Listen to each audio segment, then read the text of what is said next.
For the past few years, Ricky Gervais, Stephen Merchant, and Karl Pilkington have been meeting regularly for a series of pointless conversations. This is one of them. Testing. Is that all right? Hello and welcome to the Ricky Gervais Show with me, Ricky Gervais, Stephen Merchant. Hello. And the little round-headed buffoon that is Karl Pilkington. All right.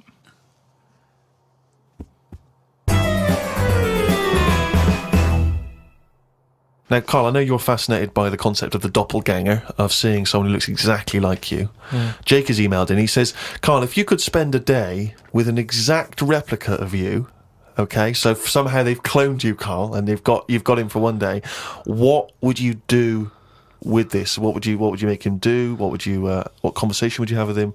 What would you do? Is there anything you could, how would you utilise him for one day? Well, they'd both say, I'm not bothered, and that'd be the end of conversation. Yeah.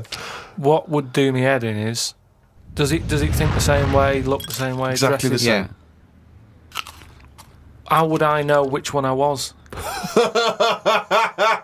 Because you'd be you. That's amazing. No. How would I know which That's one I was? Incredible. No, because... That is the most stupid thing ever said by a human being. Can we get the Guinness Book of Records on this? Has anyone anywhere in the world said anything more stupid than how would I know which one was me? But think about it, this other person's going, all right, thanks for meeting up and that.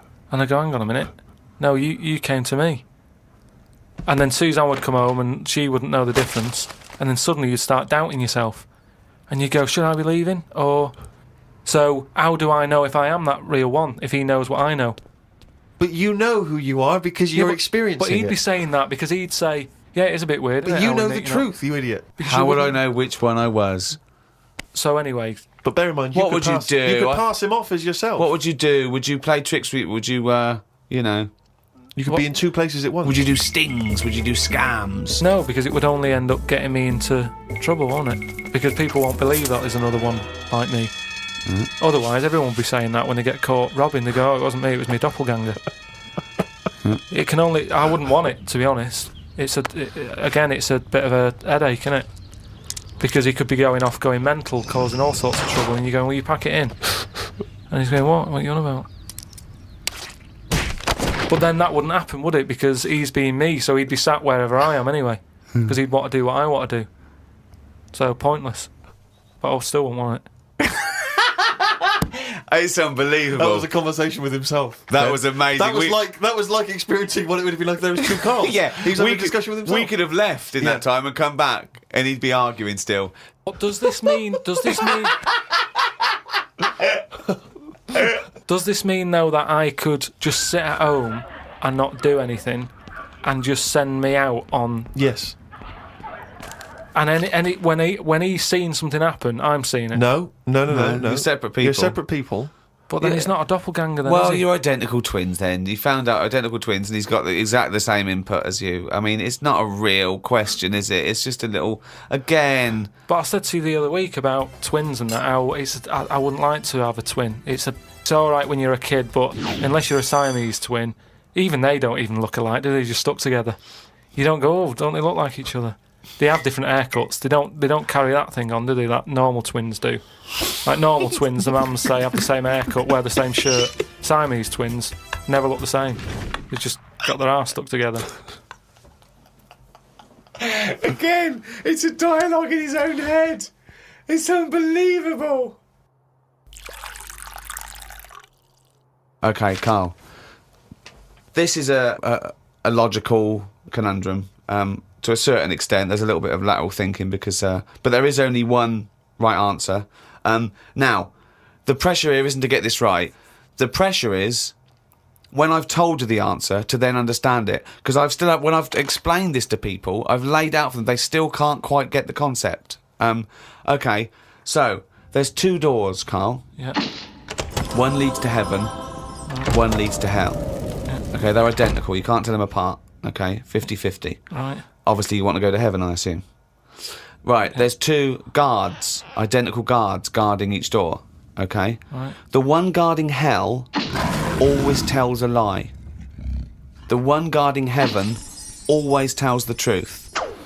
you have to ask one question to find out which is which, and then go through the door you want. What question do you ask? I've only got one. Yeah. And what? One to both? No, one to either of them. You don't know which one's which, though. So what question do you ask? Why can't I ask, like, both of them one? Because it's Because not the rules are you can only ask one. There aren't actually two doors labelled heaven and hell, Carl. It's a leap of imagination here. And I've definitely got to answer. I've got to ask them a question. I can't just sort of have a feel of the door to see if there's any heat or anything. They're identical. You stand a few yards away. You cannot tell from the outside of these doors which is which. What question do you ask? I can't look through the keyhole or anything. There's no Can't get anywhere keyhole. near them. Let's imagine there's a small rope that prevents you from getting anywhere near, rather like outside a nightclub. Yeah. So they stood there. Yeah. They both look the same. They're both smiling, Yeah. but one of them's not really smiling. Really, he's trying to make me make a mistake, isn't he? Well, he's just going to lie when you ask him a question. If you ask him. So what's the point in asking a question? Do I know one of them's going to lie? Yeah. But would they be neighbours like this? Would they be that close? Why? I mean, we're not sure if these two guys get on. Because it's a logical. Well, I'll tell you the answer. No, I want to see if he can get it. He's almost there. No, he's not almost there. What am I thinking? So- No, hang on. Right, so you go up and you Yeah. go. You Right, go, hang on. Well, look, let's imagine that. Let's imagine Ricky and I are those two guys. Okay, right? But we have to. Well, me and Steve will decide which doors we're guarding. Okay. Right. I'm. Look away, Carl.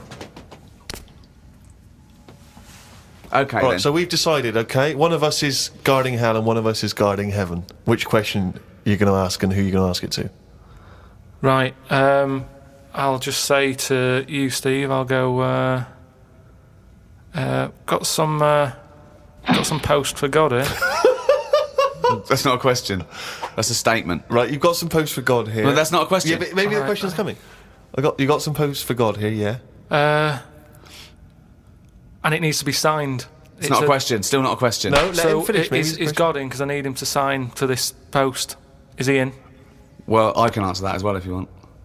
Go on. He's in. He's behind my door. Do you want to answer it? Well, Yes, Do you, he's want, in. do you want to get him? Just Well, no, you've only got one question. So you're asking Steve, is God in? What's the answer? Yes. Ask me. Yes. look, lads. I'm just trying to do a job here. What am I going to do with this?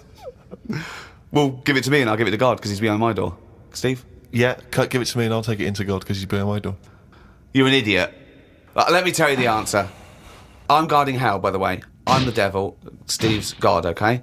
So you asked me what Steve would say if you asked him what door he was guarding, and I'm going to lie. I know he'd say heaven because he'd tell the truth, but I'm lying, so he'd say hell.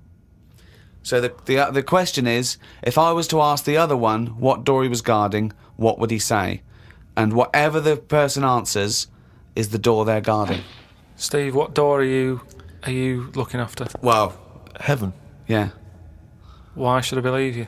Because you don't know. No, that doesn't work. Because you asked me the same and I'd say heaven as well. Right, so who do I believe? This is where you use your gut feeling, though, isn't it? This is what life's... Well, as opposed to the pure logic that Ricky's just used. I just think because there's a lot of questions in life where you don't know the answer and you go, do you know what? I don't like the look of him. So... They're identical. Yeah, but they're still identical twins. You always get a little snidey one.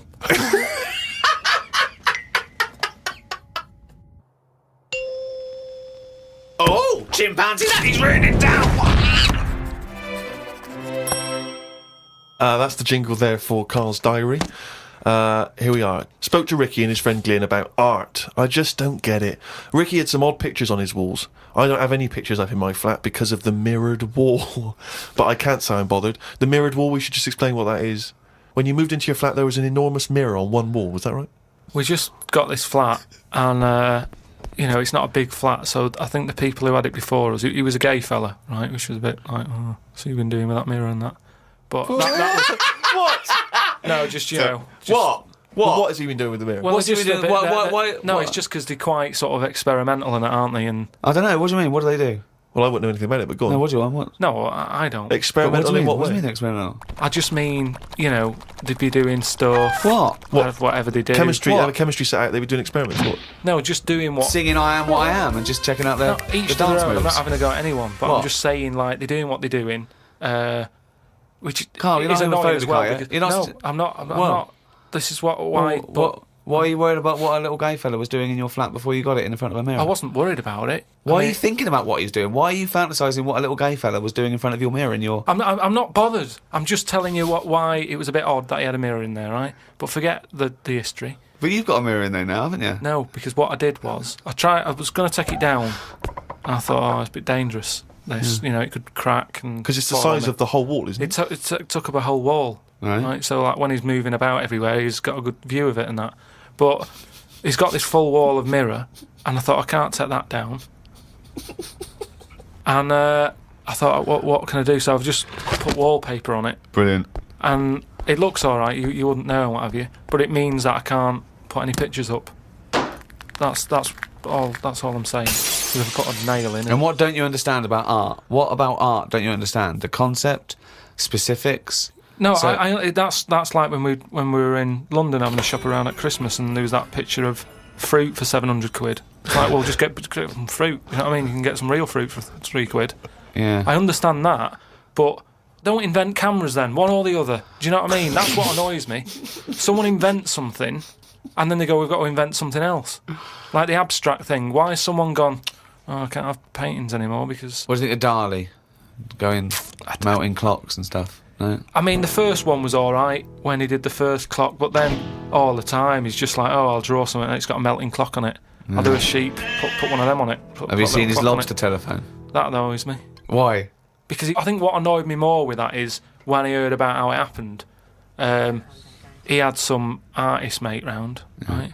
And I don't know what happened. They were okay. they were eating. That's a good hell of an anecdote. No, but they were eating. They were eating some food and what have you. Yeah. Lobsters? And they were eating lobster. Oh, right. And That's handy. I don't know, the other artist, whoever it was, sort Got a of phone? started saying, you and your clocks and all that, right?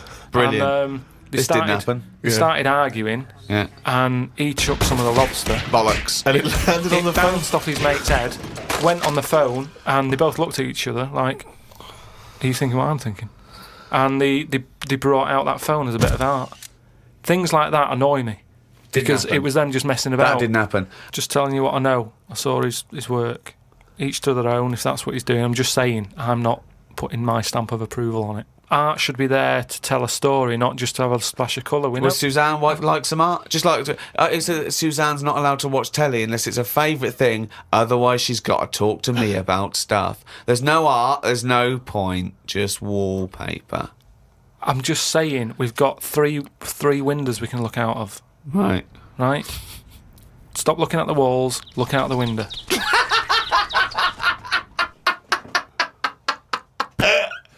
My mum phoned and said that my Auntie Nora, the classic Auntie Nora, wanted me to look on the internet to find out what the weather would be like in Spain at the end of November. I don't know where she gets her money from. 2 months ago, she was asking me dad how much it would be to get her back garden astroturfed because she's sick and tired of the grass getting out of What does she hand. want to do? Start a football team? What does she want to back garden AstroTurf? She likes the sort of green look, but she doesn't like the headache that comes with it. So she's just looking into getting that false grass put in there. Brilliant. Don't know how much it is. But. Went round to Ricky's and had some chicken curry that Ricky's girlfriend Jane had made. Ricky and Jane were going on holiday for a few days and had arranged for Glyn to come in and make sure the cat was okay while they were away. I'm sick of that cat. I was surprised that they hadn't paid for the little shit to go away with them on first class. Blimey, getting a bit vitriolic in the Why doesn't he like the fact that I've got a cat and I love the cat? Why? It's just everything in that house that you've got gets sort of special treatment, and it's a cat. And it What do you mean you annoys get me. special treatment? Sometimes We put food down for it, and sometimes it gets on our lap and we stroke it. You don't just stroke it. We're You not sending massage it. You massage its back. You go, no, you're stressed out. Well, You're no, it's stressed good. out." No, I'm not saying you stressed out. At no point did I say you stressed out. You said, "What the fuck are you doing for? Is it stressed out or something?" I like touching my cat. To be honest with you, I don't like Ricky's cat. Oh, I can't believe Because every time I go around there, it goes straight from the ghoulies. But it's like the lizard thing you've got. It's just sat there. You've bought a big box, right, to be in. Right, And the one, last it's a salamander, so it's an amphibian. It's Yeah. not a box, it's a big vivarium. Yeah, but what I'm saying And is... and if you're going to criticise someone for just sitting there, having a round head and doing nothing with its life, people who live in glass houses, No, we've but done this one. Do you know what gets me though, right, Steve? When I was there, I was looking at it and I thought, is it dead? Right, because he's just sat there. Like, And then it was thinking exactly the same fucking It's sat thing. there, not moving, right? And then on the top of the box is like a box full of crickets and stuff. That's it. It's food, Yeah. right? But they were more active than the thing that it was going to feed. Get rid of the lizards. Keep them in there. More entertaining. Don't understand it. A few months back, a girl who was having a kid showed me one of them scans of the kid that was in her. That's science gone mad, innit? I couldn't think of anything nice to say, as it looked like a frog. Do you know why we've got to that point? What? Why have we got to see something that young? Why? Because people can keep an eye on the progress of the baby in the womb. Yeah, but why are they printing it out and stuff? Surely that's for a doctor to see. Well, that's just an added bonus for people who are interested in such But that's things. like saying, why do you take pictures of anything? No, but what I mean is, why? At what point are we going to stop? Are we going to start sort of X-raying the fella's testicles and saying, well, there it is at a really young age? Well, where are we going to stop? It's just horses for courses, isn't it? Some people like to have a record of their baby in the womb. They That's like right. to show their baby. They're They sit excited down- about it. They sit down and they show the friends the slideshow. That's the birth. Oh, that's the conception. Oh, look, Ron's going a bit mad there, isn't he? But why do I need to see this? This is what I'm saying. It was an awkward situation because she was happy with it. I was like, oh, God. Do you know what I mean? It was an odd-looking thing. I couldn't say, oh, it looks like you, because that would be a diss. Well, Rick, you're not the only one who's been away. I know you've been off working, but Yeah. I, at long last, have taken a bit of leisure time. Go on. And you've probably heard of the Rio de Janeiro Carnival. Only one of the hottest events in the world calendar. yeah. Imagine me down there. Oh, Rio, God. you can imagine, did not know what hit it. Oh, God almighty. Were you like Paul the Party Animal Parker? He would not have been able to keep up if he was with me. God, what did you do? What did you get up to? Oh, let me tell you right now. Day one, I almost drowned. Day two, I got a foot infection and spent the day in the hospital. And the rest of the time, I had diarrhea. So that was a hell of a time. Carnival. Yeah. I did. I was able to watch some of the carnival on TV, and it right. looked brilliant. It looked Did it? amazing. I didn't actually. It was difficult to make out because the TV wasn't actually in my room. Because in an effort to save money, I wasn't staying in a hotel. I was staying with a bunch of other people in some kind of like someone's flat that they'd let out, and so I had to watch the TV. It was like from my window, watching a neighbour's TV. And of course, when they change the channel, often during the juicy bits, I couldn't see anything. And but it looked really good.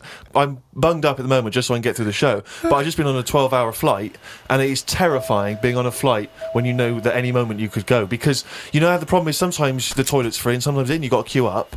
And the worst bit is that sort of half an hour just before you land when they say the toilets are out of bounds now. I tell you, I went twice before that in quick succession. The woman sat next to the toilet. She didn't know what was going on, the noises and stuff in there, and I was really panicky. Oh, Christ. And so of course then on the whole flight, as we're landing, I'm really petrified because I'm thinking I packed a pair of underpants and jeans in the bag in the holdall. Just in case it all went. And I was really, because I hate flying anyway, and I hate landing because it's the most terrifying moment of the journey. Then it really was rumbling, and I was thinking, I've got to get out of here. Of course, you know when you're in a hurry, suddenly everything makes you angry. The little old lady in front of me who's just hobbling along off the gangplank. Just really annoyed. With your bad hips and your bad and legs. your Zimmer frame. I know you've been through a war, but get out of my way. Yeah. And just anyone who kind of even passes you, and so I managed to get there just in time, got into and it all went off. Man alive, it was grim. But that was not anything compared with the first couple of days, because the first day I went for a walk. Ipswich Beach is famous for just the beautiful, beautiful people that gather there. There's so many beautiful women in Rio, it made me angry. I was angry that these women were so attractive and that, none of them were even looking at me. So, but anyway, I'm on the beach because I was shopping and I needed a wee. right? And we went for a quick impromptu swim, and I thought, oh, we in the sea. Just think of him on this beach, right, with diarrhea. Well, I'm wearing great big long shorts because I'm not going to try and compete with these boys because they And are. you are, could I say this, the whitest man Yeah. I've ever met in my life. Yeah. I mean, with his shirt off, you can see his heart like a newborn fish. Well, this is the thing. As I went into the sea to have a wee, there was a discussion about this. As I went into the sea to have a wee in Well, a litter tray. See, there was a discussion about this because I'm very much of the opinion that you should take your trunks down, and some people, some of my friends are saying, just do it in your trunks and let the sea just wash it away. What a hell of a carnival. And I think I'm against that. I've always been against that in swimming pools, everything, you know. I'm against pissing in swimming pools, full stop. It doesn't matter whether you do take your trunks down or don't piss But in the what about swimming in the pool. sea? Yeah, well, fine, yeah. Fine, okay, right, Fish do it. So anyway, so I'm in the sea trying to urinate, and I kneeled because I'm obviously very tall, so it's tricky to get deep enough for the water to mask what you're up to. So I tried to kneel down in the water, right, and I got John Thomas out, but then the water swept out again and just left me on the beach. But luckily my back was to everyone, so no one saw. I can't think of a funnier sight than Steve Merchant on his knees with his little John Thomas out. I don't know how big it is. I've never seen it. But I imagine it's in proportion to the rest of it, is it? I No? wish. That's all I'll say is I've been a little shortchanged. But so then I got up and I waded a bit deeper in, right? And now I was trying. I got it out. But what I didn't realise is that the waves just off the beach are really just uncontrollable. You never know what's going to happen. So suddenly I see this giant wave coming towards me, crashing towards me, and I got the cock out and everything, and it grabs this wave, comes over me and lifts me up, flips me up in the water, right? And I'm floundering around. I can't see anything because, of course, I had to take my glasses off to go in the sea because I didn't want to lose them. Oh, God. So I floundering around, and I'm genuinely getting scared because as I try to get into shore, the wave just pulls me back again. So I'm waving to my friends on the beach. But With everything? Well, what I don't realise is that because I'm not wearing my glasses, I don't realise that I've been dragged along the beach some way, and I'm not actually waving to my friends. So there's like a bunch of these beautiful women on Ipanema Beach watching a pasty white man waving with his cock out. And what annoyed me was my friends were laughing. And that Steve, really angers if me. I'd have been there, I would have burst. But why wouldn't you have come running? Would you have come running in to help me? Oh, I couldn't have saved you with your glasses off and your knob out. If I ever save you, I want you to be fully dressed with your glasses on. So you'd have just let me go. That would have been what you'd said to my parents. He had his knob out and his glasses off. There was no way I was going to... I can't think of a funnier sight. Oh.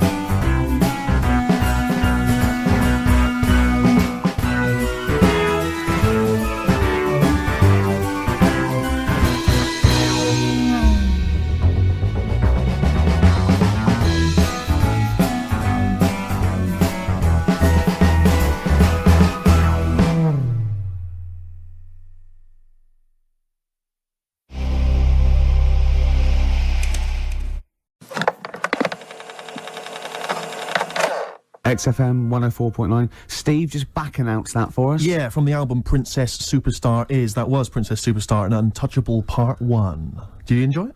I really enjoyed it. Good, So I'll good. tell you what, I Go had on. two of the ingredients that I look for in a record. It was both fly and dope. High five, man. Yeah, you're Okay. sweet. You're sweet, man. Coming up, Yeah. I've got my film review. Looking forward It's to a it. great one. It's a great Lovely. film. I've got a song for the lovers any minute now. Sure. And Probably loads more chat. yeah, there will be. There will be. PJ Harvey, This Is Love, XFM 104.9. It's Ricky Gervais show, isn't it? With Steve Merchant. Yeah, but you're going to keep quiet now, Steve, because I've got to do my world famous film review. Looking forward to it. Yeah, I know you criticise it because you Sure. say I do sort of like films that aren't on current release or that I sort of just do the plot or but you know, I Have think you, a lot have you of taken people- that criticism on board? I have. Good. This week's Ricky Gervais film review Yeah, sure. is Jungle Book. The Jungle Book. Yeah. That was made in, what, 1968? I don't know, but listen, shut up, right? It's a good review, right? Right, for people who either have heard it or haven't, you know, you might learn something. Sure. Because it's sort of my take on it. Has the review begun yet, or...? No, no, it's good from now, yeah? Okay, go. Go. Right, the little kid, he's in the jungle, right? But he knows the bear and the panther, they're good friends. But it's dangerous because you got to watch out the tiger and the snake. Well, now, the reason is they don't mind him, but he's human and he can make fire, they can't. That's why he's sort of in demand, even though they've conquered the power of speech, they can't make fire. And then the orangutan gets him. Now, he's in trouble. But the bear puts coconuts on and makes himself look like it, then they fall off. They've got to get away. But then he meets, like, a girl, and then they're not, you know... Okay. Do you write these yourself? Yeah. Or you don't get a professional to do No. it? Right. Oh, no. Okay. And what would you give that one out of 5? It's 9. That's a 9 out of 5. Strong review there. A strong film then for you. One again. And you'd recommend that for friends and family? Yeah. Okay. Just on video or DVD or in the cinema. Okay, good. All right. And the film again was? Jungle Book. Jungle Book.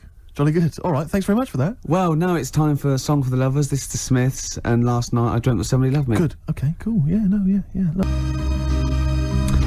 Smiths, lovely song. Last Night I Dreamt Somebody Loved Me. Beautiful. Song for the Lovers there on XFM 104.9.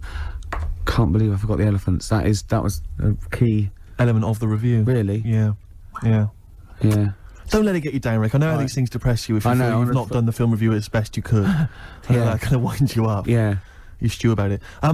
Played a beautiful song there. It was a song thanks. for the lovers. Yeah. And, I do get depressed when I see people around me who've got, girlfriends. And I think, because I haven't, and I just think, like, what's the rule? When we mentioned last week that fat bloke from Pop Idols, he's got a bird, which annoys me, angers me.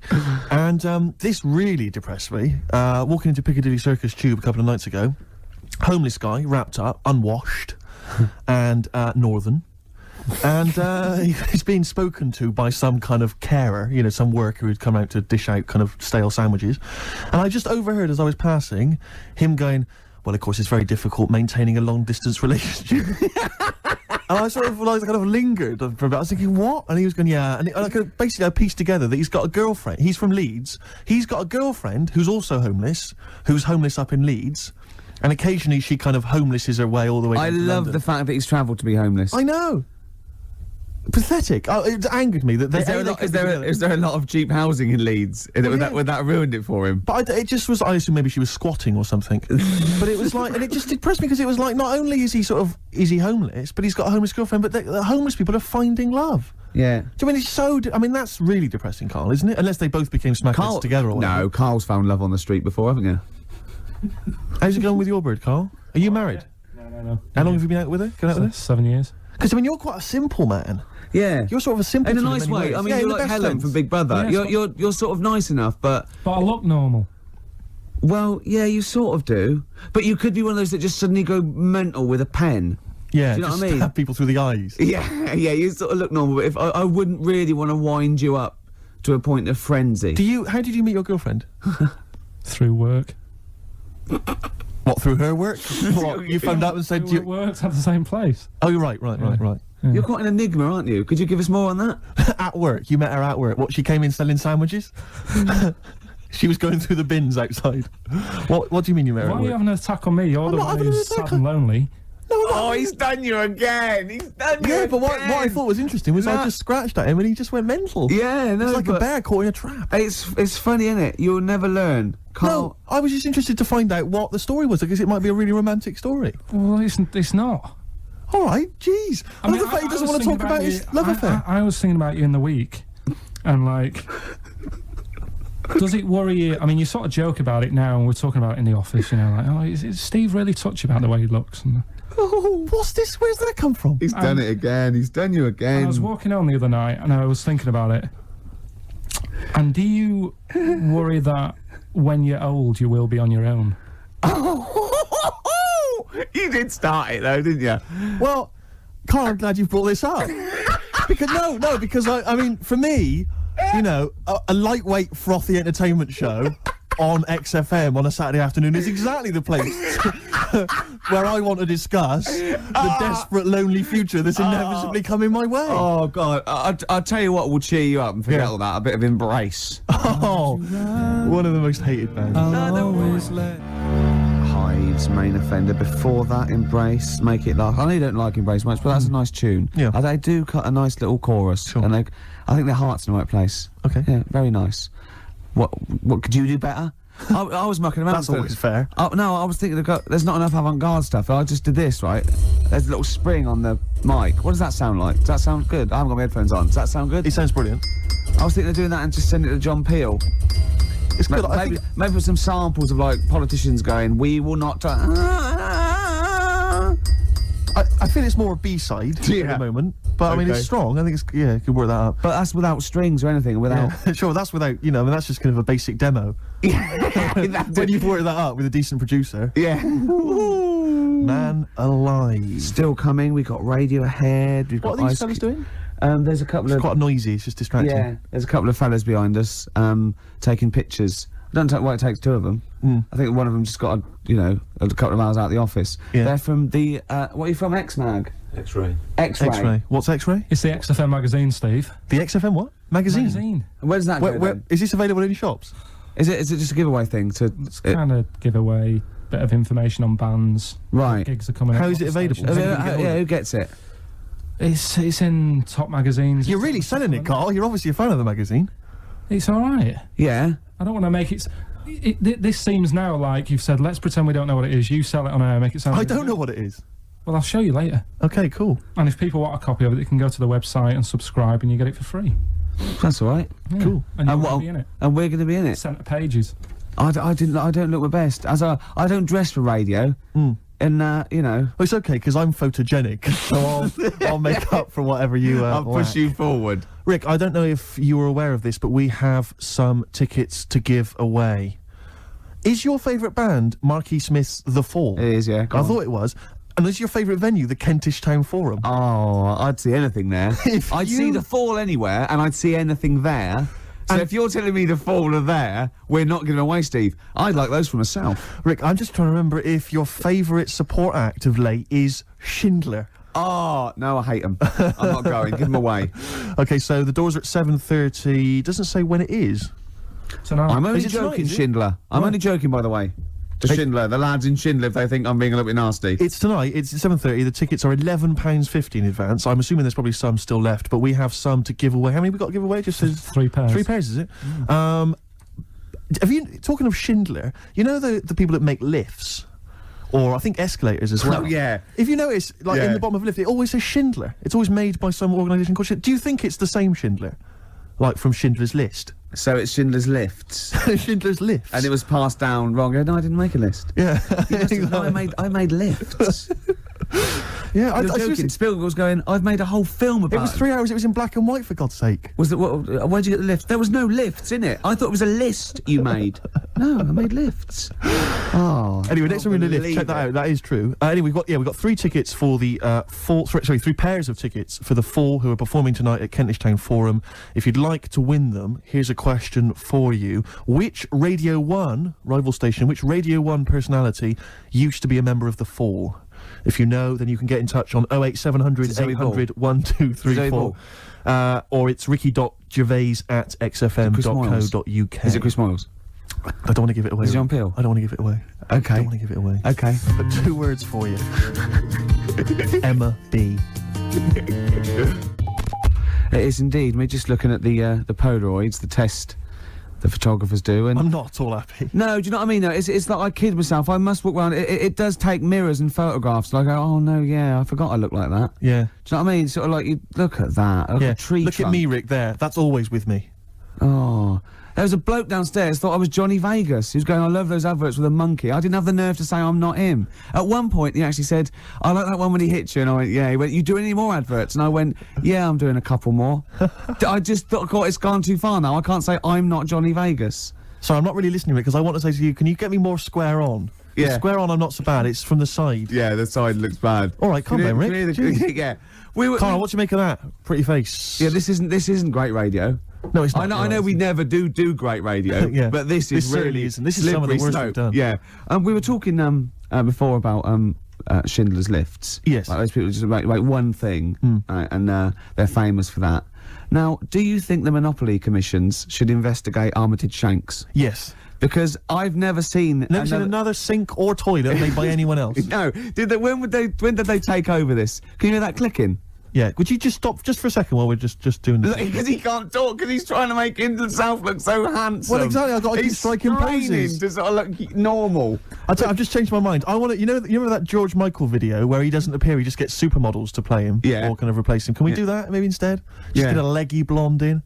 That'd be fine. In our place, like 5 people. Exactly. Instead of, this is Steve. Exactly. But he looks like 5 women. Yeah, no, that is Steve. And so you were talking about Shanks. Yeah, Shanks, Armitage. They've got it sewn up. They've sewn it. They have, haven't they? Yeah. When did they sort of like get I don't know big? who the Shanks people are. I don't think they make anything else, though. I've never seen them making anything else other than lavatories and sinks. They seem to have got that. So who went, we're going to make so many urinals that there's going to be too many urinals. No one's going to have a look in. When anyone's out having a slash, they're just going to be thinking, Armitage but Shanks. presumably there's someone called Armitage Shanks who's got his name all over that. Whenever you meet him, you're just thinking, I've had a Waz. On Armitage on Shanks. Armitage Shanks. Is Waz a word? We can say Waz, can't we? Yeah, or piss or slash. Yeah, either of them's fine.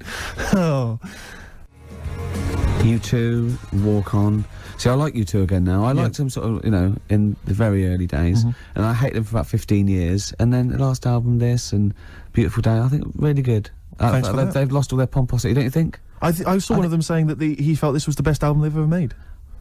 I tell you what, I'm not going to argue with him, whoever it was, Steve. Could well have been The Edge, not sure. Could have been Larry Mullen. Real name David Evans. Really? Yeah. Interesting. Yeah. Rick, you may recall that some time ago we gave people the opportunity to win some tickets for The Fall performing live at the Kentish Town Forum this evening. Supported by Schindler. I know you're a big fan of them. And we have some winners. I could have made more lifts. The question I set was, which Radio 1 personality used to be a member of The Fall? We did have some wrong answers. Wrong answers included Gary Davis. No, I imagine him in The Fall. That is brilliant. Noel Edmonds. And, of course, Ed Stewpot Stewart. Oh, what's happened to Noel Edmonds? What's happened to lovely Nolly? Noel's just utterly doomed, isn't he? No one will employ him now, it seems. Well, we don't know that. That's probably libelous. How is that libelous? Well, he might be turning down stuff and therefore might be sort of waiting for a big comeback with Noel's House Party 2002 for all you know. No, you're right, it is libelous. Yeah. Thanks for pointing that out, Rick. In case there are any lawyers thinking that's not libelous. No, actually, good point. Yeah. So the winners are Minna, who's from Finland, apparently, according to these notes here. Minna. Why is that funny? Well, how would she have called him from Finland? Well, no, when someone says, where are you from, she might have been here for like a year. I go, well, Finland. Well, I've embarrassed myself. Sorry about that, Rick. Thanks for tearing me apart. That was fascinating radio. Vinny's also one. He's from Surrey. Imagine coming from Surrey. And Tom Prince from Canada. What a great name. Tom Prince. They're all the lucky winners. I think we've lost it. No, I was really good. The first few weeks, thought, and even the first hour. But this last 20 minutes, I feel that I've bored myself. Yeah. What's happened? I think it's because you keep picking me up on every single thing I say. That can't help, surely. And then if it's not you, it's Carl having a go. Yeah, but he's more going for your looks. I'm more working on your personality. Right, sure. But together... So it's my fault now that the show's going No, downhill. but it's like, we're sort of like your mentors. You've got to be harsh. It's like you're like Eliza Doolittle. And we've got lots of little stylists in, like they do with makeovers and that, all that, faking it. They get in, like me and Carl. Carl's working on your looks. I'm doing your personality. We're going to get, like, stylists in and, coaches. And then you have to do a date. And the woman has to, and there's 3 other blokes, and she has to work out what the freak amongst them is. And you've got to go, no one voted for you as the freak. Yeah, Rick, I've known you for 3 years. I don't think you count for that job. Groove Armada, Superstar on XFM 104.9. It's nearly the end of the show, Steve. It is. I'm going to try harder next week. Yeah. I mean, it started off well, and then I didn't get bored. I couldn't concentrate. I know what you mean. I mean, I thought I tried hard early on with the anecdotes that embarrassed me and which Carl just used as well, venom. I had the funny bullshit T-shirt I had, and Sure. and the you know. I had the woman, walking around in my clumpy shoes. I had the washing with me. Oh, they were classic anecdotes, Rick. Oh, I love the first hour. I love the first hour. There should definitely be a sort of show on Saturday evenings on XFM with Kate Thornton and Richard Blackwood. Blackwood would be good. Moyles in going. Just remembering the first hour they used to. Oh, it'd be great, wouldn't it? That'd be lovely. Oh, it'd be amazing. There's people taking our photographs, which I'm not happy with. No, I'll be I'm not honest. I'm gonna have someone. Because I know I'm only joking. He stopped. I was only joking. Oh, I've offended someone, which I don't like to do. And then all the stuff about. I'm worried lifts, though. I'm worried because I didn't know that the photos were going to be taken. Yeah. That we won't seem quite as hip and down with the kids as we thought we would on account of wearing these tuxedos. I'm telling you now, that is ironic. We are down by law. This next track is Ice Cube. It Was a Good Day. It's my selection for the hip-hop track. Yeah. As you know, we want to spread the word of... a lot of people don't seem to realise that hip-hop is music as well, and it's out there, and it should be enjoyed by kids. And it's at the moment, it's kind of quite an eclectic thing, it's very underground. Yeah. We're trying to bring it into the mainstream. Yeah, and in this, Cube says it was a good day, simple things like he didn't use his AK. That's the sort of world he lives in. That's what he's trying to get across. And it talks to you about your life. Sure. Yeah, respect you, man. Well, there you go. Ice Cube, It Was a Good Day. Great song. Yeah. Well, you've got a great song coming up as well. I have indeed. It's the song for the ladies, Rick. We'll leave people with that. Have you seen the film Magnolia? I have. It's one of the most underrated movies. It didn't get a single Oscar nomination. It's absolutely fantastic. Breathtaking cinema. Yeah, it's made by the guy that made Boogie Nights. Absolutely fantastic. Tom Cruise is in it, loads of people. And the soundtrack is entirely written by Amy Mann. Now, I don't know if she's normally the sort of person they play on XFM, but she's a singer-songwriter of great skill, I think. Yeah. And this is a song that features in one of the most breathtaking moments in the film. It's amazing when they all sing. Yeah, it all brings it together. It is, we won't come across, obviously. No, here, but it nevertheless is a good song. It's called Wise Up. We'll be playing that in a second. But otherwise, Rick, that's it, isn't it? That is it. What will you be doing tonight, Steve? What are we doing tonight, Rick? Probably gonna be staying in. Yeah. Oh, yeah. Yeah. What and doing what? Watching some telly. Oh, yeah. That's not all if I know you. Did I see a couple of cans of weak lager in your carrier bag? I did sneak them in. Yeah. You're not gonna drink them both tonight, are you? What are you, my mother? Okay, do what you want. Will you be sleeping alone again? If I play my cards right. Will you be having a little tug just to get yourself off to sleep? I'll probably have a couple of tugs. If there's something saucy on Channel 5, I will. XFM 104.9. Here's Wise Up. Amy Mann, enjoy it.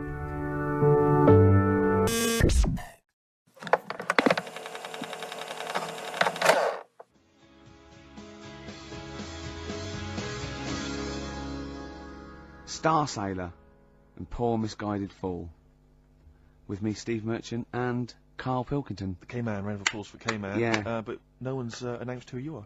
Ricky Gervais. It's XFM 104.9. Saturday afternoon. If you didn't know that, I don't know why I mentioned it. That was stupid, really. You must know that by now. Well, we've got some great things coming up. We have indeed. We've got songs and chat and things. We'll also, of course, be running through the White Van Man questions from the Sun again, but this time Karl will be answering them. I look forward to that. Yeah. Can we do that fairly soon? Oh, there's some good questions this week. Yeah, we will. But as I was coming in, there was like a bunch of posh lads, I think university students, trying to get in because they're doing one of those scavenger hunts that they have to get points for charity and do stuff. And one of theirs is get on a live radio show. Right. So I sort of felt sorry for them. So I said they could come on here just for 5 minutes. Who are that's they? All right. They're just Are they toffs? They are sort of like toffs, but they're trendy toffs. They're obviously trendy toffs. I don't know what's that. Is that like Lady Victoria Hervey? Is she no, I don't mean that. No, they're both sort of like that. Will of Pop Idol. Right. They like him, sort of like trendy but posh. Okay. They seem nice enough, and they're doing it. They do it for a cancer charity, and they just get. They've got for what? Is it like they got their sponsor to do various? Exactly. I don't know quite know how it works, but they're gonna come on and because we get for coming on this live radio show, they get 17,000 points. Right. Good. If I can put that in context. Yeah. If they were to say to help deliver a baby, they only get 7,250 points. Well, but it's much easier. It is. There's lots of women just happily dropping sprogs all over the place. You can't get on a live radio show these days for love nor money. That's true enough. You know what I mean? Yeah. So when are they coming in? Karl said they're going to just 1:30. I had a word with them. Okay. What did you make of them? They are posh. Really? But they said they're going to wander about and go and see if they can deliver a baby and that, and then come back here for 1:30. And I don't know if it. I hope they don't like leave a baby sort of half out. If they've got it. They're push. Sorry, we're going to have to shoot off. We've got to go see. We've got to play an instrument in a marching band for 8,500 points. Well, I did say be here definitely at 1:30 because I don't want you getting in the way of the white van questions. And the other thing is, right, they get 7,500 points for delivering a baby, but they get 9,000 points if they cut Peter Stringfellow's hair. Well, he's very precious about his hair. It's a more delicate operation, isn't it? Absolutely. There's more that can go wrong. That's true enough. Take an unconventional animal for a walk in a park. What is an unconventional animal? I was thinking that could be a dog that just doesn't play by the rules. Yeah, that's a dog that's into Slipknot. Yeah, that wheeze in a urinal. Yeah, exactly. Standing up. Exactly. Yeah, well, I'm looking forward to that. Yeah, I'm sure they're lovely guys. Good luck to them. Yeah, we'll see you later.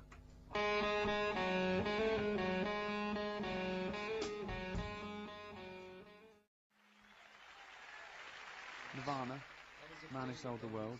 Carl's all confused because it didn't tell you it was ended, did it? What is that then? Is that a sort of glitch in the computer?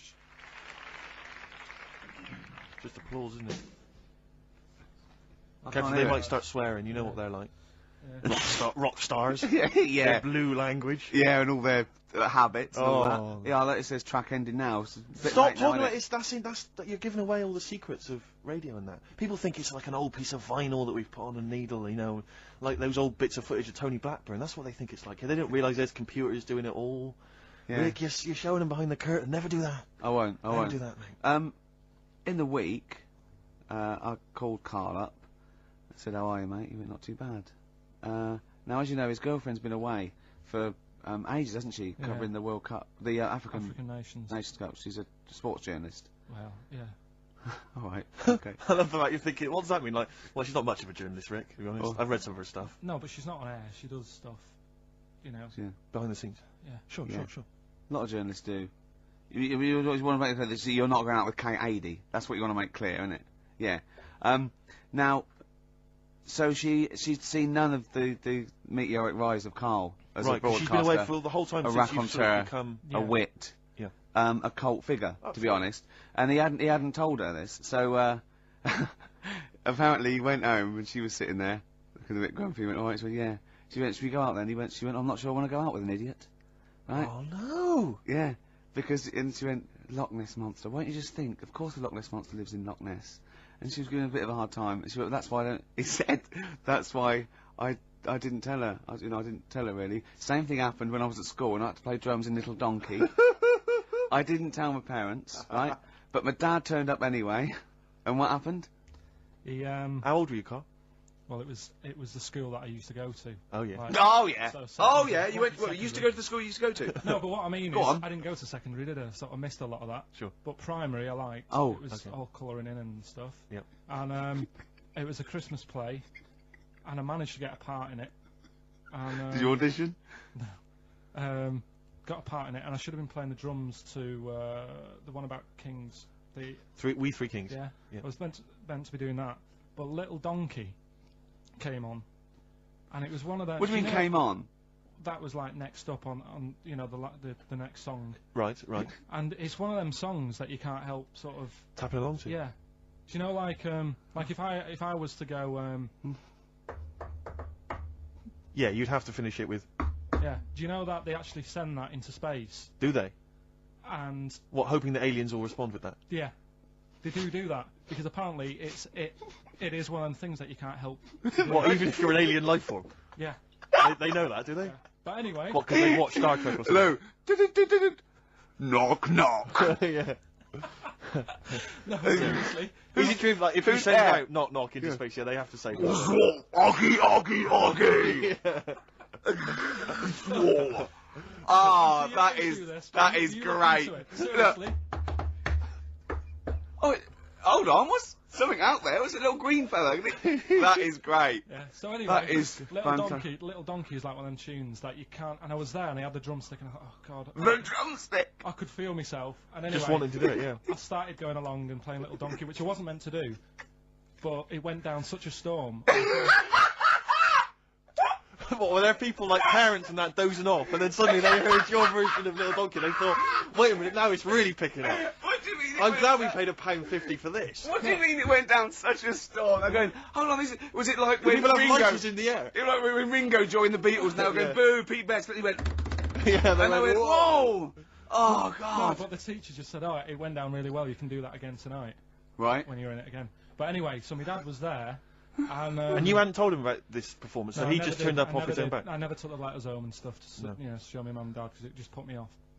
So anyway, he turned up. Don't know why. He must have heard from someone else's dad. Yeah. He turned up, and he swore about me, which Did he? I don't. Could you what- could you Do you use think a it's- word it's allowed that's to be said? The word, Of course it is. right?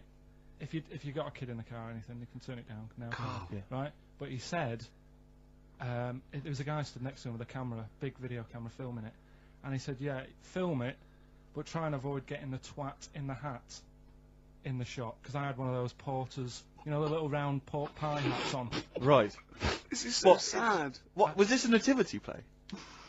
It was about Jesus and stuff. Yeah, well, there was a porter there helping with his Of course bags. there was. I forgot. I yeah. mean, Mary and What, Joseph, managing the they got stable? there. Yeah, because Sure. it was the hope, you know, because the inn was full. Yes. But I think the porter doubled up with the inn and the stable. Right, that was nice. So of he, him. yeah, He yeah, carry bags over. Yeah. yeah. No, so yeah. You're right, though. I don't know why I was wearing one of them, but I was. And And your father said that. And how did you know your father said that? Did he you told hear me it? about it later. Oh, he told you about it later. Yeah, I was talking about stuff I'd done at school, and he said, "Oh God, remember that?" And I spoke to him the other day about it, Right. and yeah, Oh, God. shame. So that was the end of your sort of drumming career, really, because it could have been. I mean, you know, the audience loved it the night before. Yeah. You could have like been like, who knows, a whole new world for you. Yeah. Have That you is, done any stuff? I've never drummed. I wish I had, man. I wish I but had. that is That's a movie story, but is that, and that's why you don't tell, your mum and dad don't know you on the radio, No, do they they? think when they were down the other weekend, they had to come in here. I just said, "Oh, I'll just go in and press the buttons." Because they could listen on Sky Digital, couldn't they? They could do. But you wouldn't want that, would you? I don't want that. No. Play a Carl- record. I want to talk to you again a little bit about this later. yeah. Right. My boyfriend in your shower. I'm making $6 an hour.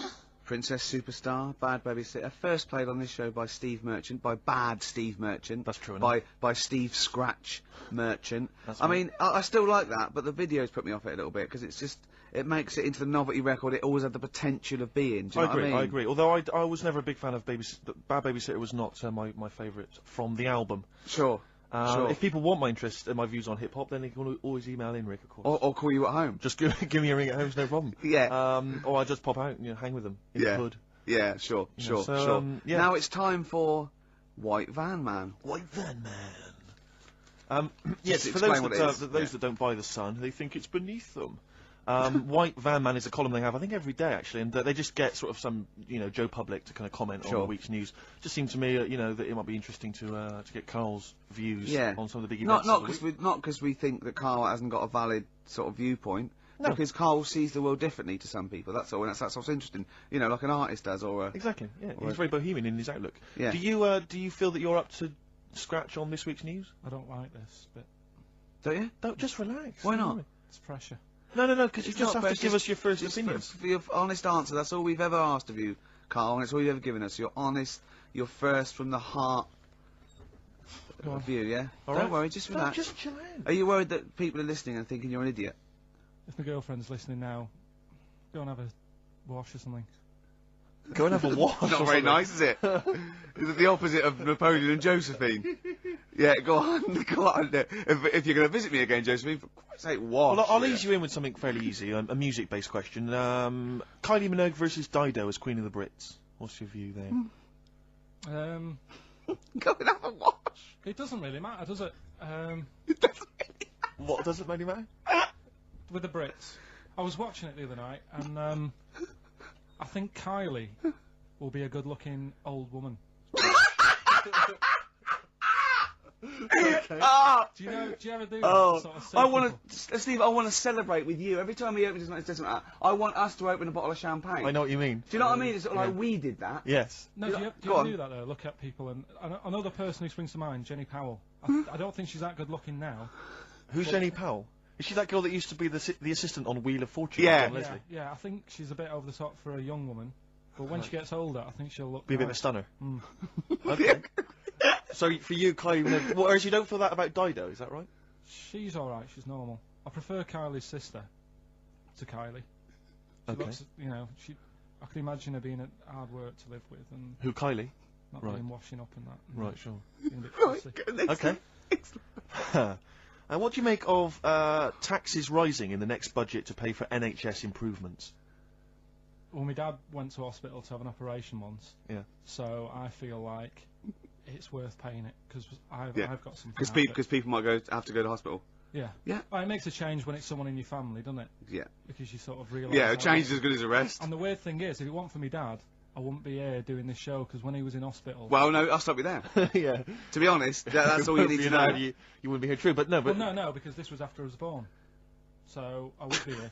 but his more direct involvement was what? Yeah, because when my mum was seeing my dad in the hospital, I got a bit bored, went for a wander, found the hospital radio station, Yeah. and got a gig. Really? So in a real sense, if it wasn't for Carl's dad, Carl wouldn't be here. And did your dad, like, while he was listening to you, did he, like, sort of tap the nurse and go, can you get that twat off the air? Who's put him in that act? Yeah. Oh, go on. Okay, what do you make of the real-life Mowgli who's surviving in a Transylvanian countryside? Apparently, I don't know much about this story. I don't know. You know Mowgli, he's Is the that guy one from of the them? Jungle Book. Yeah. The little kid that grew up with bears and animals and stuff. Apparently there's a real-life one in Transylvania. What were the things in Gremlins? What were the what? Like, in Gremlins they were... Well, they were wait. gremlins. Okay, this is an example. This is what your girlfriend said. Think. What were the things in Gremlins called? I can't remember. Just, I mean, It's really. something like that, isn't it? No, wait. Just really think now, Carl. Just with everything with all the brain power you've ever used, think what the things in Gremlins were called. It's not there. There's a clue here. Oh no. Yeah. They're not. What? Gremlins. Yeah. Play a record, Carl.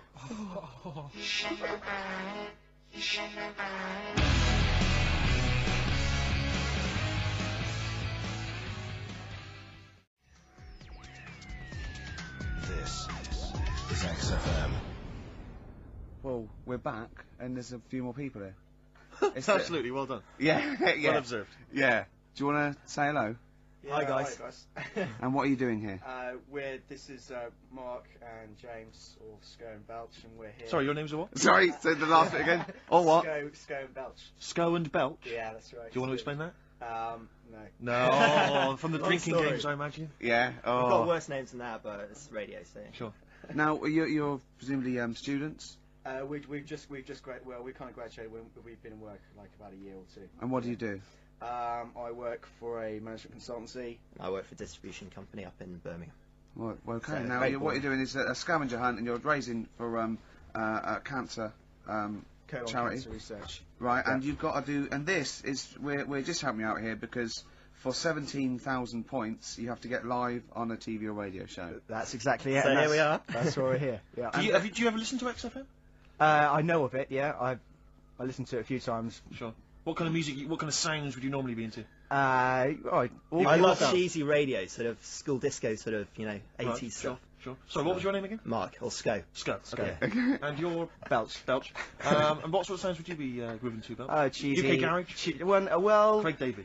a bit of house just very occasionally, a bit of cheese. It depends what kind of mood I'm in, you know. Now that you don't listen much, but you I mean, kiss a celeb because Carl. Yeah, we actually want to do that with you, Ricky. Is that all right? No. That's not going to happen with Okay. Ricky, but Carl's now got his name mentioned in Heat magazine. Is that right? Well, So that's if you want to brilliant. snog Carl, we'd love to see that. I mean, we don't want to snog Carl, but I mean, we were thinking if there was kind of a female presenter here, we might be able to do something. But What are you saying? A female placenta. well, if you've got one. Have you seen some of the female presenters that work on XFM? Oh, presenter. Is that why they're on radio? I thought you Quite. said placenta. That's unlikely. I know. Well, now what's the other things you've got to do here? So what are some of the things you've done already? Well, See, some of these worry me. Like start a fire in Pudding Lane Oh, we've done that already. for 4,700 points. Well, I tell you what we have done. We've been on Phantom of the Opera stage already. Have you? Yeah, we just asked the stage door guy. And, That wasn't during the show, I see. No. And that's right. He actually mentioned that. Yeah, we shouldn't speak about that too. Otherwise he'll get Be on sacked. stage, but- yeah. Exact. But yeah, he was really kind to let us on. We've jumped in Trafalgar Square Water with doing a sort of Friends impersonation, so that was Right. How many points pretty did you get cool. for that? We got 2,000 points for that. We got Right. 8,000 points for being on the stage at Phantom of the Opera. Yeah. And we get double that. We get like 18,000 points, which is almost the maximum for being here right now. Really? So that's well, absolutely great. Honestly, I wouldn't worry about the little things. I'd go for the big Yeah, big that's it. bucks We're here. not we're not interested in the little stuff. We want to go for the big stuff. Yeah. So what were the big ones are, get on stage with S Club 7, that's not going to happen, is it? When have you got till 6 today? Well, Yeah. S Club 7 are on at the London Arena at about 2 o'clock. So, Good luck. but Okay. I think it's gonna be very, very difficult to get on there. But I, we never I know. think so, yeah. Get in the vaults of a bank. Yeah, You see, some of these are bordering on the illegal. That's 20,000 points for that. Like getting a cage at London Zoo. Don't do that. I mean, it's 10,000 points, but don't do it. Unless it's a penguin cage. Well, I that's mean, what we're hoping. Just some kind of timid animal we might be alright with. You know? yeah, sure. If anyone's got any good ideas for sort of funky things to do on air, then Okay, well, if you leave your number and anyone calls in, they can help you with anything. Well, maybe some of S Club 7 are listening. Or let's hope so, because I mean we love them to bits. If they are, it is for charity, and the points get awarded into money for colon cancer research. So it'd be absolutely fantastic if we could. Yeah, so Bradley, John, Tina, if you're listening. Yeah, if you're listening, or any celebrity out there who's a female celebrity, we need to snog them. It doesn't need to be a long snog, wait a minute. but if we can, that'd be great. This is good for 7,000 points. This looks like a good one. Play the organ in a church. That must be easy. Is that a metaphor? Yeah, but you know what church people are like. It says the bigger the better, so it might be. That's got to be euphemism. Yeah, it's got to be, hasn't it? Yeah. Well, thanks very much. Good luck. Good luck, guys. Guys, Get thanks a very much. Thank you Frenchman very much. standing outside Les Mis looking Miz. That's going to happen. That's good. Man a big gun type thing on the HMS Belfast. That won't well, we've happen. got a big gun. It's just finding the boat, which is the problem. Oh, so. calm down. What was your name? Bo? Poe? No. Poe? Let's go. Let's go. Thanks very much. Thank you Guys, thank you Cheers. very, very Cheers. much. Cheers, guys. Cheers, bye.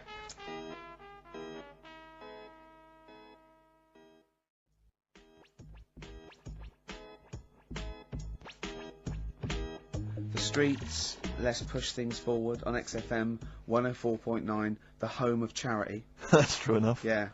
I've got to slow down because I'm doing a little bit too much for charity. I've got to worry about myself sooner or later. Do you know what I mean? No, come on. We were halfway through White Van Man. We were before indeed, yes. Those lads came in. Getting Carl's views on some of the big stories of the week Yeah. from the news. Carl, what do you make of the fact that the British Olympic curling team won a gold medal? I watched it. Uh-huh. I thought it was really good. The only thing that's getting on my nerves now is like, what was that? Is that a trombone player just sneaked in? That was me moving this microphone. Right. I'm sorry. Incredible, wasn't it? Yeah, What an go on. amazing noise. The only thing is, That shouldn't sound like that, should it? That's incredible. What a shoddy tin pot station this is. Well, we know that. Sorry, Carl. Go on. is like in all the papers now, in like the, the Star and the Sun all week, they've been like traipsing models over a bit of granite. Do you know like how those things are made out of granite? The things they throw, Oh, yeah. and it just that bit annoys me. Okay. The What, way the that, Daily Star? No, the way that this sport nobody had ever sort of heard of it a couple of weeks ago. Yeah, yeah. Sure. We win a gold medal, Yeah. and now in the papers it's like They've gone crazy. They've gone curling mad mad. over it. Yeah. It's a good game now. Yeah. Good. Okay, next. All right, good. Let me see. What about the fact that the world's tallest man is living in a semi in Neasden? It's alright, isn't it? Something that someone told me in the week is that, do you know all these tall people like this guy? Yeah. It's just a bit weird they've only just found him, considering he's the tallest man. I think that's a bit weird. Yeah, yeah. Someone genius. told me that, do you know the guy who was in James Bond, the big bloke? Yes. Jaws? He's got the same illness as this bloke. Right. And what it is... It's called tall. It's something about... You're suffering from tall. You've got a small tumour or something just behind this part of your head. Yes. Oh, yeah. Just sort of in the middle of your eyes. Yeah. And the pressure on that makes you grow really tall or something. Yeah. So he needs to get it sorted. That's your advice to him. Yeah. Get it sorted. Okay, very finally, Carl, this is important. This is just projecting into the future. Just projecting into the future now, K-Man. Apparently, global warming will bring sizzling summers and weird wildlife to Great Britain in the future. Are you worried about that? How soon? Soon enough for you to worry. Yeah, it's pretty worrying. Okay. Um, You wouldn't prefer it to be sunny here all the time? no, because with hot weather comes weird spiders and that. See, I always think we're quite lucky here. Yeah. If you live in Australia, you might have the sun and stuff, but you've got like deadly snakes, Yes. Yeah. which are deaf. Did you know snakes are deaf? Snakes are deaf. They don't have ears. Okay. So you're all right walking about behind them. Yeah. But if they see you ahead of you, You're you're in trouble. But yeah, with places like Australia, you know, people go, oh, it's great, it's sunny, but they don't talk about the spiders and They keep the spiders. lizards Yeah. and stuff. Quite. So I think we've got a bit of both the best worlds. So you're worried though about in the future, vultures flying through the sky? We've got various creepy crawly snakes. You concerned about that? Yeah, well, there's a load. I saw something in the news in the week that a load of sparrows or something was somewhere. Maybe that's the start of it. That's an interesting story. Was that front page or? There's a load of sparrows somewhere. No, about, Read all about it. Sparrows somewhere. Some sparrows somewhere. Sparrows somewhere. Load of sparrows somewhere. Sparrows somewhere. there you go. Anyway, Excellent. That's Thank you great. very much, Carl. That's Carl giving his views on the news. don't do that next week. Why not? I just don't like it. Why? Pressure. It's not pressure. You did brilliantly. Yeah.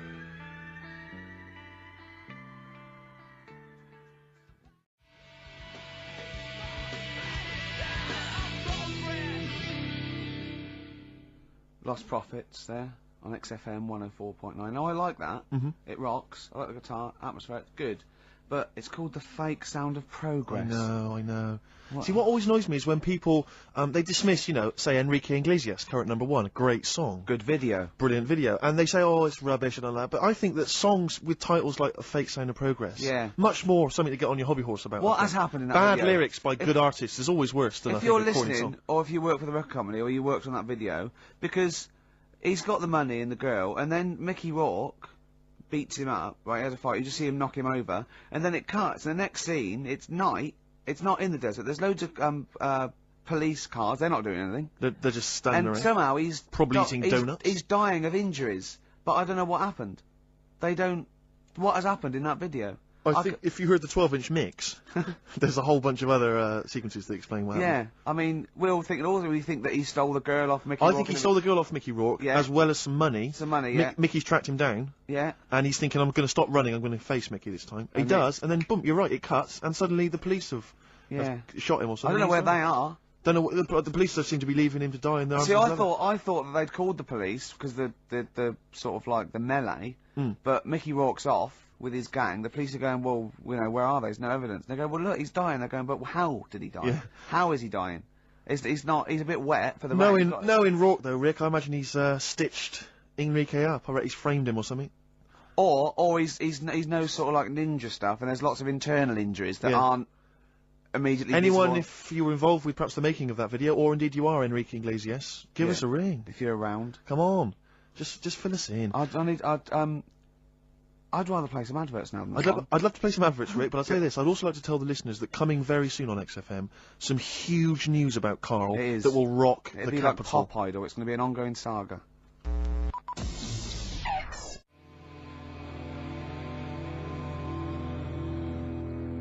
Going in, shot. Good track, good band. But I'll tell you what, in the second hour, I just want to play classics. I'd love to hear a bloody I want to classic, play mate. some Cure, New Order, Smiths. Sure. Do you know what I mean? You know, we played Nirvana earlier, but it's not enough for me, Steve. No, you need I your want- fix. I want. I do. Well, it's that point in the show now. Song for the Lovers. One of my favourite singers. Probably one of the most beautiful singer-songwriters of all time. Well, you don't mean that, like, you don't mean that he's a good-looking bloke and you fancy him. I mean, I just want to clear that up, Rick, because otherwise... That would, yeah. What you mean is that the songs he writes are beautiful. Yeah. You can take or leave him as a bloke, can't Yeah, you? of Imagine course, his of course, physicality. yeah. is And not and he's written such brilliant classics with his lovely arse as. Oh, why did I say that? Why did you say that for, Rick? Because Why did I people say will that? listen and misinterpret. Oh God. He wrote Galveston. He wrote Wichita Lineman. I am He alone wrote for the county. yeah. He wrote MacArthur Park. And just to tickle him down below. What? I don't know are you what. saying See, there? and this is a song, one of the most beautiful songs I've ever heard. It's off the album 10 Easy Pieces, which is just him doing the versions of other, you know, that he gave to other people on piano. And this is called If These Old Walls Could Speak, and it is absolutely beautiful. Listen to this.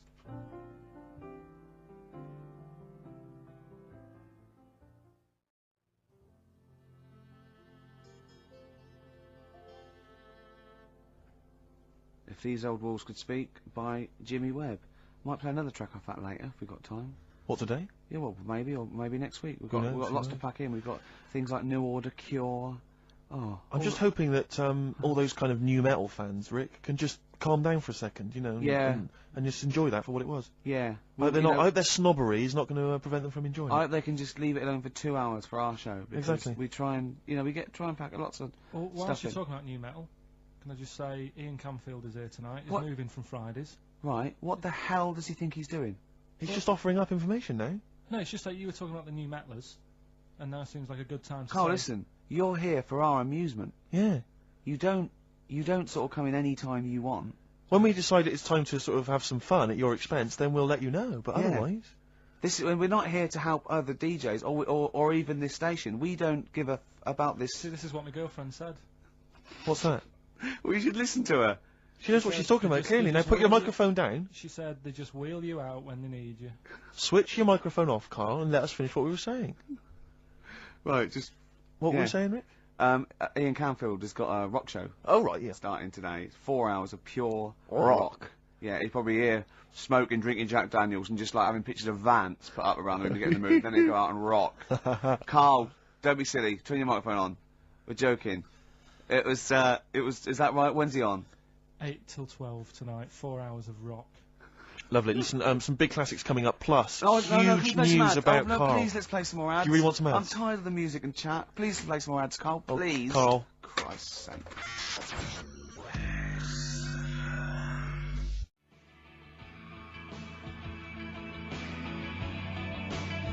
Cure on XFM 104.9. That's what it's all about, Steve. Absolutely classics. Yeah, we've got some more classics coming up. Looking forward to them. Now, when we were talking to Carl in the week, the thing is we're talking to Carl is that you come up with something that's sort of like, quite innocent, and he goes, well, once, right? And you realise that it's comedy dynamite. He doesn't know it, but we want to go save it. And he let out, you were filling in a form, weren't you? It was all like your girlfriend thinking you're a div. And it's happened before, isn't it? Because she came home and you'd filled out a form to get a job once, hadn't you? Yeah. What was that for? Granada Telly. And on it, Well, let Carl explain. yeah. You see, this is what annoys me with job applications, because rather than just saying, do you want the job and what can you bring to this business? Yeah. Do you want the job is a good one. Because the thing is... That's sort of the one for the boys. No, listen, right? Because if they say no, Yeah, I don't think they want the job. Yeah, but listen. Go on. I mean, I presume with what you do, you have to take people on and stuff. Well, in a fight, you mean? You know what I mean? Yeah. And I think it's more important that you're willing to graft and put the hours in Sure. than say that, you know, you did well at school. Yes, Sure. Because if I wanted to, I could have done well at school. of course. I just didn't want to. Yeah. So where's this going? So you had the application form. So when it came to the qualifications bit and that, I couldn't fill them in because I didn't have any qualifications. And it was also asking about your languages. And I put down English quite good. English quite good. Ha ha ha. Hee hee. And his girlfriend came over and seen the form that he'd sent off, and this was a copy of it. Yeah. And so she went, oh, you know what I mean? So that's what started, you know, the disappointment. So they're going to get that and think that you're not English. I don't think I've got it. It was ages ago. Right. How long ago was it? Oh, well, it was when I was still in Manchester, so 5 years ago. I don't think you've got to know. No, I think you'd... There could be a long list. I mean, there's probably a lot of admin problems in that organisation, but they probably... But it's what I meant by it is that you know, I can speak English, but I don't know all these long words that people use all the time. Yeah. Oh, God. Oh, can I just tell this quickly? In the week, I'm talking to you now, the listener. Usually I don't. Yeah. Carl said, about embarrassing him on air and that, and he's worried about his education, and he was worried about not knowing long words. Like, we come up with any long words. And he said, no, I was scared, you were going to ask me something about, someone, and he's Eastern European leader. His surname is Milosevic. And Carl said, so I learnt it this week, and learnt it so you can't catch me out in case you start. I said, what? And he said, he thought about it, and he went, Flobodan Milosevic. Got the surname right, though, didn't he? So what's his surname name? right. What's his name? That's how Bill and Ben would address this leader. How would they have said it? Flobodan Milosevic. What's his name? Slobodan Yeah. Milosevic. Yeah. Well done. done. Anyway, Carl, look, you almost let it slip then as you were talking about your filling out that application form. There's some big news that everyone needs to know, which we were stunned by in the week, although the more we sort of talk to you, the more it starts to fall into place. Yeah. But Carl, what's the story? That I haven't got me exam results from my GCSEs. He never turned up to get his exam I results. was working. And so, how many did you take in the end? Because you weren't even sure about that, were you? You think you took maths and English, don't you? Yeah. And art. you think you've handed in the artwork for art, don't Now, you? art was continual assessment, wasn't it? Coursework. And what was it that you made? I made a man sort of putting his arms into a car. You made a model of a man putting his arms into a car. What was this? So Sort of that like- one's passed. Was We that can this, take that this aside. homage to break-ins in Manchester? Was this? What was this? Oh look, he does what he sees. Yeah. So So you've what's got it- that. That's safe. You definitely got that one. So you've taken art, you've taken English and maths, you think? So this is what we're going to do, listeners. We're going to try and find out his exam results for him and tell him next week. Live We're on gonna- air. We're going to call his school, we're going to try and track him down, and we are going to have a little envelope, and we are going to give Karl, at the age of 29, his O-level results. GCSEs, yeah. Now, Karl, so you took maths. Yeah. You think you took English. Do you remember turning up to do those? Do you remember sitting in the room filling in the forms? Yeah. Okay. And how did you feel you did? I don't think I did well. You don't think you did well? Did you revise? No. Why didn't you revise? Because I don't really believe in it. Okay. Well, it's just that if you don't know it, then you don't know it. You shouldn't have to start looking at a book. If I went to like the hospital Yeah. and the doctor said, "Oh, you need your appendix out," but hang on a minute, I've just got to read up on it. Yeah. That isn't good enough. Okay. He should know, and that's the way I feel about it. To be fair though, He did do the revision beforehand. yeah, they don't usually pass on, like, maybe, like, when they're in practice. Yeah, 7 years information down they the took in line. by osmosis. Yeah, yeah, and bloke comes in and goes, "Can I just see what you did with that?" And I goes, "You've passed." Yeah. Phew, that's a good one. Yeah. Good job I watched Casualty. I just like the way, the things that interest me, I remember. Things Okay. like snakes not having ears and stuff. Yes. I didn't have to read about that. No, you just learnt that, yeah. You saw it on the telly, didn't you? You saw it on that Ian Wright programme. Yeah. Yeah. And this is what Karl said to me. He said, it's actually, I called Karl up in the week, and Reese was with him. You know, Reese used to be on XFM, Yeah, and he took the phone, and he went, "Karl's worried, I've seen that programme." He said, "Snakes don't have ears, right?" He said, "So you can creep up on them and pick them up." And he said, "Karl's worried." He said, "How do you ever put them down again?" Because then they know that you're there. I woke up the other night quite late, Worried about that. and I said to my girlfriend, I said, "How do you put a snake down?" And she said, "What are you talking about?" I said, "That Ian Wright thing, this guy managed to pick up a snake. And do you know that thing where they clamp its head on a jar to get the poison out?" I do now. Right? They did that, but they didn't show you how they got rid of it, and I thought it could really get nasty, because it's obviously annoyed that you've had its head pressed in the jar. Yeah. Yeah. Right? They hate that. Now, Especially as it's in front of their mates. when you lift it off, Yeah. right, you've got hold of it. Yeah. If you go to chuck it down, it's going to turn on you. It's going to go wild, isn't it? So, I just wondered. Well, what you do is you never put it down, Karl. Yeah, that's why That's what that happens. bloke has got about 11 or 12 just carrying him. Exactly. Yeah, you never put it down. You sling it. Who cares? You just throw it, don't you, really far. That's not that. I don't think you should throw. But snakes. Karl, listen, I don't worry. We're not asking you to get involved with snakes. We're just asking you now. You've done maths, you think? Yeah. Did no revision for that. No. Okay. English. Do you remember what it was? Did they ask you about Shakespeare? Did they ask you I about can't books? remember, but I must have done it because I thought that was. It was the English language, not English literature, wasn't it? So it was Was it like spelling and all that So sort was it? No, was it like a comprehension? You read a passage and had to ask questions on it. Was it? Did you have to write a short essay? I don't know. I can't remember any of that.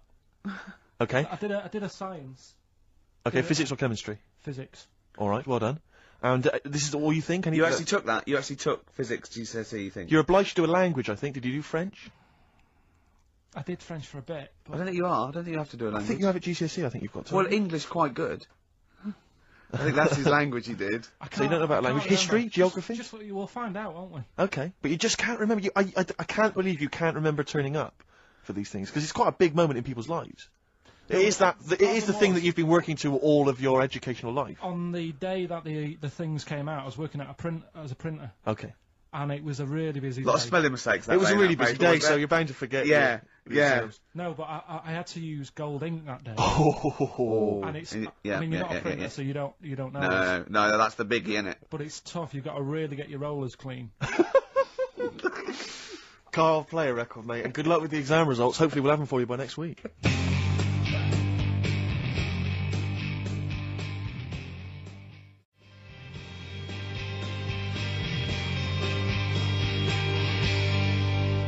PJ Harvey on XFM 104.9, the home of the classics. Absolutely. Classics. Classics.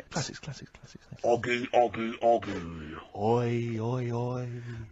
Well, we were talking earlier about this as this book, They Died Young, right? And there's all these theories about these people, like famous people that aren't really dead. And I remember speaking to someone about this, okay, and they said to me, Bruce Lee is not dead, right? They said he's not dead, right? And I said, well, how do you know? He's going, no, it was a whole big thing by the Hong Kong government, and he's actually working as an undercover cop in Hong Kong, using his kung fu powers. Now, no, apparently he faked his own death, Carl, Yeah. so that he could work undercover for the Hong Kong Yeah. police, infiltrating gangs, the triads, that sort of thing. Now, my point is this: if you're going to use someone undercover in Hong Kong, right? You know, an undercover cop. I suggest using the most famous Chinaman of all time. That would that's be a guarantee. Yeah. Yeah. So, you know, when he's taking away a gang, they're going, you look a bit like Bruce Lee. He's going, no, I don't know. See this moustache? It was a bit wonky. Well, just take my word for it. I'm not Bruce Lee, alright? Well, all that stuff you did when you punching us and kicking us and chopping, yes. But, I'm not. Yeah. It does look a bit like the stuff in my film, in his films. In his films, yeah. But it's not. It does it's just not. coincidence. No, yeah. The thing is, though, I'm not sounding bad here, not trying to offend anyone, but they do all look the Right! same. They do all look. No. No, you know, we're having a serious chat. Right. I'm not here to upset anyone. Right. And what I'm saying is, over here, I'm so sorry. no, I'm not. Yeah, but you know me, I'm not out to upset Right. anyone. Right. You're not a racialist. No. What So- do you mean? Are you saying What Orient I'm people saying is- all look alike? Well, look at the people over here, right? Yeah. With like you've got No, ginger this- people. You've got people with black hair. You've got people who are fat, people who are thin, but they're all so sort of fit, which isn't a bad thing. They all do that sort of thing in the park. They're all fit. It's a place where black hair. I mean, when they come here, they take pictures of people with ginger hair, don't they? Because they don't get them over there. That's what I'm saying. So calm down. Jeez. So you're saying that Bruce Lee, the most famous Chinese movie star of all They time, can't tell them apart. other triad members would. How are they? I mean, how are they going about the business at all? I mean, Yeah. what I'm saying is, how tell would they it- even realise yeah. that was the guy? What do they have to do? Wear numbers in, you know, because there's a billion No, but of them. when you know them, then you know. So what? Oh, I see. They can tell each other apart, can they? Well, they got signals. This is amazing, isn't That's it? how you got away with it. Simon, which one are you? Just raise your hand, Simon. Yep. Chang, which one's Chang? Chang, good. Yeah. Oh, it must be murder, mustn't it? Just That can be the only. people going into the wrong houses all the time, getting off with their mates' wives. Exactly. Yeah. It must be a nightmare. Then. It must be a nightmare. Please don't complain. He doesn't know what he's doing. So I'm really sorry to anyone that's... he honestly does not know what he's saying. XFM 104.9. Yeah, but what I'm saying is, Go on. I don't think I am offending anyone. Okay. Fine, that's alright then. And you know that I wouldn't want to do that. No, I know you don't. Before Oh, no. I swore Oh, I on the know. Radio, I said, right, if you got kids in the car, turn your radio down. So before you make any potentially racist remarks, just point out if you are listening and you might be Oriental. Yeah. Please don't take offence. Or go... Oh. You know what I mean. So Yeah. go on then, so what was this other dead person? Who's not... Carl, play a record. Ricky's having a heart attack. We'll come back.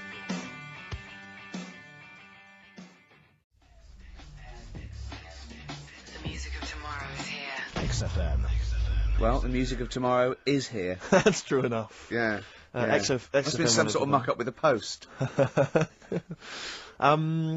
Rick, a lot of the times when I've played Hip Hop Hooray, my hip hop track of the week, Yeah. you've sort of scoffed, you've thought that maybe I don't have credibility amongst the hip hop fraternity. No, it's just the way you dance. Well, It's merely the way you dance that worries me. Because people can't see it, really. And it's sort of like... Imagine if Mr. Bean thought he was in D12. You know what I mean? It's that sort of... And I don't diss you. I mean, I know you're a hip-hop appreciator. You know, I wouldn't expect you to diss me. I'm a black queen.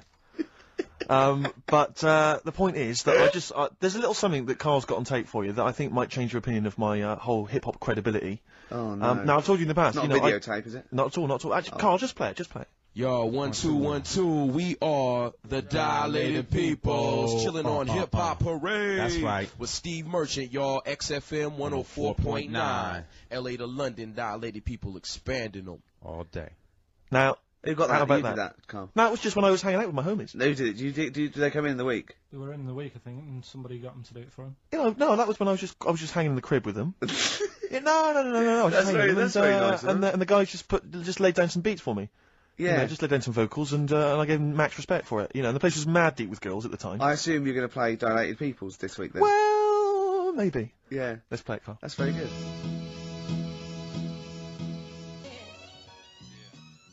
Merchant, y'all. XFM 104.9. LA to London, dilated people expanding. on- Respect, guys. Cheers very much. Out of here. Yeah, guys, just maxing there. Lovely. Good to hear from them. Good to hear from the boys. But I'll probably be heading over to LA, NYPD, and just you know, chilling with them. I'd love them to meet you. You're having a laugh. I'd love them to meet you. We would hang out. I know all the jive. It's like a thing they do on MTV or H, like being Dilated Peoples, and Yeah. they come in, they make us three look Yeah, like look a like rap Dilated Peoples. group. Wouldn't that be great? Listen, I told you before. I've always remembered the words of Snoop Doggy Dogg. Yeah. Bitch is a bitch and a hoe's a hoe, but if a man be acting like a bitch, he's a bitch ass homie. All Yeah, right? sure. Those are the words from the Sure. street. I would. It'd be like you two had won a competition or something. Do you know what I mean?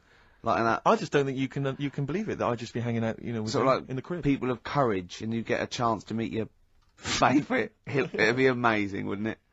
Listen, we were talking earlier about the fact that Bruce Lee, and it's a well-known fact. Yeah. He faked his own death so he could continue his undercover police work, as opposed to being the Because biggest no one would. superstar. You know, he doesn't No one look would different spot him. to anyone else. But I was talking to someone as well recently who utterly convinced, and you get this quite a lot, don't you, especially Americans, that Elvis Presley's still alive. Yeah. And I think, wasn't there some statistic, like more people believed Elvis was alive than believed evolution? Was that right? Yes. Something like that? No. No, it's something worse than that. It could be something. It was something like that. It's something like, mad, I don't know, isn't it's something like 42% of Americans Yeah. believe that Elvis Presley has faked his own death and is still Yeah. alive, right? Yeah. And there's this whole book that's been written about it, because, Carl, you might be interested in this. I know you're always fascinated by things that have been written down and therefore a gospel. Yeah. And that you don't have to apparently- revise yourself. You just learn off Exactly. Ian Wright. Yeah. But apparently, the reason that Elvis is still alive is that there's a number of sort of pieces of evidence. One is that none of his family could agree which colour pyjamas he was wearing when he died. That's Yeah. evidence, apparently. Apparently, you know, he was an honorary member of the FBI. Well, apparently his signature appears on FBI documents well into the 80s, long after he should have died. Apparently no one can agree. There was sums of money that only... a lot of fat people in dungarees have seen him. Yeah. There's sums of money which apparently only he could have given authority to have transferred to other bank accounts. They've moved. Yeah. So this is all evidence that Elvis is still alive. Mm. And a lot of people, and I was talking to this guy, and he was saying, yeah, well, of course, the thing is, the pressures of fame were too much for him, that he faked his own death so that he no longer had to be this huge icon, you know, he could live an ordinary life. And my query has always been this: if Elvis faked his own death, do you think the method he'd have chosen is to have shat himself to death whilst on the toilet? Yeah. Yeah, but because he picked that, nobody will doubt it. Right. So Elvis went to the FBI. Yeah. What do you make of it? Well, exactly. So what we're saying, Carl, is that there was lots of methods open to him. You know what I mean? It's all like, he didn't go to his secret police and go, "Oh, I'm fed up. I want to fake my own death." You know what I mean? And they Yeah. go, "Yeah, that." Yeah. And what methods have you got? I like to be found, shit myself down the toilet. You like to do what? I want to be a big fat mother on the toilet, just shitting myself to death. Right. On my ankles. Yeah, Elvis is a good idea. I'm just wondering if there's maybe something a little bit more glamorous for your favourite death. I mean, you could take a bullet for the president. Huh. What, and shit all over him? Just shit No, myself? we know crap at all. That'd be what you do. No, you just take a bullet for him, or you could. There has to be shit involved. Why has it got to be? There has to be shit involved. Why has it got to be crap? I want it this way. Oh, make it happen. Yeah, it's probably Carl head in hand. Look. Yeah, he's worried about the things we say. Yeah. Jeez. We haven't offended 1.2 billion people. Yeah, a fifth of the planet. So, Carl, what do you make of it then? Are you Like I convinced say, Elvis is still alive? am I getting him mixed up with someone else? Because all Elvis, all Elvises look alike. Because Now that is true. A lot of Elvises do look alike. That's safe. on his gravestone, Yeah. didn't they get his name wrong, or is that his brother? Who's his brother? Aaron. No, that's his middle name. Yeah. You're not an Elvis kind of expert, are you? Hold on, wasn't Elvis one of a twin that died? That died, and I'm sure they got his name wrong on a grave or something. Oh, I don't know. But that's consequently that's proof he's still alive. No, the thing with the still alive thing, Like I say, he picked that awkward death because nobody would be saying, hang on a minute, going round upsetting the family, wanting to talk about it because they'd be embarrassed to be saying, you know, he was found sort of in a pile of mess. Weighing 25 stone. Yeah. So... Because you notice he also expanded to a huge size as well, so he was just a huge fat blob of a man. He also did that to add, you know, extra... To the glamour. I don't quite understand these people who fake the deaths, because... Well, a lot of them don't. A lot of them don't, Carl. This is what, in a roundabout way, we're saying. We're saying that a lot of people that say people fake their death, they didn't. Like Bruce Lee and James Dean and Elvis Presley. We're saying they didn't fake their deaths. He did die, didn't he? His head come off, didn't it? Play a record. Who's this? James Dean? His head came off. There is a light that never goes out. The Smiths, XFM 104.9. Nearly through. Absolutely. 2 hours of chat, great music. Bloody good music. Carl. Of course. Speaking fun. before he thinks. By the way, you know when he was talking about Mowgli? You know he was going to talk about Mowgli and you said, oh, what are the gremlins called? Yeah. Were you thinking of, Mogwai. Mogwai. Yeah, but they were still... Fair, they were called gremlins. Yeah. He was... Yeah. I know what you're thinking. I know, to be fair. But my girlfriend won't be listening now, so... she'll still think I'm... bit daft. Why would she ever think that? How long have you been going out with her? About 8 years. Well then, why would she ever think you're daft? That's the only stupid thing you've ever said, the Mogwai thing. Why would she ever think she's going out with a, to be honest, a retard? I think it's a very beautiful relationship you must have, you know. Because it's odd, I mean, she's a professional journalist or whatever. Yeah. You know, and she works for, is it, Radio 5 or something? BBC Sport. BBC Sport. TV. And so you're a man who never even got her your exam English results. quite good. Is English quite good? Her? Really good. Yeah? So... And did she do her exams? Yeah, she's quite bright. Sure. So what do you bring to the relationship? I think take the pressure off her. Take the pressure off her to do what? You know, like... when she's had a stressful day and she comes home and talks to me, I think... Yeah. You would relax me, and that's the truth. I honestly, if you know, Carl, he can just go, wow, it's alright. Do you know what I mean? He doesn't, you don't get stressed. He sits in his little booth now, he doesn't talk to anyone, his little sound booth, all the week. And you're in your own little world, aren't you? Well, it's interesting because I wonder sometimes what your aspirations are. I was thinking this, I was watching a repeat of Family Fortunes on Challenge TV last night. And it was sort of mid-80s one, and I don't know if it's still the case, but it was the aspirations of the contestants. Were so kind of, it was like, and what's your hobby?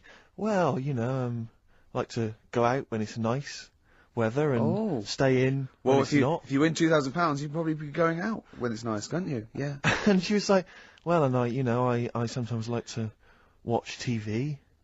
You know, and I was thinking, wow, man, you've really got some incredible dreams. It's just like that. You're just waiting to die, aren't you? That's what all I feel sorry for, right? Two things.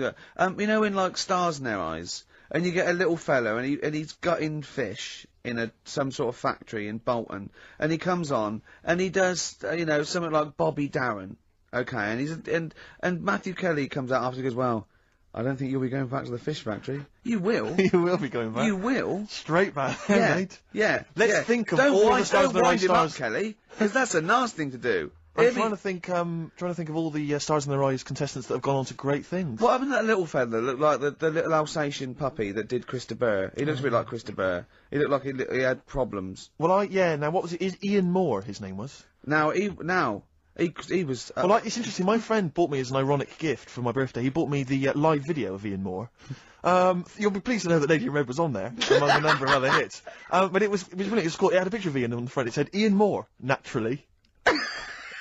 I didn't know it was too big for him as well. Of course. It was ludicrous, but I don't know if that meant Ian Moore, naturally, like we all know who this guy is, it's Ian Moore. Yeah. Or was it Ian Moore, he's no longer being Chris de Burgh, he's just natural. What did he sound like when he wasn't being Chris de Burgh? Chris de Burgh. Did he really? Because he met him, didn't he? Yeah. Well, I think Chris de Burgh couldn't wait to get back on the telly. Well, the thing is, I think Ian Moore is actually earning more than Chris de Burgh now. I think they could have got Chris de Burgh on there. Yeah, you can get Chris de Burgh for £1,000, but Ian Moore's going for 1,200 now, just a PA to a DAT. But he does Lady Made, he does all the hits. He does Don't Pay the Ferryman. Yeah. Don't even set a price. Does all those. Interestingly, I saw him interviewed once, and Lady in Red's not his favourite song. You're joking. It's bizarre, isn't it? But he was only going to play that if it was fat ginger.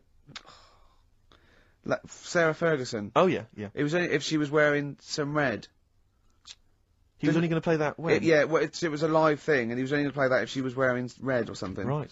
Didn't That's her freckles beautiful. That's count? beautiful. No, so luckily she had a red. That must have clashed with her a bit. Yeah. A red scarf on her face. And the highlights in your hair that catch the light. Yeah. Such a beautiful lyric. Never seen you looking so lovely as did. The thing is, right? He misses a rhyme there. He goes, "I'm gonna ask you to dance, looking for a little romance." Now he could have said dance, couldn't he? I've met a man once in a bar. I was talking to him for some reason. I was annoyed by him. I was wound up by him, and I said that I'd written Lady in Red, and I never got any money for it because I found out he was like a music lawyer, and he went, "Well, give me a call. I'll investigate that." And he was actually going to do it for me. I love the idea of that. Just Why did you say that? really bored, and I didn't like him much, and I thought that was Why did you choose Lady in Red though? Because I think I was singing it with a friend of mine, and he came over and went, "Oh, good voice," and I went, "Yeah, I wrote this." What pub is this? It was North. Is it? Yeah. Never seen looking so lovely as you did tonight.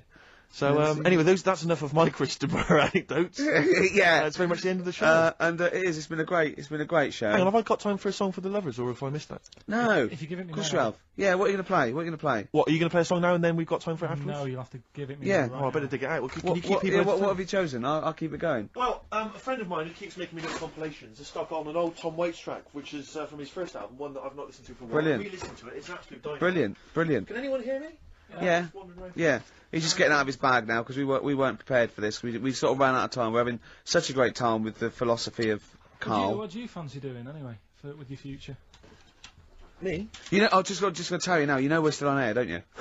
Before it gets too casual, you know we are still broadcasting to the capital. Okay. Yeah. What do you fancy doing with your future? Well, Steve? once I've made all that money from suing Christopher, no, my future, I'm living my future, man. I wanted to have some good mates like yourself and Ricky. Yeah. You know, Karl, I wanted to be on the radio. I wanted to play great songs. We're like the Three Musketeers, me, you, and Steve. We're like the original Rat Pack. We're like Ocean's 11. I'm Sinatra. Yeah. You're Sammy Davis Jr. and you're what's his name? Dean Martin, aren't you? Yeah, or Joey Lawrence. What's his name? Joey Lawrence, not Joey Lawrence. Joey Bishop. Joey Deacon. Joey Deacon. My dad said the ending on the old one's better than the new one. We should definitely get your dad in, man. That would be just dynamite. When people get tired of you, we've got the whole Pilkington family to choose The from. whole gene pool. Have you seen it? No. Karl, have we got time for this now, really, mate? What? To be fair. Okay, it's track number 1. Now, interesting thing This about is Tom shoddy. Waits is that, this is from his first album, and he doesn't sound like that kind of gruff, lived-in guy that he wants to be. He didn't actually sounds smoke. something of a crooner. Yeah. But this is a track called Old 55, which bizarrely, I think, might have been covered by the Eagles. But anyway, I think it's a really lovely track, really beautiful track. I'll see you next week. And we'll see you next time. Say goodbye, Karl. So yeah. Say sorry For what? for if you offended anyone. I didn't. So if I say sorry, that's saying I'm guilty.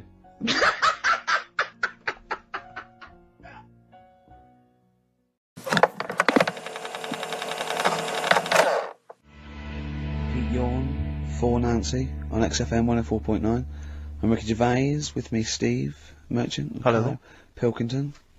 Steve, you got any other toilet-related anecdotes? Rick, my life is just full of toilet trauma. Yeah. And Karl, you may not realise this, but a while back I used to host, this is bizarre, I used to host a radio show on the BBC World Service, right? Now, if you want someone who's the voice of integrity, the voice of intelligence, the voice of a nation, you're going to come to me. That's obvious. And I was broadcasting to, now they've got listeners of something like 50, 60 million people around the world. It's mental, the listenership of the World Service. And I used to host this show with It's a someone big else. place, Steve. The World? Yeah. You're absolutely right.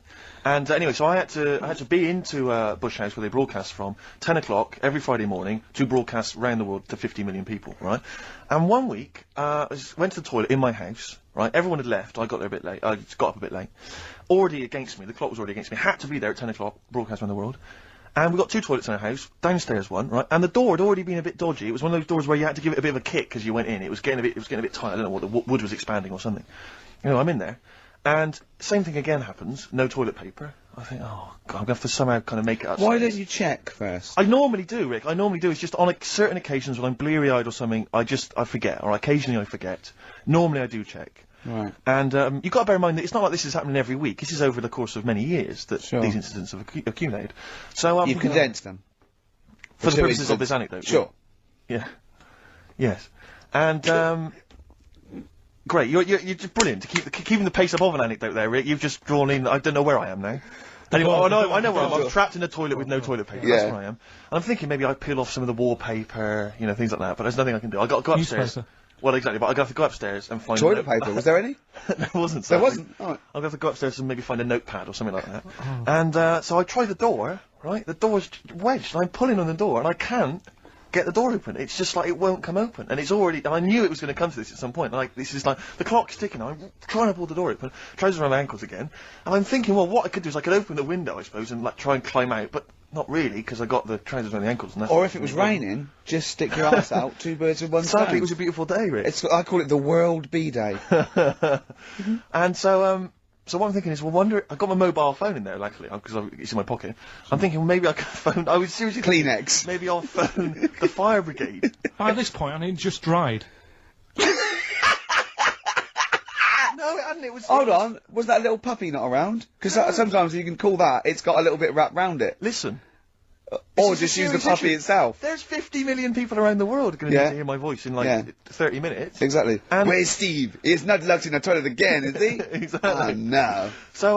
So I'm thinking about phoning the fire brigade, and I'm thinking, Sure. like, if I do that, it's gonna be the first call that goes straight on the speakerphone. Yeah. For, like, the entire fire brigade service With everywhere. a butch hero carrying you down over his shoulders with your trousers round your ankles. Can I Exactly. just not pull him up? No, you've got to be taught a lesson. Yeah. But I imagine the idea of phoning up and going, hello there, I'm trapped in a room in my house. Oh yeah, which one is it? Oh, I It's don't quite need small. to know. It's quite small. Is it? Yeah. It's not the toilet, is it? Because we don't want to come and rescue someone who's trapped in the toilet. Which No. service do you require? Paper? So I think I can't find the fire brigade. The clock's ticking. So then I think one of my housemates is still in the house, but still asleep. So I phone the house number. Right, phone rings and rings and rings for ages, and eventually he answers the phone. Right, gets out of bed, answers the phone. Yeah, hi, it's Steve. All right, what's wrong? I'm What are you doing? downstairs. What are you doing? All right, yeah. I didn't wait. I don't know. What are you doing? Just in the I'm just toilet. downstairs in the toilet. Oh, yeah, what are you doing? Well, I've finished what I'm... Have you got any toilet paper? Any bog roll. Yeah. So he had to kind of scrape together a few bits of paper, you know, and sort of tinfoil or whatever he could find in the house. A cactus. Come down Oh, no. Pass it underneath the door, right? And then I said, "Can you move away from the door because I don't want you to hear me as I'm, you know, wiping the." And so You he didn't say that? Yeah, well, I didn't want him to. You know, that's What, embarrassing. sorry, That's embarrassing. What were you wiping it with? Not tumbleweed. What do you mean? What No, but noise? I know what you mean. Yeah. No, exactly. Right. So then I say, right, can you smash? Why was he hovering? Why didn't he want to walk away? Will you keep your what was it outside with a glass to his ear? Yeah. Thankfully, there was a window in the door, but it was frosted glass. You could just see my semi-naked body moving around, and so eventually I said to him, "Look, listen, I'm going to need you to sort of kick the door in." He said, "Well, I don't want to kick the door in because you're going to have to pay for it, aren't we?" I go, "Yeah, but I got to go to the World Service. Well, yeah." And he was a lovely man. He's the weakest man you've ever come across. It's like if there's one person you don't want to have to throw their body weight against the door, it was him. It's like he'll snap before the door will. So he's smashing against This the door. sounds like a fetish to me, though. He went in there, and there you were naked with lots of toilet paper. And you go, oh, you've broken the door down, and there I am naked. Again. Oh, you've rumbled me, Rick. I wish I'd not told that embarrassing story on the radio. Like it wasn't embarrassing enough, you've just got to make it slightly more seedy. Oh, so did he get it done? He did it, yeah, and I got to the World Service with, like, minutes to spare. Oh. And interestingly, I told that story to 50 million people around the world. Joking. Did they understand? I think so. I mean, is that a bit of a problem when you're on the World Service? Like, thinking of things that everyone can understand? Yes. Because you can't It's a bit just like talk when about- talking Yeah, to you, yeah, exactly, Carl. I think you're on thin ice there, worrying about people understanding what you're saying. No, but you can't talk about stuff that's on the telly and that, because some people say, oh, we haven't even got a telly here. Oh, yeah, you're listening to XFM 104.9. Play a record.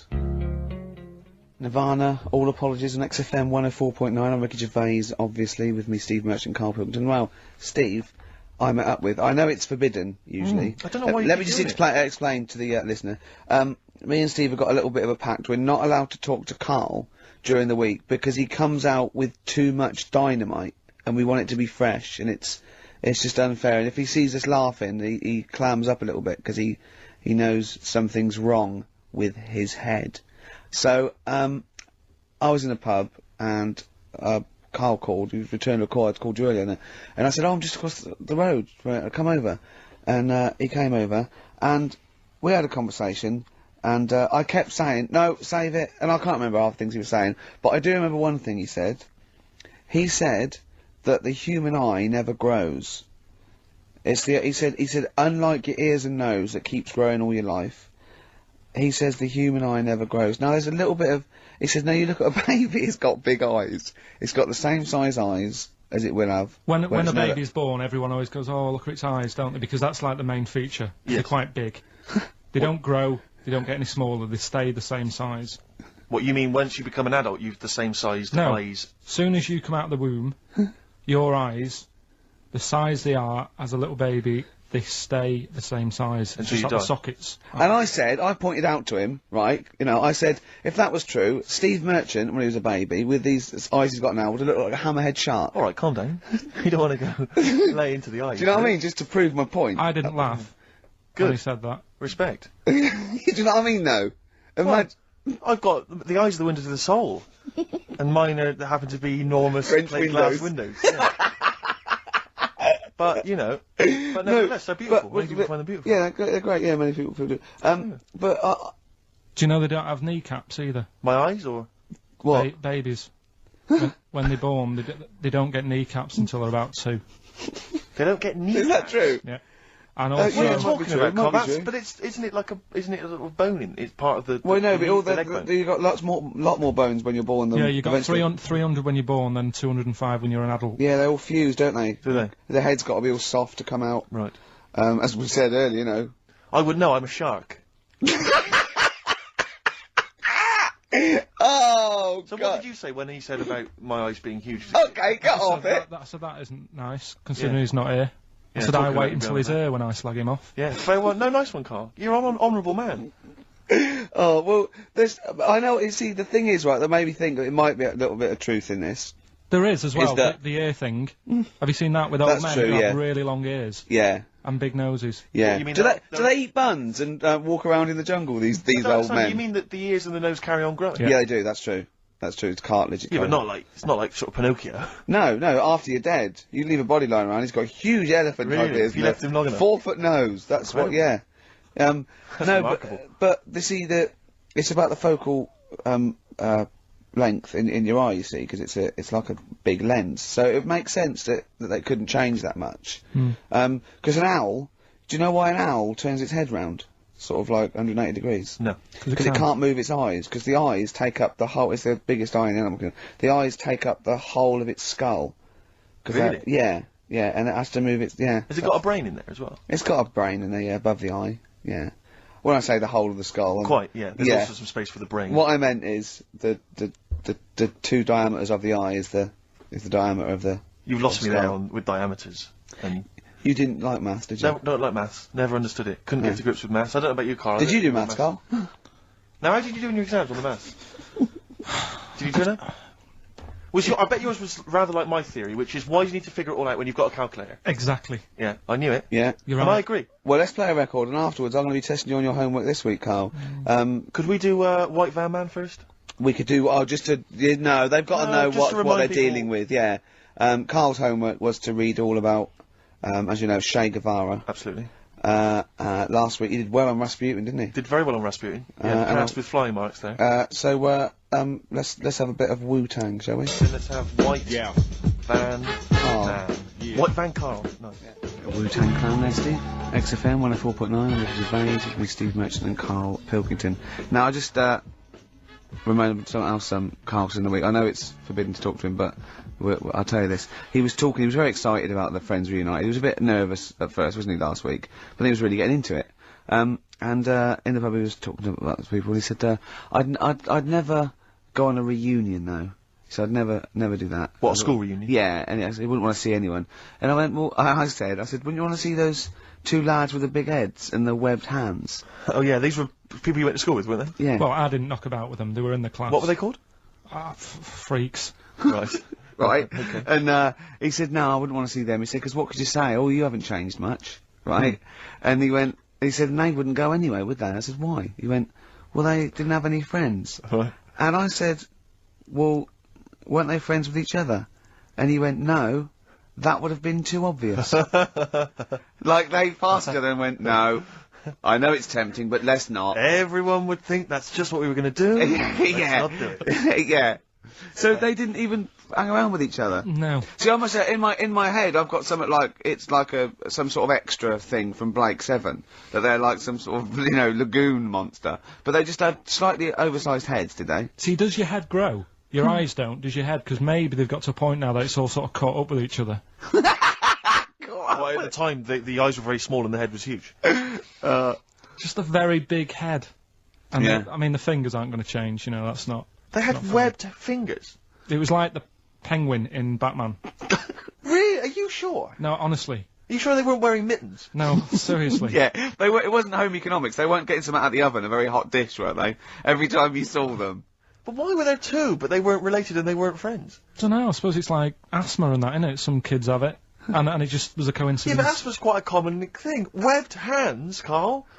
Yeah. I don't know. You don't think of it, do you, when you're a kid? You just sort of... Oh, when, yeah, when you first see them. Yeah. There goes the frogmen. Anyway, Carl, look, let's have a little quick session of White Van Man. For those that don't listen to the show regularly, the Sun, as you may know, has a section called White Van Man where a member of the public gets asked their opinions on the week's big political and social hot potatoes.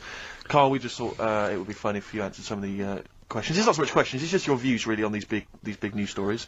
What do you make of Olympic ski hero Alan Baxter testing positive for drugs? What did he do? Well, he won a gold medal in the Olympics, and For what? he was a skier, Right. and he won gold medal, and they've just tested him positive for some kind of illegal drug. But what... if he did, why take drugs to ski?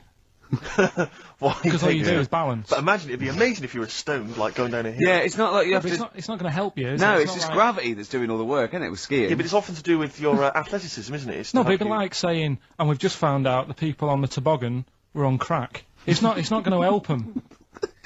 You sit there and you go with the flow. Yeah, And you hold could on. I say, the drugs he was Apparently taking... that's his defence, Probably, he probably wasn't jacking up H or, dropping a few E's or getting stoned. He was probably taking more sort of, Steroids. performance-enhancing drugs, as opposed to him just, scoring some shit around the corner from someone, that getting doesn't- off his tits and jumping in a toboggan. Doesn't mean that, does it? He wasn't off his nut. Yeah. You tested you. You pissed out your head. But why doesn't he just say, don't be stupid, why would I do that? It's just not going to help me out. But it is, isn't it? Because performance-enhancing drugs do. Wait a minute, Steve. Wait a minute, Carl. Right, look at this way. Okay, look at me. Yeah, have I got his attention? Yeah, the lights glinting off your ring there. Yeah. You're attracted. Okay, right. Now keep concentrating. Right. Some athletes, you're aware they take drugs. That's to build up Swimmers muscle. and stuff. Yeah, swimmers. For Runners. example, runners, yeah. Not only do they help build muscle, right, but they can actually, give them a boost performance-wise, Yeah. sort of like steroids and all this sort of stuff like that. So that's the sort of thing we're talking about, okay? Right, so again... He wasn't on a why bong would that help before... you? What? Why would that help you when all you've got to do is balance on skis? Not when you're at the Olympic level. Yeah.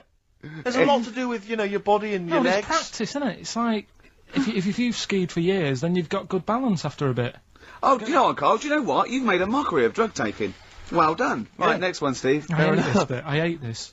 I don't know if you saw it. What did you make of Posh Spice's warts and all documentary? Yeah, I saw a bit of it. What did you make of it? People are slagging them off, aren't they? Saying, she's daft and that, but Don't make you. she's... I think they're alright, honestly. Yeah, I think they're all right. She's alright. I think David's really a decent bloke. Sure. Um, Would you agree that he's quite a simple man? yeah, but he's a footballer. He doesn't need to be... Do you know what I mean? It's like me. Yeah. Like, alright, I only got an E in history. But knowing about the Tudors doesn't help me press these buttons and put the next CD on. No, sure. Do you know what I mean? Yeah. So, good luck to him, and he's done well out of it, and it's just Yeah. jealousy. Yeah. I remember, though, when I was back in Manchester, was in Piccadilly train station, and he was there, right? Not as big a star as he is now, Yeah. back then, but he was stood there, and I was so close to going over to him and saying, did you go to my school? Because I recognised his face, but I didn't know who he was. Do you know when you sort of go, sure, I went to school, it's not the one with the big head, Yeah. but I do recognise him. Then my girlfriend got off the train, and I said, I'm sure I know him. She said, yeah, it's David Beckham. And I was Oh, so thank close God to for your going over. girlfriend. Does she get an awful lot of scrapes, does she? She does, yeah. Okay, what about the fact that the pension crisis Sure. is going to force Britons to work into their 70s, Carl? You might have to carry on working into your 70s before you can claim a pension. I think it's a good thing. Because you see a lot of old people who look bored. Okay. And I honestly think if you keep your brain busy, Yeah. you'll live longer. Yeah. It's only when you actually shut down, right, that's when your body sort of dies because it doesn't feel it has a purpose. Yeah. It's like if you've got flu, keep going to work. If you have a day off, you just feel worse. You'll mope about at home. Doesn't do you any good. What about whatsoever. where do you draw the line there? Though? What if you say lose a finger? Pop into work? Depends. If you can't concentrate because it's painful. But what if you're a typist? Or You're not going to pianist? type as many words, but you'll do more at work than you would having a day off at home. Sure. Okay. Tony Blair turning trendy with his Paul Smith designed naked lady shirt. I don't know if you've seen this. It's the one with the pictures of naked ladies on the cuffs. And, you know, I mean... Okay. And finally... how's that? You see, this is what annoys me about this feature. It's just, what's that? So what? Yeah, but it's the Prime Minister of this country wearing a trendy shirt with naked ladies on the cuffs. Alright. Okay. And finally, what do you make of the fact that Top of the Pops have banned Will Young singing both tracks on the #1 slot, and consequently he wasn't on there at all, they had to show the video. The first time anyone's ever made this demand. He wants to sing both the A and B side. Well, he can't. It's double A, yeah. Double A side. That's what he wanted to... That isn't how it works, is it? Yeah, I agree, yeah. And the thing is, which one... I mean, at the end of the day, loads of people have bought it, haven't they? Isn't it Yes, like one of the yeah. best... So it doesn't really matter what it does, because people have got it, they can listen to what song they want at home. Doesn't matter about what Top of the Pops do. Yes. And it's just annoyed me now. It's... Who's annoyed you? Just what goes on in the world. I'll tell you, you're better off not knowing. It's better being in my little world. If that's what people are talking about on the streets and asking the white van man, do you know what I mean? I think you're right, Carl. I think you're right. Jeez. Shall I play a lovely song for you? Because you're getting all stressed now, aren't you? I've not had a good day. No, I know. We tell you about it later. It's not having a good day. Well, I'm going to play a Neil Young track here of Harvest. It's Alabama. It's beautiful, and this is for Carl. Athlete, West Side. I still like that one. It's a good track. Yeah, I was worried it's a bit novelty. It would go off very quickly, but it's good. No, Really it's not melodic. bad at all. On XFM 104.9, I'm Ricky Gervais, with me Steve Merchant, Karl Pilkington. Steve. Well, we were talking about the news just now, and there was a story I heard in the week. I think it was on the radio, and I don't know all the details.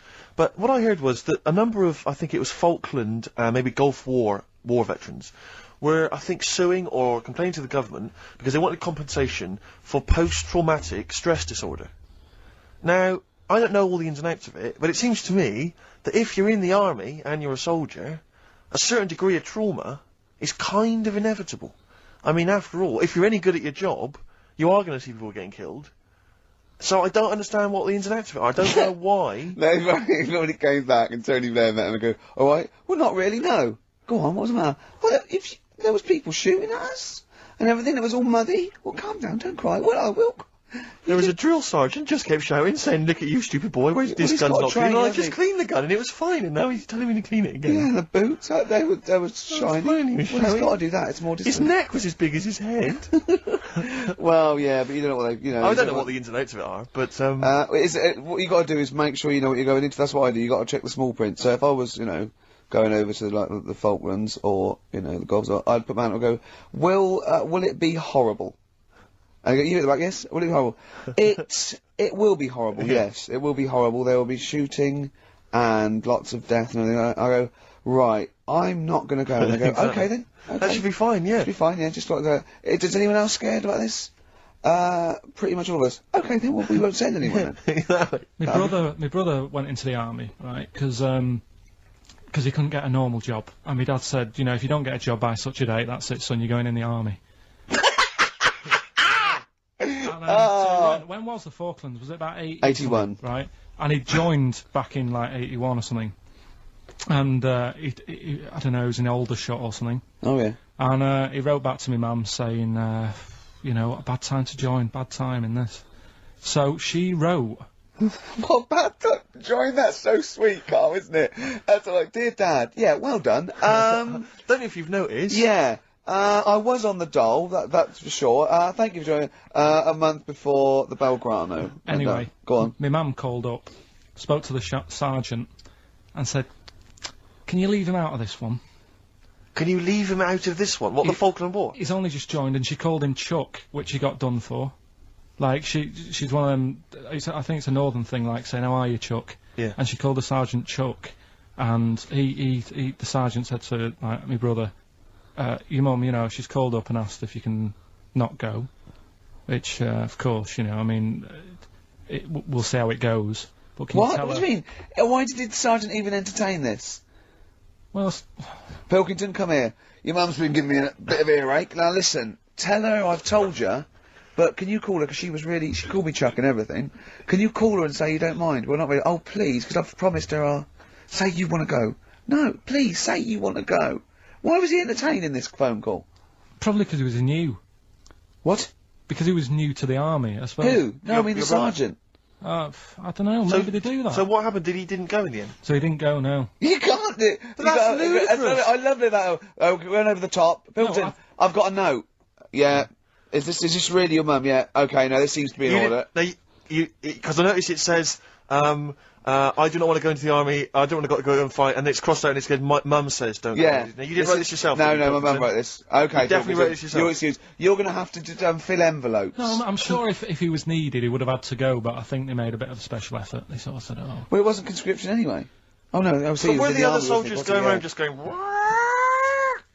Pilkington. no." He ended up being a mechanic in there, and he got kicked out for going for a packet of fags in a tank.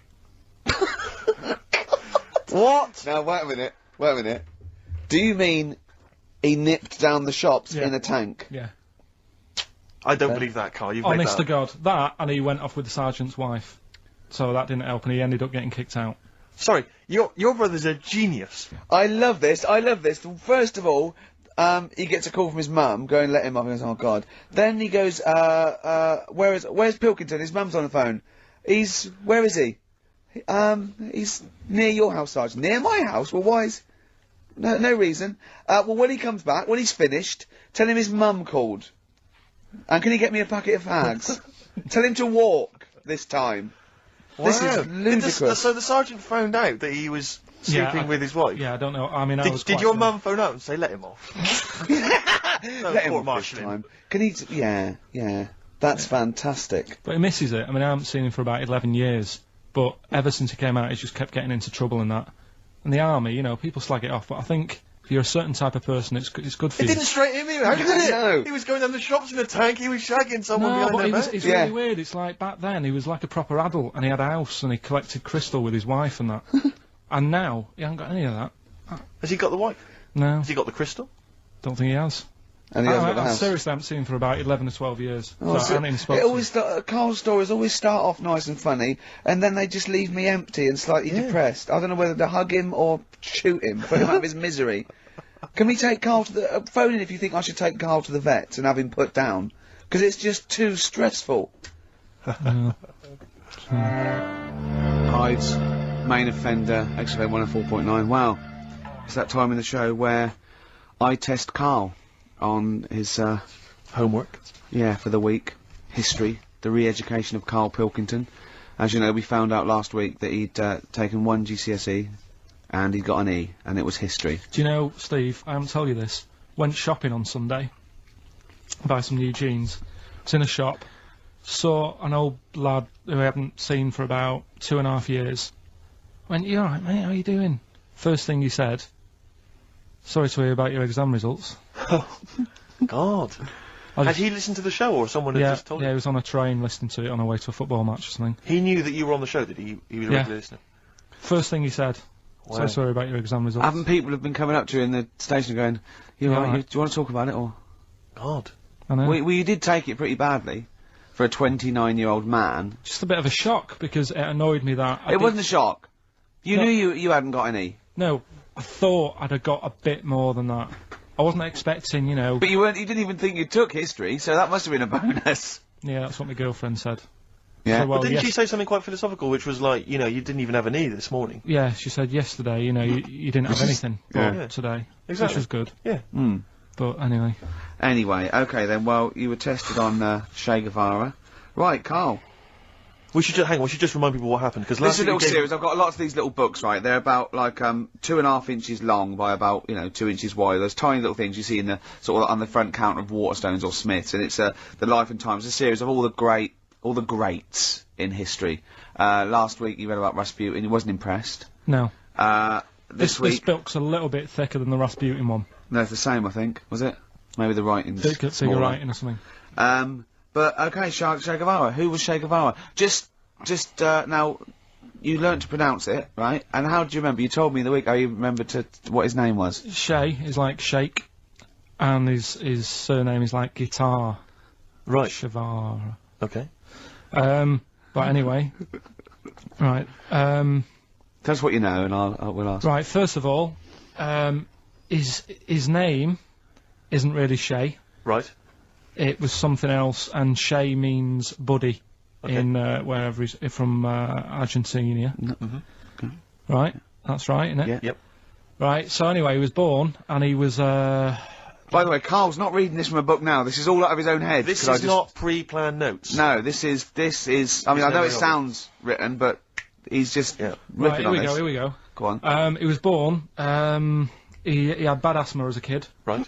Which I thought was quite interesting because they didn't have cars and that back then, and that's what they're blaming asthma on these days. The bad build-up of traffic and that. Well, they So, did have cars, Carl. not as many as they have now. Okay. So that was something I picked up early in the story. He had asthma. Yeah. His dad was into he wasn't a politician or anything, but he was, they were into the politics. Sure. So he sort of grew up around a family who was into, watching the news and that and keeping up to date on what's going on in the world. So that sort of rubbed off on him. He went to school. He was doing stuff on medicine. Yeah. Yeah, he wanted to be a doctor, or he thought he did. Yep. Anyway, he learnt really quick. He did like 6 months work in about 3 months. So he could have some time off school or something. Right. So he took that time off and went to travel South America with his mate Okay. on a motorbike. Yep. Yeah. And he saw all this bad going on in the world, and he thought, oh, this is bad, this. Yeah. I could do something here. I could change this, make it a nicer place to live.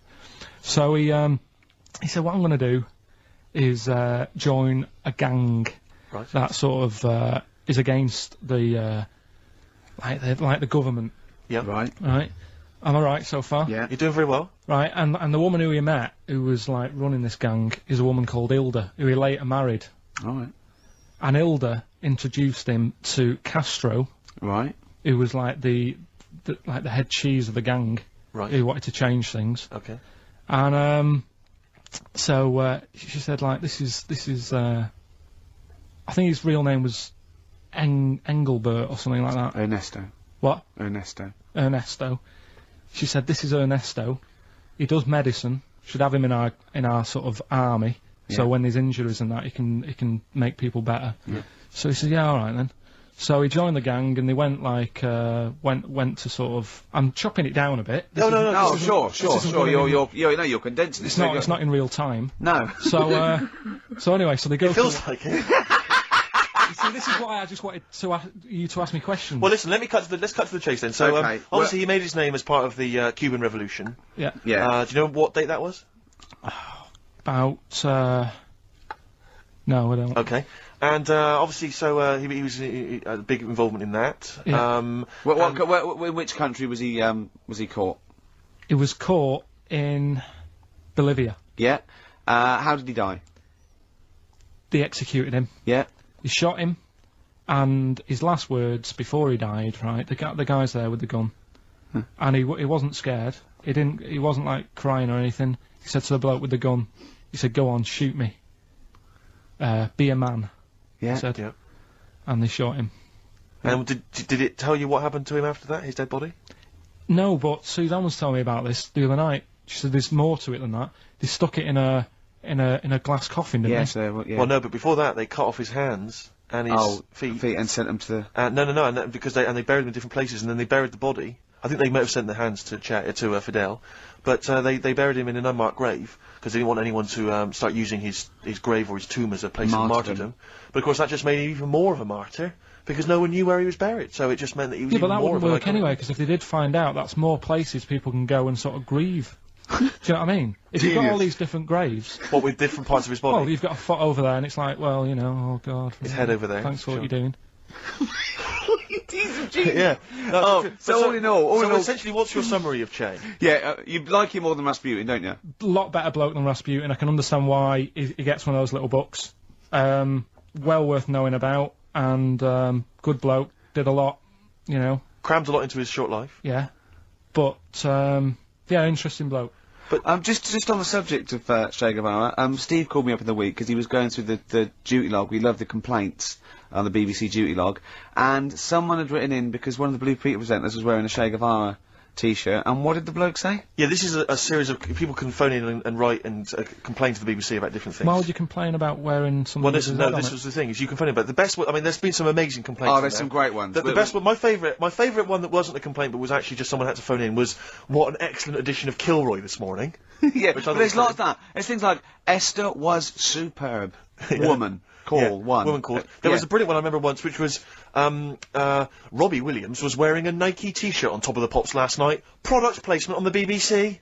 It's just all things like that. Yeah. But anyway, this was one phone call. There was a presenter on Blue Peter. She was wearing a T-shirt with Che Guevara's face on it. Right. And someone had written in and said, or someone had phoned in and said, very worried to see a presenter wearing Che Guevara's face on a T-shirt. Are you trying to turn my children into communist revolutionaries? Yeah. Imagine that. Imagine who's thinking that. Who's bothering to phone up with that information, Carl? Yeah. Who knows what they're going to say about this show? Yeah. I mean, you've been championing the work of communist revolution. Luckily, no one listening to this show can either write or operate a phone. So I think we're pretty safe. So thumbs up for Che Guevara. Yeah. Well done to Carl there. Yeah, no, I thought it was I did brilliant. alright, didn't I? But the thing Yeah, is, Carl, you keep saying to us you don't understand why history's interesting, and yet you're clearly interested by that. You remembered that Carl, information. I've got another. Yeah. I've got a few in the series. Can I give you your next week's homework? Go on. There you go. Oh, Read it out. Hitler. Hitler, the life and times of Hitler. 1889 to 1945. Yeah. Yeah. Do you know much about him? What's the significance of that last date? Why did he? What was that last date, Carl? Why do you think he died in 1945? End of the war. Yeah. Which I'm interested in. So this. Yeah. This will have stuff about Anderson shelters and that. It might not be covered in the Hitler biography, the Anderson Shelter, but Just check if there was a special Anderson chapter. Anderson Shelter chapter. Well, I'll look forward to this. Yeah, It'll be interesting. Powdered Egg is page 4. Yeah. Excellent. Well, we're going to play a hip hop. Yeah, it's time for a hip hop hooray. People are absolutely in love with this feature, Rick, as you well know, and I know you're somewhat jealous of it. Yeah. This week, I know that Outkast are currently on the playlist, aren't they, with their new single "Whole of the World"? Is that all? The whole world? Anyway, this is a track from the big compilation Outkast. It's just a sort of compilation of all their greatest hits, and this is a good one. It's called Rosa Parks. Play it, Carl. From their greatest hits album, that's Outkast, and a track called Rosa Parks. Like it. Yeah, enjoy it. Now, we just had a call from someone impressed by Carl, and Carl's very pleased because this guy has actually done a PhD on Che Guevara. So in theory, whatever subject he chose, in theory, he's probably one of the experts in the world on this particular field. Now, hello, are you there? Yeah, I'm here. Hello, what's your name? My name's David. David, now where did you do your PhD? Did it at UCL. Did it at UCL? My old college. And what was the actual title of the PhD? It was Che Guevara's influence on class struggle in Europe in the 60s. And what did you think of Carl's performance? I thought he did really, really well. The only thing, I'd never heard those last words before. So Carl actually knows something you don't know. Yeah, possibly. Although you presumably not take that as verified information. You probably wouldn't take everything Carl said as gospel. You'd probably look it up yourself, would you? I probably would have a look, yeah. Did you know about babies' eyes? Sorry? Did you know that babies' eyes don't grow? I didn't know that. You see, that's why you shouldn't take things Carl says as gospel. Because it'll come out with something, you know, vaguely intelligent, and then say, "Did you know about babies' eyes don't grow?" Any questions that you'd want to test Carl on? Any thoughts? Any things he missed there on the history of Che Guevara? I think he did really well, and I think he should be congratulated. Because Carl has problems with understanding why people are interested in history, and even though he's been reading these books, he keeps saying, "Why does anyone care about history? Why is it important?" What would you say to Carl? I think he should maybe then look at who Che Guevara did influence and why he still influences people today. Yeah. Well, he knows that he influenced Citizen Smith, and he knows that if McDonald's ever wanted to swap Ronald McDonald for Che Guevara, it would cost him an awful lot of money. So he is trying to apply it to the modern world. He is having a go. Well, maybe you should think like why Rage Against the Machine have him on their T-shirts. Good point, Carl. Why do you think of that? Why do you think they have him on the T-shirts, Carl? I don't know. Maybe that's that was a design of the t-shirt. Maybe they wanted another t-shirt. Maybe they didn't wanted have Ronald any, McDonald. but didn't have any in. Sure. And they said, "Oh, we'll have that one there then." Well, thanks very much, Dave. Just before you go, do you think Karl would be an interesting subject for a PhD? Yeah, very much so, yeah. Okay, well, well, if you know, if you're not... Well, not hopefully too one day busy- you'll become a professor and you can maybe set that as some I coursework. could do, yeah. Karl Pilkington. Imagine that. Cheers, Imagine Dave. having an MA in Karl Pilkington. Thanks very much, Dave. Okay, bye. Cheers, Oh, bye. that's good. My teachers never did that. What encouraged you in that way? Never said well done. So, Really? Yeah. But you never showed up. Yeah, No, you but have they to be in always- the same room, They were too really. busy saying, "Who are you?" yeah. No, but Mrs. Matthews, me head teacher. Oh, let's Sure. not lay into Matthews again. She's Oh, always not getting a not Matty she Matthews, said not I'd never- Grimble Matty Matthews. I'd we used to call never her. be a high flyer. If she could see you now. What'd she say? You'll never be a high flyer. She said that to me, mum and dad, on, Really? on a parents' evening. What did And that was after I'd played the drums in Little Donkey. She clearly didn't know what she was talking about. REM with Orange Crush on XFM 104.9. Well, nearly through, only 20 minutes to go. I'm Ricky Gervais, with me Steve and Karl. Karl, what did you point to me then? Just reminded me. Go on. Orange Crush. As you know, we were talking the other night about contraceptives.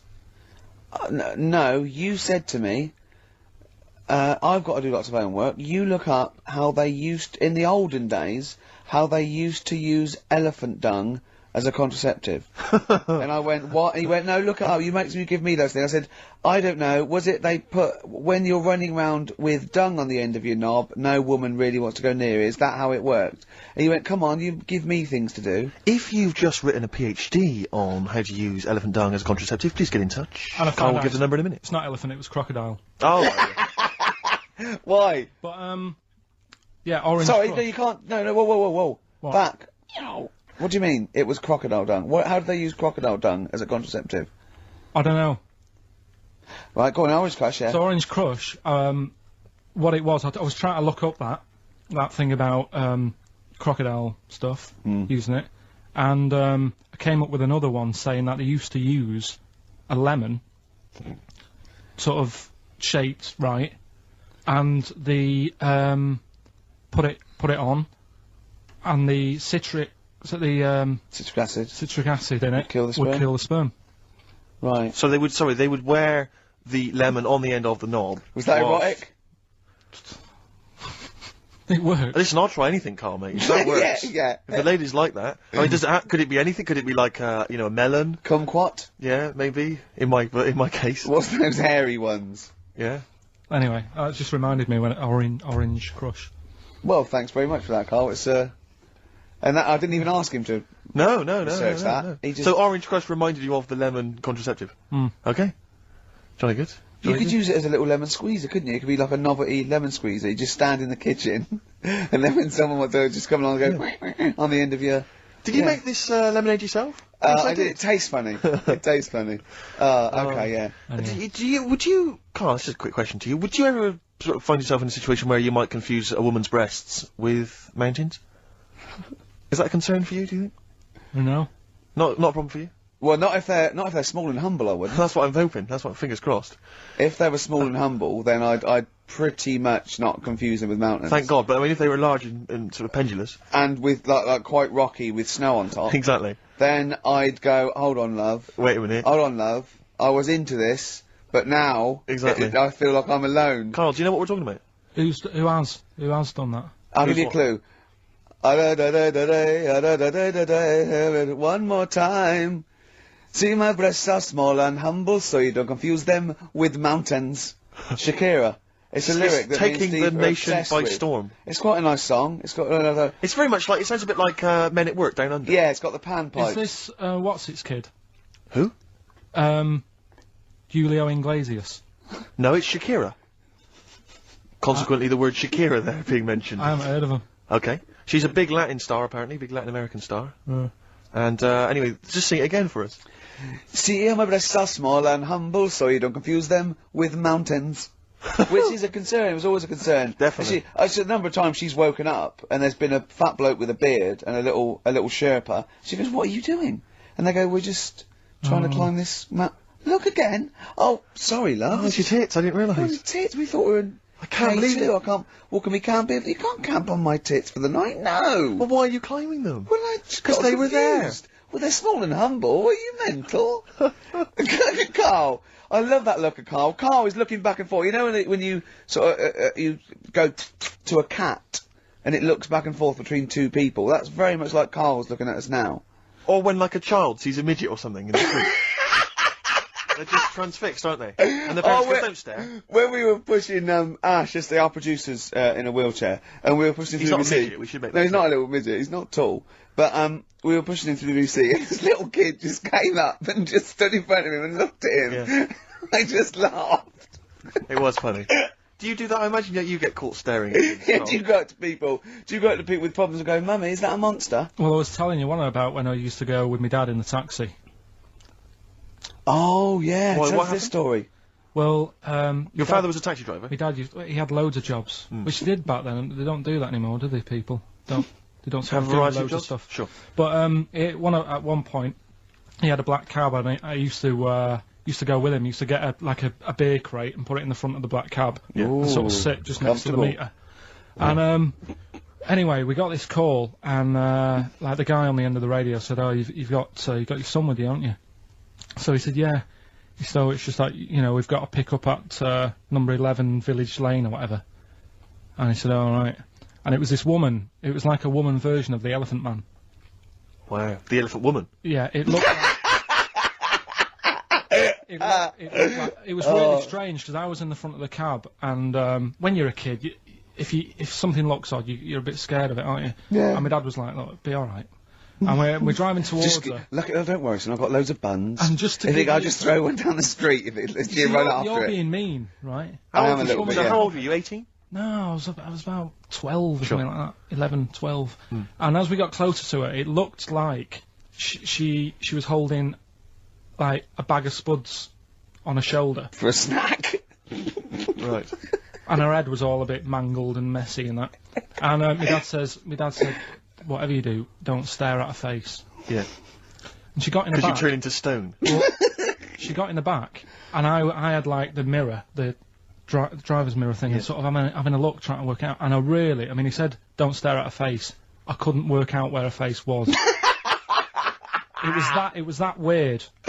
Oh, God. So I'm not sure you're from Manchester. I think you're from, like, Narnia or something. Yeah, you got frog boys walking around. The Lord of the Rings. That got like the claws of a lobster and the head of a toad. Yeah. And you got women getting in with spuds for heads. I mean, what This is sort not of what Manchester. is This this is not the place? place you grew up. This is Yeah. mad. Oh, you can't believe it in London, can you? You come down and go, look, symmetry. It must be amazing. It must be a thing to do with upbringing, though, mustn't it? And because again, do you know I've said to you before, years ago when I was a kid and didn't have any worries, good-looking lad, you go through it a bit, have a few more worries, and you look knackered.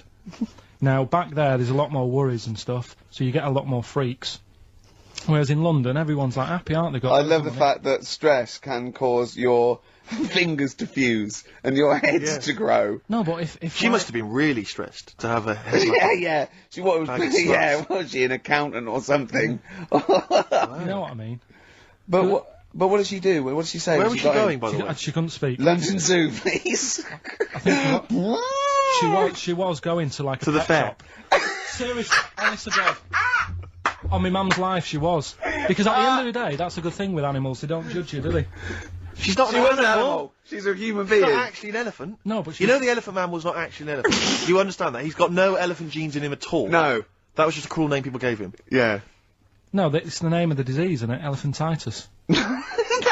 Look, so listen. So this woman, why was she going to a pet shop? She was going to a pet shop. What, to find a husband? Is this true? No, it is true, yeah. Oh, But God. I'm not taking the mickey, because it must be really bad for Of you. course it But is. Carl, I we need to haven't. ask. I'm going on to you today about cutting myself shaving. Yeah. I was going on about that. To think that she's probably not alive now, but to think, But look, you're going to say this is a worse problem than a little cut shaving, aren't you? yeah. Yeah. Do you know what I mean? The I think things you're that right. Carl, we worry about. there's a couple of key questions I need to ask. One, if she couldn't talk, Yeah. how did she tell your father where to drive it? Did she have it Probably written got on a some note? help Did she for that point home. with her nose? Yeah. Right, this has got silly. Pick your song. But and also, finally, where did you say she lived again? It was like in a village, a little small village. Right. Just hidden out of the way. All I'm saying is we could maybe get like some sort of coach, book some coaches, get a coach party up there to have a look at her. Take some photos. And now you can make some lemonade. the offspring of a woman and some spuds. Please enter at your peril. Give me a shiny shilling. Wow. Oh, that's terrible. Well, I'm going to play a little bit of Teenage Fan Club song for the lovers here. We left it very late. We've been just, you know, rapping with Karl P here, and this is I Need Direction. Teenage Fan Club. Oh, they're a good band, They aren't are a good band. XFM 104.9. So, well, we're nearly there. So, will your girlfriend be proud of you now? You performed a PhD graduate It's a bit there, annoying because she's not in London today. She's in Sunderland or something, or Newcastle, right? working. So she won't know what your greatest triumph. She saw last week's and you got an E in history, and now this week you come through Yeah. with some great praise that Mrs. Matthews never, you know, laid upon Even you, looked did she? at. No. No, just said you won't be a high flyer. Hey? You've shown them, haven't you? You never know. I mean, I had mates who, like, you know, my mate Colin Makin, who Sure. did the disco with me. Pilkington making music, yeah. Pilkey's making music. Yeah. He was dead brainy. I don't think he's up to much these days. Sure. You Just- can't plan it. Yeah. Just goes to show. Well, I mean, you can do. There's a certain amount of planning you can do. I mean, driving a tank down to the shops with some fags, Yeah. never going to mean you're a high flyer. You know? And that woman who you picked up in your black cab, she's in a circus now and she Yeah, can happy. fly, which is good. Am I confusing that with a film? You went to see a film this week, didn't you? Mm. What did you did you see? The Monsters Inc. Oh, Did you yeah. have a little argument? What was the argument about? Did you have an argument with your girlfriend or something? Because of Well, the history thing took over last weekend, to be honest, when you found out my results. That was like the talking topic of most of the weekend. And, why? What did she you know, say? you brought it on yourself. You know, why didn't you take it serious? You know. Was she annoyed or upset? Well, she just sort of said, "You can learn. Look, you learnt Rasputin. Mm. You know, if only you did You've that." done at that. school." You've done Do you know what I Rasputin. mean? She said, "You can do it if you're told to." She said, "You know, it's only because Ricky's told you to read the book that you're reading it." Does she think we're sort of like taskmasters? Does she think we bully you? Nah, she knows it's just a laugh. Yeah. What did you tell your parents about your? Nope. No. Never. Because they never even questioned where my results were, so I don't want to tell them that, you know, I didn't get any. No. What? How did they do it at school? Didn't have them back then, did they? Right. When was that, Carl? The Middle Ages. I don't know. Like I say, back then it wasn't about getting results and that, was it? It was just about learning trades. I mean, my dad, right? He can like put windows in his house. Yeah. Do plumbing. He should. It's dark, isn't it? He's done that first of all. Right. So he can do what? He's got a multitude of different Yeah, jobs. he can do all sorts. Do you know what I mean? If there's a problem in my flat, I can call him up and say, you know, this isn't working. What should I do? And he'll say like, Is that our brain surgeon? he'll say, "Oh, fix it." Sure. So what about Monsters Inc? What did you make of it? It's alright. It is a kids' film. It sort of annoyed Is it? Okay. I was having like what gave that away? Do you think? Was it the songs? Was it the animation? Yeah, the fluffy little things that squiggled round on the screen for an hour and a half. it is annoying because like there's kids everywhere and kids don't watch films, do they? No. Do you know what I mean? They're messing I don't know why around. they make kids films. And you To can't- be honest, it's mental. Can't concentrate properly when you've got kids, you know, Screaming, making shouting. noise around you and that. Yeah. So I'd say my little review, wait until it comes out on DVD. What a great review that would be! Wouldn't that be great? Film 2002. Yeah. Jonathan Ross going, well, I don't want to give it away. Wait till it comes out on DVD. Oh. No, but not giving it away. It's just that you can't watch it properly when there's kids screaming around you. Yeah. Sure. Do you know what I mean? What are you looking forward to this week? You going to go and see anything? Just been talking to Ricky now because my missus is away. I'll probably get out a DVD tonight. Yep. Rounders. Oh, right. Okay. I thought you might like that. And It's if you like can gambling, get, I mean, if I can get you tickets, say in the stalls or in a box for the stage version of Midnight Express, would you be up for that?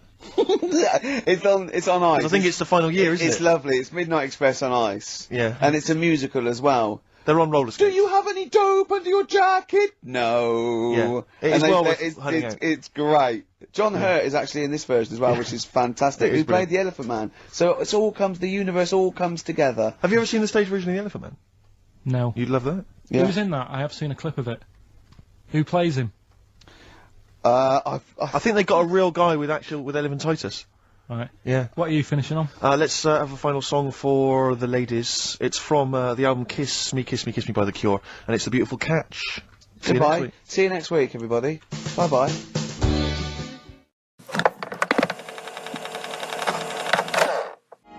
Seven distractions. Very nice. Yes, I approve of that, Carl. Good choice there. Now, Steve. Yes. Carl came round to my flat. It was Tuesday night, wasn't it? Nice place. Now, thanks. Now, last week after the show, I think you guys were in the time you were in the toilet. Right, Carl got out the lottery ticket that he'd bought. He went, "I'm feeling really confident tonight." He was going. I was going. I laughed. He went, "No, seriously." He said, "Look at the numbers," and I looked at them, and I think they were 4, 6, 8, 20, 36, 48, weren't they? He was going, "I just got a feeling about those." I went, "Sure." He went, "Although, you know, my girlfriend said that, you know, if I won the lottery, we'd probably split up because we like such different things, meaning she likes to travel and he doesn't." And so he said, so what I said was, "Well, if I win, then I won't tell you. I'll just treat you a little bit more." Brilliant. That's brilliant logic. That is great. Anyway. I'll look after her. Oh, I imagine you take care of her, yeah. Yeah, you're a good guy. How would you do it then? You just sneak little gifts in, slowly over many years? Yeah. You don't think she'd rumble the fact that you, like, don't work anymore and drive a Lamborghini? Well, I'd still do this, I think. What, just, like, as a kind of beard, as a cover story? Yeah, just So you'd pretend to come to work, but maybe off partying and stuff in the daytime? Yeah. Clever. Now, he didn't win. Okay. I phoned him up Saturday night, he went one number. One number. I think it was 8, wasn't it? Yeah, well, there was a lot of 8s on my piece of paper, wasn't there? So I think it was either an 8 or an 18 or a 48. And he went, and he was disappointed. He said, "Waste of time." I went, "Well," he said, "No, waste of time." He said, "I've worked it out." I went, "Go on." He went, "There are 26 letters in the alphabet." I went, "Yeah." He went, "Think how many words you can make out of them." He went, "There are 48 numbers on the lottery." I went, "Yeah, 60 million to 1. He went, "Yeah." Not worth it. I looked into that in the week, right? And there's even less letters in the Welsh alphabet. They've only got 20, and yet they've got loads of words as well. So even 20, the chances, if there was 20 numbers and you had to pick 6 winners, it'd still be really unlikely. Yeah. Yeah. Yeah. You should be a mathematician. And anyway, so we got talking about it. We got talking. That was me, him, and Jane around there. And I told Jane that he said about, if you won the lottery, he doesn't like travel. And she went, "Why do you like travelling?" And he went, "Well, I don't like planes. I'm really scared of planes and that." And she went, "Well, if you won the lottery, you could have a world cruise." And he went, "No." She went, "You don't fancy it?" I went, "No." He said, "If you go on a world cruise, what do you do next year?"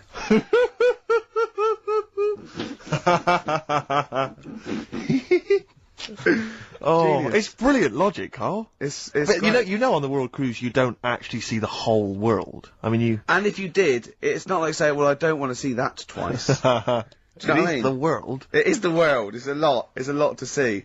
And Did it never dawn on you before about the numbers and the lottery? Have you been playing this for years and thinking that you had a good chance, and it was just like you and a handful of other people that were doing it? Just as much chance as everyone else, but then when you actually sit down and think about what you're doing. He's done it again this week. He went off doing it one more time, and he showed me the numbers, and he went, "They look a bit more healthy, don't they?" What numbers are you going for this week? It's alright laughing, but we'll see tonight. Yeah. Go on then. So look. You know, if people do this and they win, if you take these out and people do these, you'll have to share it with someone. It's alright though, isn't it? Give them a chance. Tell them give people a clue. What numbers are you doing, Carl? No, I'm not going to tell them all. I'll give you 4. I've got 5, 9, 12, and 26. Okay. You're not going to give us the other 2? No, because that's a big difference, isn't it? What are the... 4's worth about 8 grand in it, but if I give them the other 2 and it wins. Yeah. What are those 4 numbers again? 5, 9, 12, 26. Also, coming up is Carl's GCSE results. He took them in 1988, I think. Was it? And we've phoned his score, we tracked him down. We've got Carl's GCSE, what did I say? How many did you get, Rick?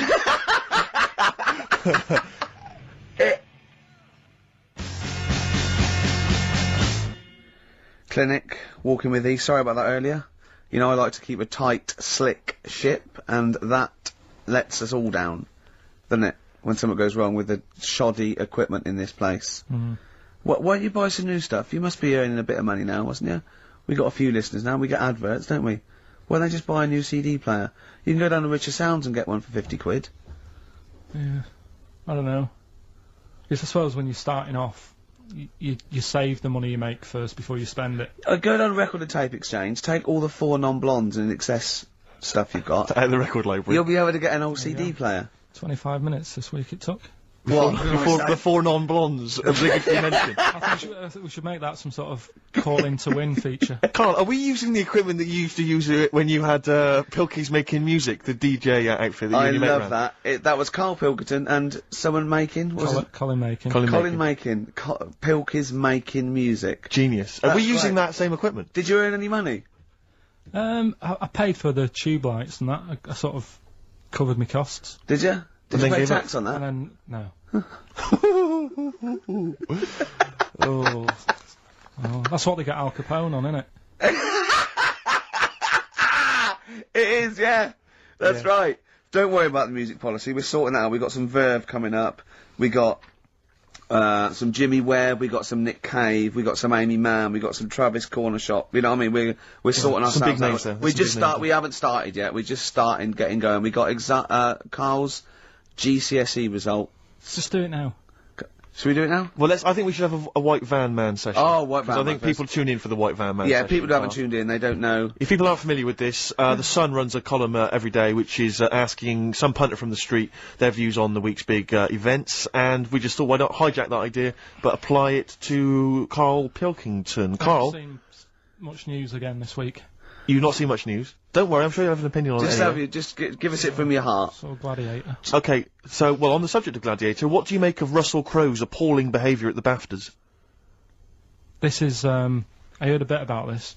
This is, when he got some director or something, because... Director or producer and threatened him, because they cut his bit, didn't they? Yeah, they cut a poem that he'd done during the acceptance speech. I watched it on Sunday night. Sure. I didn't realise it wasn't live, to be honest. Yeah. But I quite liked the way it was to the point and didn't mess about. He went up, he said thanks. So you're saying that he shouldn't have beaten up the director? Is that what you're basically saying? It's a bit over the top. You thought I mean, if you didn't have time, if you really, I mean, what's the poem got to do with the film anyway? He was an awards. So do you think it's ever justified to beat up a TV director if you're a major Hollywood star? Depends what he's done, but I mean... Right, what would you have to have done, Carl, for it to be fine for him to then beat him up? The thing is, right, forget all the beating up. At the end of the day, it was a awards thing for a film. The poem had nothing to do with the film. Yeah. So go up, collect your award for that thing. And if he really, really wanted people to hear about this poem, he could have photocopied it and left it at the entrance and said, on your way out, this is a really nice poem, pick one up. No, but the thing is... He knew it was televised, so he knew by saying that poem once, he was reaching 5 million people. That's a lot of photocopies. Do you see what I'm saying? I'm not saying it was justified. It wasn't a poem award. If it was an award show for poems, you'd say you can't cut it out. It'd be like doing the top 40 and then going, number 1's good, but we haven't got time for it. but it's a films thing. Okay. And he went up and he got the award for the film. Which film was it for? I don't know. But when I wanted to give you results... I said, let's give Carl his results. Steve went, no, we should introduce people to Carl again, just remind people what Carl's like. And he's so right. I'm so glad we did this first. Am I right, though? Carry on, Steve. Okay, the next topic. What about this big debate over whether Kylie Minogue's had a bum job? I'd have to see it. Next. Okay. What do you make of Will Young's single? He's the Pop Idol winner. It's going to net record-breaking sales, apparently. It's going to go straight to #1. He's had millions of copies sold. I heard last week that you had to, if you wanted to buy it from Woolworths, you had to go in and put £1 down to guarantee getting a copy. Wow. I think that's stupid. But what do you make of it, though? Do you think... as a song? Both as a song, and are you excited about Will Young and his future? No, he'll do all right. I don't think we have to worry about him. Okay. He'll do all right. It's not my thing, but he seems like a nice bloke. Okay, very good. What do you make? Yeah, one final one then. What do you make of our scientists getting the go-ahead to clone embryos for research? We have discussed cloning before, and obviously there's the pros and cons of that. Christopher Reeve, former Superman star, he's behind this. Are you behind him? Yeah. I mean, with everything, you have your good and your bad, don't you? Yeah. At the end of the day. If you didn't have bad things in the world, then you wouldn't enjoy the good things. I think, it's like if you didn't have robbers in the world, policemen wouldn't have a job. So it's the same thing. It's like, it's an illness. Yeah? What are they messing with? It's probably a bit too detailed to go into there, really. But Do you know what I mean? yeah, It's good and bad. You can't have it all. yin and yang is what you're saying. Yeah. Okay, Carl, I can't argue with that, mate. I want to play a track now that I haven't heard for a while. It's the Verve, isn't it? Yeah. Sonnet. Lovely song. Coming soon, those big exam results. Black Rebel Motorcycle Club, spread your love. It's time to give Carl... You're actually nervous, aren't you? I'm a little bit nervous. Just to recap, Carl is 30 this year. He never went to get his results of his GCSEs. So myself and Steve took it upon ourselves to phone his school, track them down, and we actually got your results. What did you think you took? Did English, Right. maths, Yeah. art, Right. and I think I did physics. Okay. Well, you didn't do any of them. Eh? You didn't do any of them. You didn't register. You registered for one exam and took one exam and got results for one exam. So I don't know what you thought you were turning up to, or you weren't registered, or you didn't. You're familiar with the notion of registering for an exam. You have to kind of officially register in order to be eligible. What do you mean, register? I turned up for a couple. Yeah, you can't just show up. You have to register for them.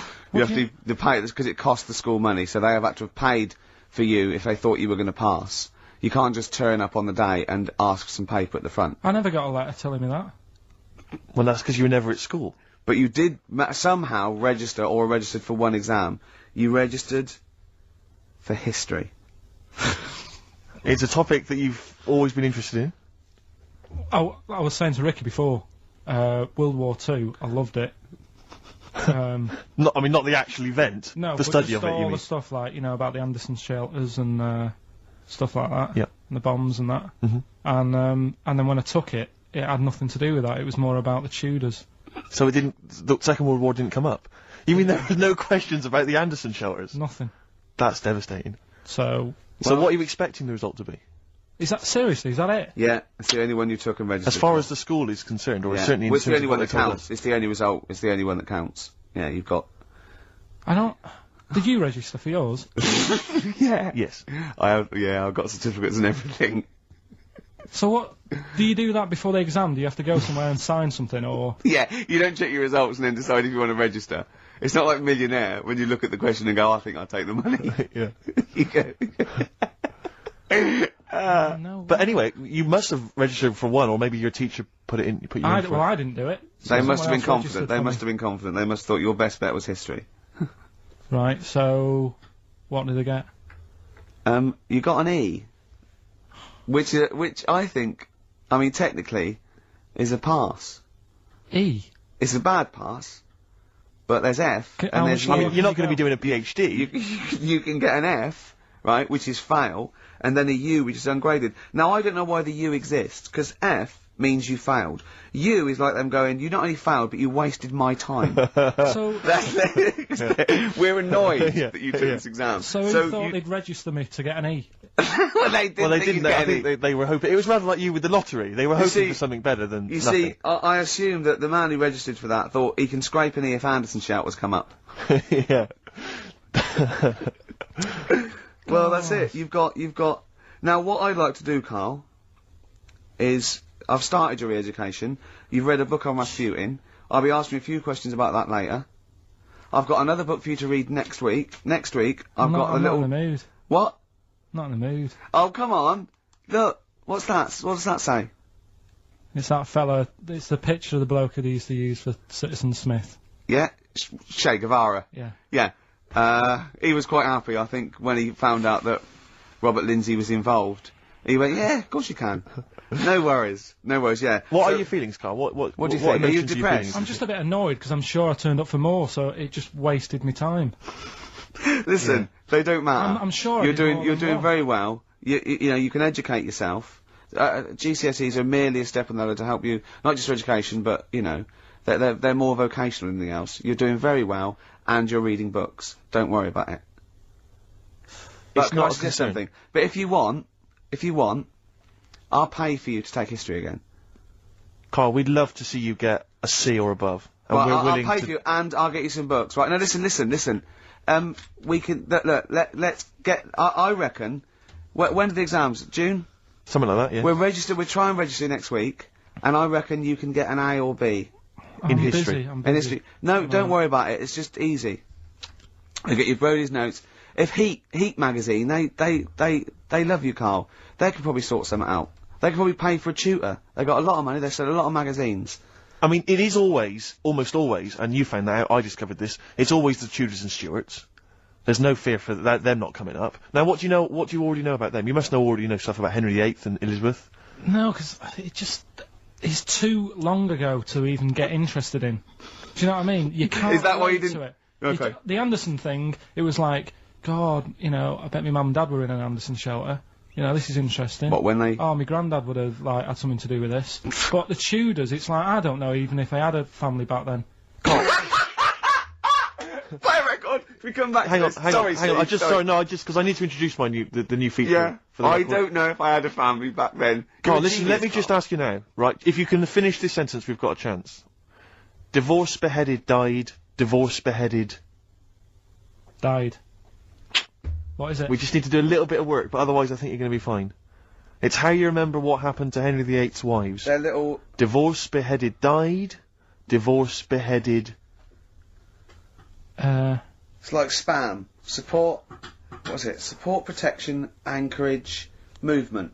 That's how You're you going to that's nothing to do with the Tudors No, and that's to Stuarts. do with the skeleton. Yeah, see, no, we're not doing biology. Mnemonics and acronyms and... What happened to Henry VIII's last wife? Did she die, or did she not die? Divorced, beheaded, died. Divorced, beheaded. Do you know that the only king that has got a moustache is... No. The only king that hasn't got a moustache is the King of Hearts on the playing cards. What's the record you can play? I want to resurrect the career of a different artist each week. This is an artist who's overlooked by the general public. The red card. This is Amy Mann, and she always seems to get overlooked. This was a single a while back. Well, I I've think got it's one called eye. Red Vines. Play it, Carl. You see, what upsets me is the way that Amy Mann, she's written songs as good as that. She's released it as a single. She had to, I think, put the album from which that's taken out by herself over the internet. She was Oscar nominated for the songs in the film Magnolia. She couldn't get a record label. I don't know if she's now got one. And yet there's people like Alanis Morissette shifting That is shed absolutely loads of beautiful. songs. I don't That is understand what the fantastic. rules are. I don't know why See, she's not a household Carl, name. well, there's beautiful things like that in the world. Why do you care about epoxy Well, GCSE? what did she get for history? What did she get for history? Yeah. I think she did very poorly. Why do you care? See, I was just going to say, this has backfired a little bit, because Carl is genuinely, I don't know if he's actually upset or embarrassed, but it doesn't matter. Why does it matter? You were 15 and didn't go to school. If you were my friends, I think you would have just said, "Oh, we can't find them." Why? But you just wanted to know. Nothing to do with that. Well, what do you mean? What do you mean? It's ridiculous. Do it again because you want to learn, because there's great things in the world to learn about. Don't worry. Look, GCSE is vocational. Is vocationally for a 15, 16-year-old to go on to do A-levels or whatever, or to get results. But you don't need that because you've done very well. You don't care about the Tudors and the Stuarts. I mean, you know. I mean, I've had a couple of jobs, not this one, because you don't need qualifications to get a job. Obviously. In the radio. Yeah. Obviously. You're absolutely right. But the ones that I have got in the past, I did, because I didn't collect them, I had to lie. And I didn't like go mad. I didn't say I had A's and stuff. But I didn't put history down because I didn't even know I did it. So it's a bonus. I kind of treated myself to like a D and a couple of C's and that. So it's like, well, he's not. I love the fact that Carl even then was honourable. It's like, I'll at least put down the ones I think I took and lie, but the ones I didn't take, I won't lie about. Yeah, and don't give yourself a B. If they're going to find out you lied, give yourself a B next time, It could Carl. backfire, couldn't it? I mean, my brother's a bit mental, and he used to do things like go for jobs and say, "Oh yeah, I've done this before," like being a mechanic, and he's never even picked up a spanner, and yet he'd have the confidence to go and try and fix cars. Well, I'm not that daft, but God, and he. Who do you blame for this? That's just an easy way out. I have to blame myself. Don't I? Yeah. What was the teacher like? Well, there's loads of different ones. I didn't like. I mean, the history teacher, it is my own fault because with her, she was a bit mental, and I used to kind of stop the lesson by saying, "Oh, miss, tell us about your fireplace you've got that is made from a gravestone." Because that's what That she would had. stop any English teacher in their No, 'cause- tracks. and she loved telling you about it. So Yeah, it was like, oh, I learned brilliant. that from a So teacher, that's why I yeah. didn't know about divorce, head loss, and all that. Yeah. Dandruff legs. Because- Horse head loss. Dandruff legs. But remember now, divorce beheaded died, divorce beheaded survived. That's all you got to remember. And what's that? That's what happened to Henry VIII's various In order. wives. In order. What does it spell out? No, it doesn't spell out Doesn't spell anything, you just it's gotta saying remember it. the rhythm. In order in which he married. Yeah, but it helps. It's like when my mum taught me the alphabet. She taught me as like a song. A, And like B, C, constant- D, E, F, G. Yeah, constant. No, not like that. Huh. That's how everyone else could do it, and I couldn't do it that way. Right. What That tune did she do A, B, it to? C, D. It was A, B, C, D, E, F, G, H, I, J, K, L, M, N, O, P, Q, R, S, T, U, V, W, X, Y, Z.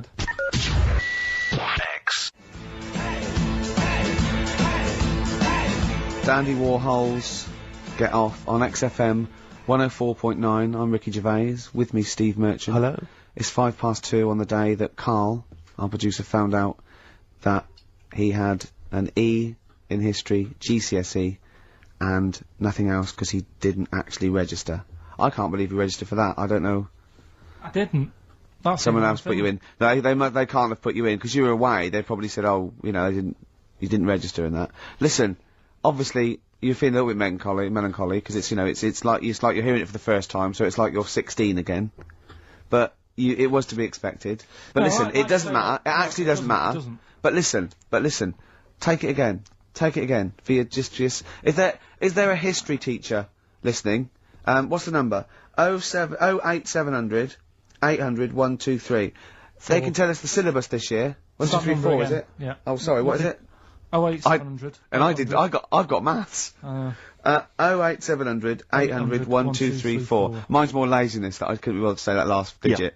Yeah. Really. I've done most of the work. Let's not. If we get onto your problems, then we're going to be. It's a whole other show. It doesn't matter really, because like you say, right, I've done alright for myself. Yeah. It's that old thing of like, when you get older, if you find out that your dad's not your dad, it's like, it doesn't matter, he was a dad to me. Absolutely. Do you know what I mean? Yeah. Absolutely. So, Are you saying Mr. Nuttall wasn't your real teacher? Give out the number again, Rick. What we after? 08700 800 1234. Is No there a one's gonna history wanna teach teacher me. out there that may know how we can? Is he too late to register this time? What's Do we the have to pay syllabus for this it? year? What's the syllabus this year? Do we have to pay for it? And does he want to earn like 25 quid cash in hand to give Karl a couple of lessons? I'll stump that up. Take it, yeah? Be great, be fantastic. they probably won't want to do it though. We'd It's that film thing, it. isn't It'd be a documentary on choice. Heat magazine be right behind it. There'd be, you know, little clues. We could have a little question and answer, little quizzes. You know what I mean? Be Rick, great. before we play the next record, I've just been looking through the XFM gig guide, and I just wanted to let you know that at Spitz this evening, Commercial Street E1, doors at 8 o'clock, Gut Bucket are playing.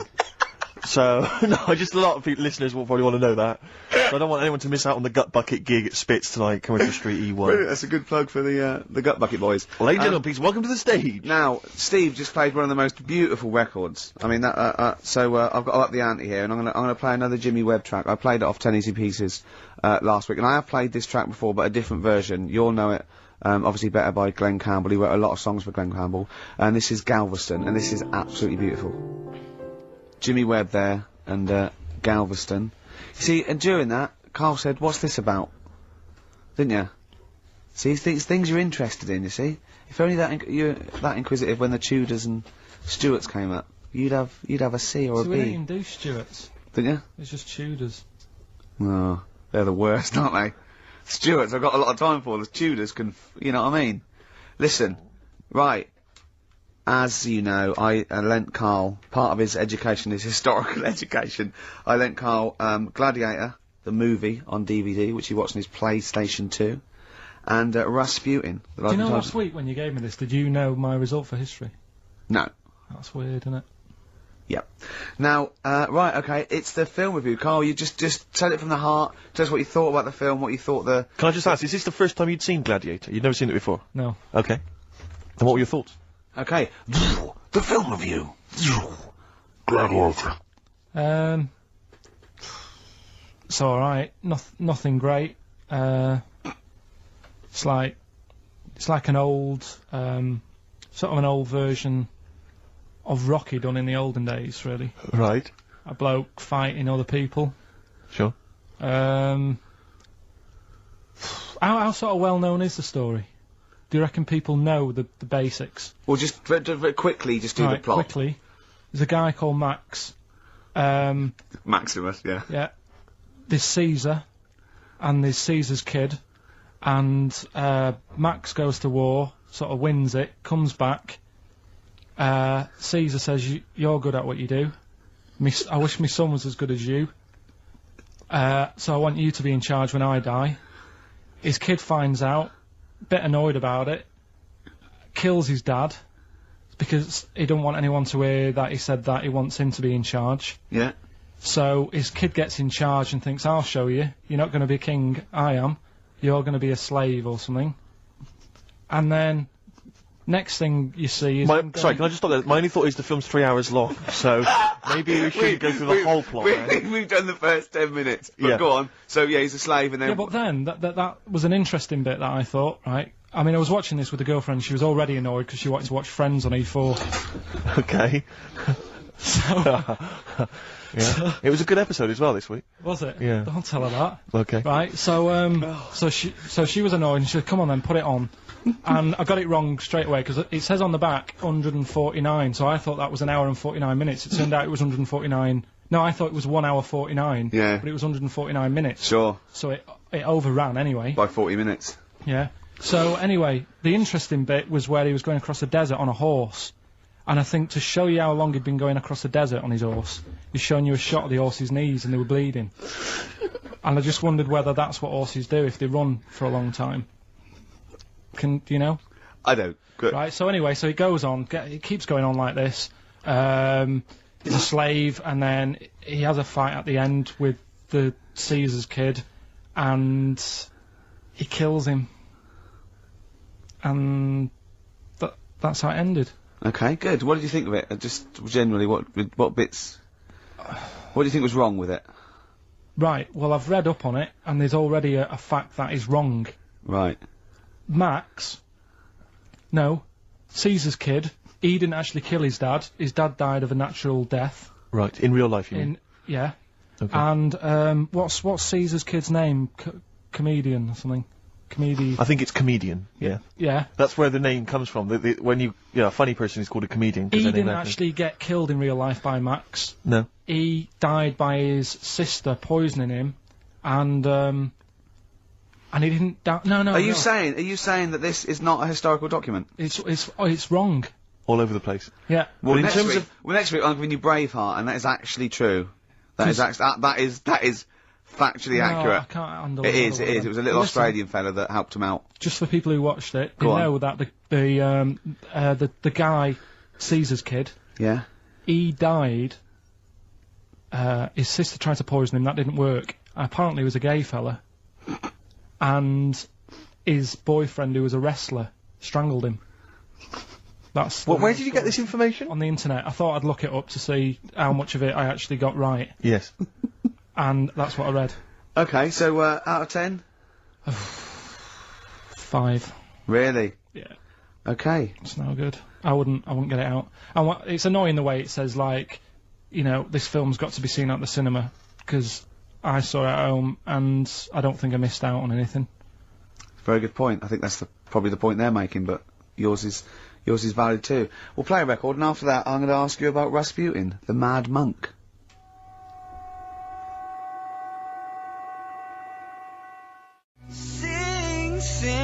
Sing. Travis and Sing. I like that. That's all right. It's a bit easy. It's not their best. I like their earlier stuff a little bit better, But what I don't like is them throwing around mollusks. I don't like it when that poor little octopus gets flung around. I know it's dead, but there's a certain lack of respect for the whole mollusk community.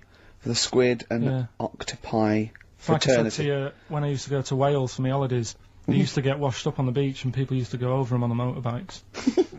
And they were cheering and stuff, and it's just like, do you realise what you're doing? Yeah, sick, isn't it? But anyway, Gladiator, just was going to add on the end of that, if you're into that sort of film, Jason and the Argonauts is probably your better bet. Is that factually accurate. Did you look that up or not? Did skeletons actually come out of the ground and fight? Yeah. I don't know, but it's a more enjoyable film. Okay. And it's shorter. Okay, now, just moving quickly on, just the last item on Carl's re-education this week. Rasputin, you read a little book about Rasputin? What did you know about Rasputin before you read the book, Carl? Can I just tell you, when I handed him this book, it was my house, I said, right, he went, is he the one that lived under the bridge? And I went, what do you mean?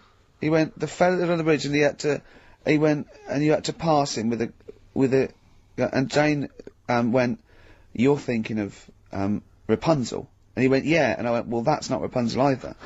Rapunzel's, you had to say, isn't that, you know, you had to guess his The person name. who lived under the bridge was the troll in the three little Yeah, brick rough. I'm a troll, foldy well. So, to answer your question, Steve, that's what he knew about Rasputin. Okay? So have you read this whole book? Can I just have a look at it, Rick? This whole book, it's about the size of a beer mat. Yeah, I'm just thinking. But did you read the whole thing? No. You didn't Well, manage you to read the didn't whole even thing? do that. Well, again, some of the names in there are so long and foreign sounding that I just thought, I can't remember all these. So I just got to the meat of the story. Go on, Okay, what what is did it you then? learn about Rasputin? Right. He was a monk. Yep. And, Mad? Was he a madman? Hang on a minute. Don't confuse him. Sorry. Right. Go on. God. You see, this is what happened in the exams. Right, it was... Oh, don't do that when I'm drinking, Carl, please, mate. He loved his women. And that's how the story started off. He had really nice... story started off? Yeah. He had really nice eyes, and that's what everyone fell for, especially the women. Yeah. Anyway, the people back then thought he had special powers because he could hypnotise people or something. Oh, yeah. And it was about a little lad who had some sort of blood clot on his leg. And he said, just calm down and you'll be alright. And people thought he had special powers, but what he was doing, he was saying calm down and he relaxed and it stopped the blood flowing sort of as fast. And that's how he got better. But anyway, that's the only bit of special work that he did. And then he kept going on and he was going in brothels and all that. And the people in the town thought this isn't right. He shouldn't be going about doing this. And where did he live? Russia. Right. Is that right? Yep. What sort of era? I thought you'd like now, you know, No, sort about of. 1800. Okay. Oh, right. Okay. And then. Do you want to check that, Steve? You got the book? People Well, got I know sick for a of fact that's him. not right.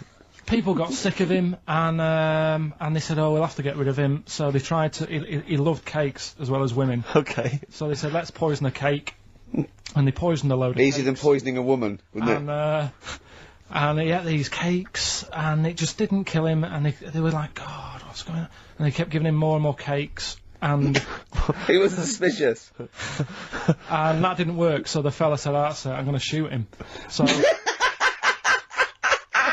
Well, I imagine it was the end of his tether. So I mean, he was back and forth to Mr. Kipling's. He go on. shot him once, and that didn't work, and the fella thought, oh my god, and he started running away, and Rasputin's running after him, and he shoots him like another, I think he took 4 Face bullets. full of Battenberg. Four bullets. Who's going to swear then? 4 bullets it took to kill him, and then this fella who was after him chucked him in an icy lake, and that was the end of him. But I don't understand, sort of... What don't you understand, Carl? Well, the fact that, you know, he's a bit of a name in history, and I don't understand why, because it just sounds a bit like my brother.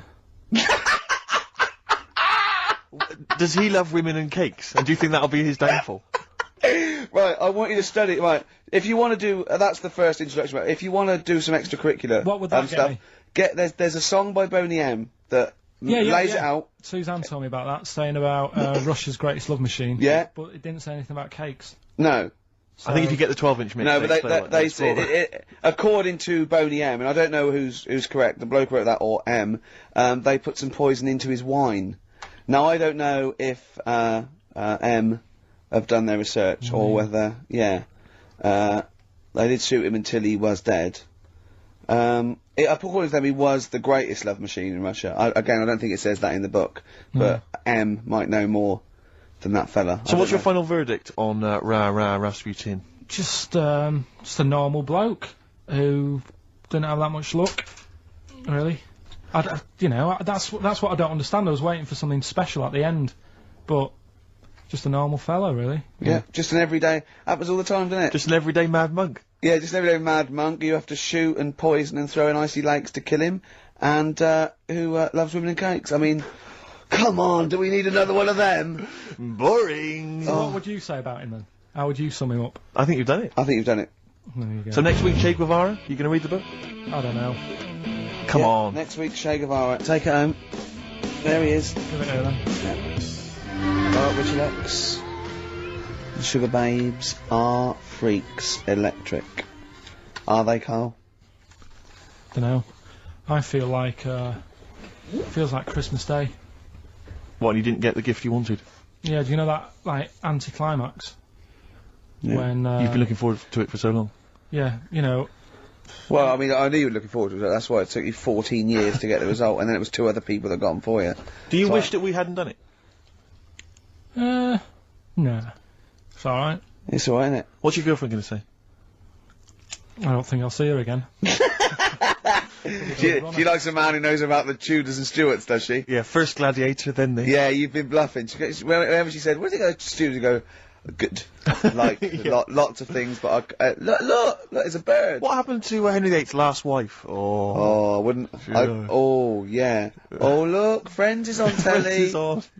No, I just changed the subject by saying things like, you know, about the only king in a pack of cards. That threw off the scent. That threw us off the scent. That wouldn't fool an invigilator, would it? That's the thing. You can't use that one with an exam board. Carl, have you ever logged on to Friends Reunited? It was the site that everyone was talking about last year. No. Are you aware of the concept? I've heard about it, but there's no one from school who'd want to see Hook it up with. again, really. So basically, for those that don't know, you have to log on to his website, and then you can it helps you track down your old schoolmates if they've also logged on and stuff. And we took the liberty, really, of looking on the Friends Reunited site and typing in your school and trying to track down any of your old mates. We didn't get in touch with any of them, don't worry. We didn't do that. We're not going to surprise you with them now. No. But I was just interested to know, like, some of your thoughts on some of the names that I could run past you. I mean, these are people from your year. Just tell me if you recognise the names. Alison Birch? Think I remember her. What's your thoughts on her? Don't be libelous. Don't be like no. No. Posh probably did pretty well in history and that. Sarah Morris? God, yeah. Remember her? Go on. You're grinning. What's the thought? Go on. No, just she was all right. She was a popular one. What does that mean? She was nice. Yeah. Okay. Okay. What about Darren Buckley? He was one of my best mates. Was he really? Yeah. Seriously? Yeah. What do you reckon he's doing now? Do you still keep in touch? When my mum and dad were still in Manchester and they had a butty shop, he used to go in because the bookies was next door. I don't know why you paint a picture. If you did this in your history exam, Carl, you will walk it. Go on. So your parents had a butty shop. There was a bookies next door. Yeah, and he liked having a bit of a gamble, so he used to. I think he works for some insurance company. Do you think that his fiancée Beth knows he's got a gambling problem? Or that his 2-year-old son Lewis? No. Yeah, they live in Cheadle Hume. Hume. Cheadle Hume. He must be doing well. 'Cause it's He's still supporting the Blue Army and frequents the shrine on a fortnightly basis. funny thing with him is, right, when I used to stay over at his house, and his dad was a copper, and I remember his dad came down and said, right, I want to see you two. I thought, oh God, what's happened? And got us round the table. He said, do you know much about drugs? So we were like, what's all this about? So he goes, you know, they're not good for anyone, you know, the stupid thing to get into. And we're like, yeah, we know. And he went, you know, do you? We said, yeah. He said, what's this then? And he'd found something in his bedroom, and it was a Skittle. What, the sweet? Do you know little sweets with the S on it? And Oh, really? Drugs. Yeah. So he said, well, yeah, it's a Skittle. Yeah, I know what it is. He said, Oh, he was bluffing like that as a slang word. yeah, he thought because he was a copper, he probably had to be down with all the terms and that. So we said, oh, it's a Skittle. And he said, yeah, I know what it is, but what's it doing in your bedroom? Oh. And it was like, no, it's a toffee. So, Darren now. Yeah, I know, it's a toffee, it's a squib, it's a, yeah. Carl, more people from your past. Debbie Carr? Yeah, she was another nice one. What does that mean? Is that a euphemism? No, she was one of them that you'd sort of go, she's nice, but she'd never be your girlfriend. Do you know what I mean? She was, Not really. even though she was in the same year, she seemed a lot older. Right. And It like, wasn't a teacher, was it? there was 3 of them who all hung together, and they seemed to hang around like the older kids, the ones who looked like men. Do you know what I mean? They had, Yeah. What did you look like then? Well, it's just that I had youthful sort of looks, whereas like the older ones had like beards and stuff. It's the gang of boys in the 5th form with beards. Were they smoking pipes? Come over here, me filly. Oi, Debbie Carr, come over here, you little beauty. No, but she was like, I love that. They were hanging around with beards. There's the big boys. Oh, fishing. Lovely beards. What do you I mean? just see a whole row of George Bernard Shaws. Brilliant. How do you do in history, boy? Think got an E. You're an idiot. they were like, you know, I'd be there sort of playing punching people in the arm. Cause we used to play that at that's a school. great game. Oh, I love that. Punch people in the arm. Is that part of the Olympics now? it's I think it was exhibition this year. Right. But it's going to go pro next It's going to be the Winter Olympics because you've got to do it in just a cap sleeve shirt in winter. Yeah. So you're playing that? She, but whilst I But was she didn't doing appreciate that. She used to go, ow! no, I always think whilst I was doing that, they were like the Charlie's Angels, and they'd be sorting out a mission somewhere because they were really like there was something about them that you thought, you know, they're special. They were private detectives. What do they work for a man they never see? Okay, well, here's a name I'm interested in because, well, let me just tell you the name first. Adam Clifton. Oh. Go on, what are your thoughts on Clifton? He was one of them kids. He was all right, but he had that thing when if you didn't have enough milk, he had like wrinkly hands and like white bits in his nails. Oh, because he didn't have enough milk. Yeah. So therefore, you didn't like him because you didn't get enough milk. This is not to be confused with the 2 people with the big heads and the webbed feet, is it? Webbed hands. Well, this was I interesting. know that they weren't related. They must have been somewhere along the evolutionary sort of trail. Do you know what I mean? They must have come from the same sort of stock. But you wouldn't have liked him. He's just one of them people. He was all right, but before you say any more, on Friends United, you can leave a little message which explains what you've been doing and what your life's like now. And most people leave maybe 2 paragraphs. Right. Adam, I've printed it off. He seems to have printed. I think there's about 6 pages here of stuff. He keeps updating it, and he just basically lists his memories about everyone. Okay, at the school and what he thinks of everyone. And he says, I often see Simon, he's doing alright for himself, self-employed illustrator, Mark Cooper, Karl Pilkington. Right. And your name comes up. Now, I don't know if you've told us this story. I think you may have done, but I can't remember the facts about it. It just says, Karl Pilkington, with his pet bird. Was it a magpie? I can't remember.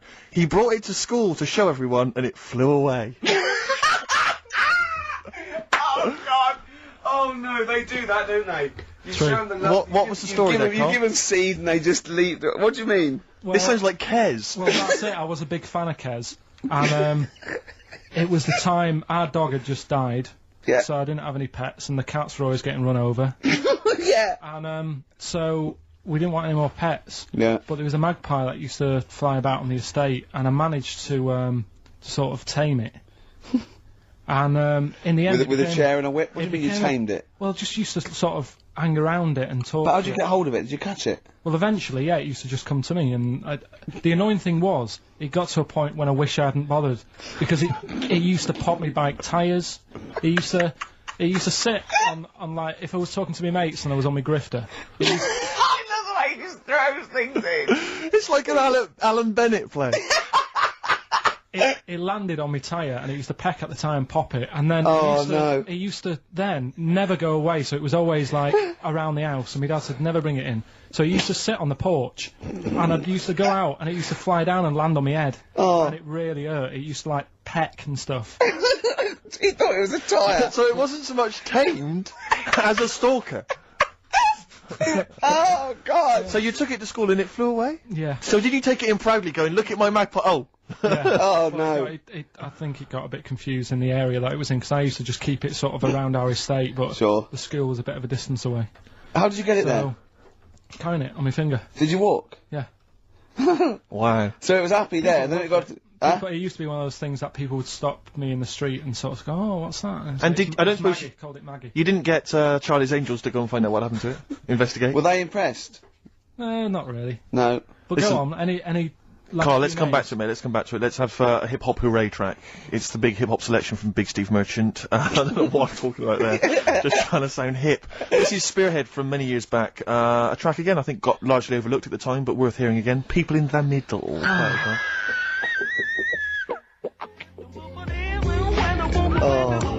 Right. Spearhead, People in the Middle. Michael Franti, surely one of the greatest rappers, I think. He's just, if you've ever heard him bust it live, Rick, he's almost as good as me.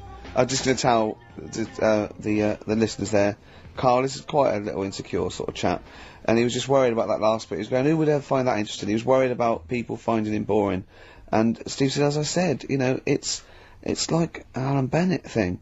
He went, yeah, but you know, no one would care about Alan Bennett if he wasn't such a hit maker. They wouldn't care what he had to say. And we just looked at him for a while and he went, thinking of Tony Bennett. Bless him. Listen, it's almost the end of the show, Carl. Oh, yeah. And it's really been a Carl special. This is a Carl special, yeah. Well, next week, we'll lay off next week. We have to We're not going to... He wants to retire a little bit, just... Well, those old lottery numbers might come up tonight anyway. Exactly. You might... What are they again? What's the 4 you've come up with? Fuck my way now. What? Come on, well, give us all 6. No. Why?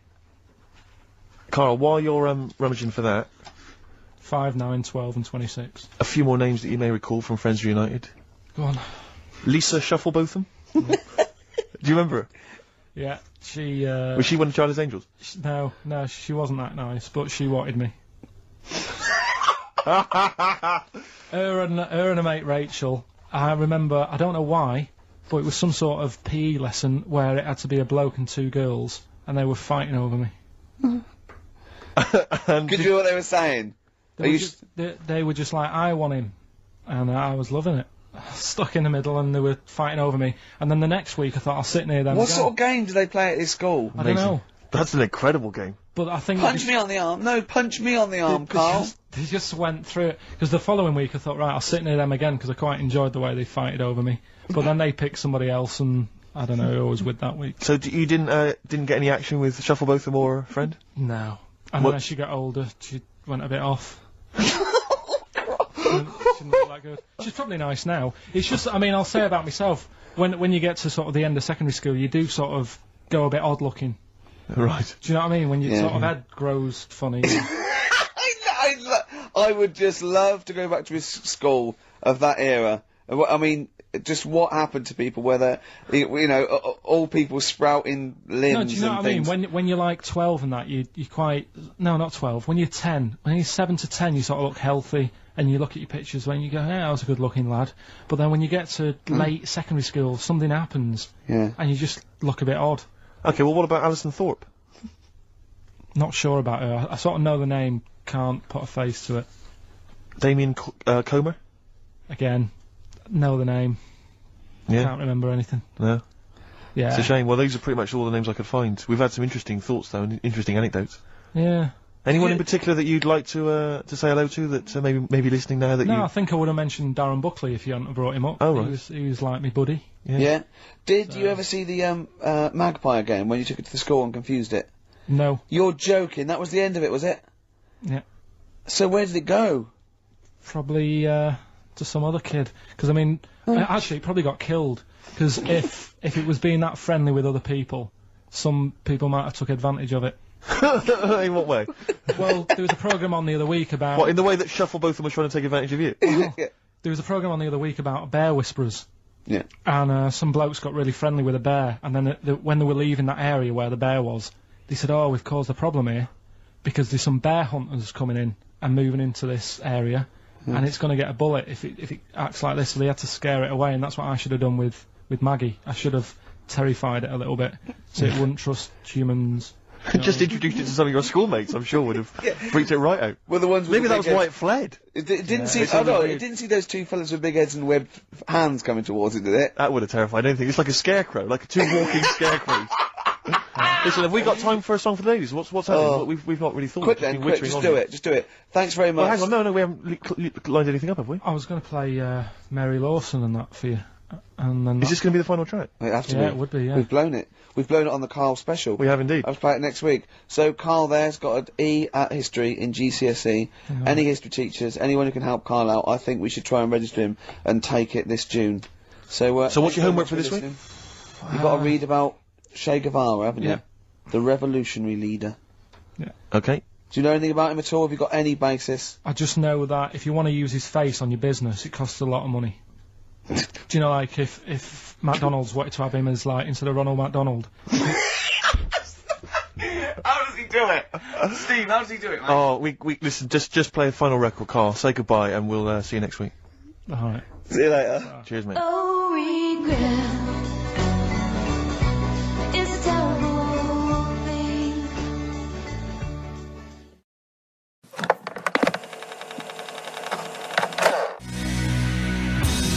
XFM 104.9, Dandy Warhol's Bohemian Like You. It's the Ricky Gervais Show. With Steve Merchant. Yeah, exactly. And Carl, who's Carl's turned here. our microphones on. We. Can't believe it. Good to see you, Carl. Good to see you, Ricky. Cheers, cheers. Now, in a fun-filled and music-filled show, we've got music and fun. Yes, looking forward to that. 2 hours, solid 2 hours. There's no gaps. There's nothing. There'll There's be no dead air. There will be adverts sometimes. There'll be Companies adverts, make yeah, deals but I now. mean, you know, that's what pays our wages, isn't it, really? Certainly, certainly. And some of the adverts I think are quite amusing. Yes. No, I think like the ones that you're on. Yeah.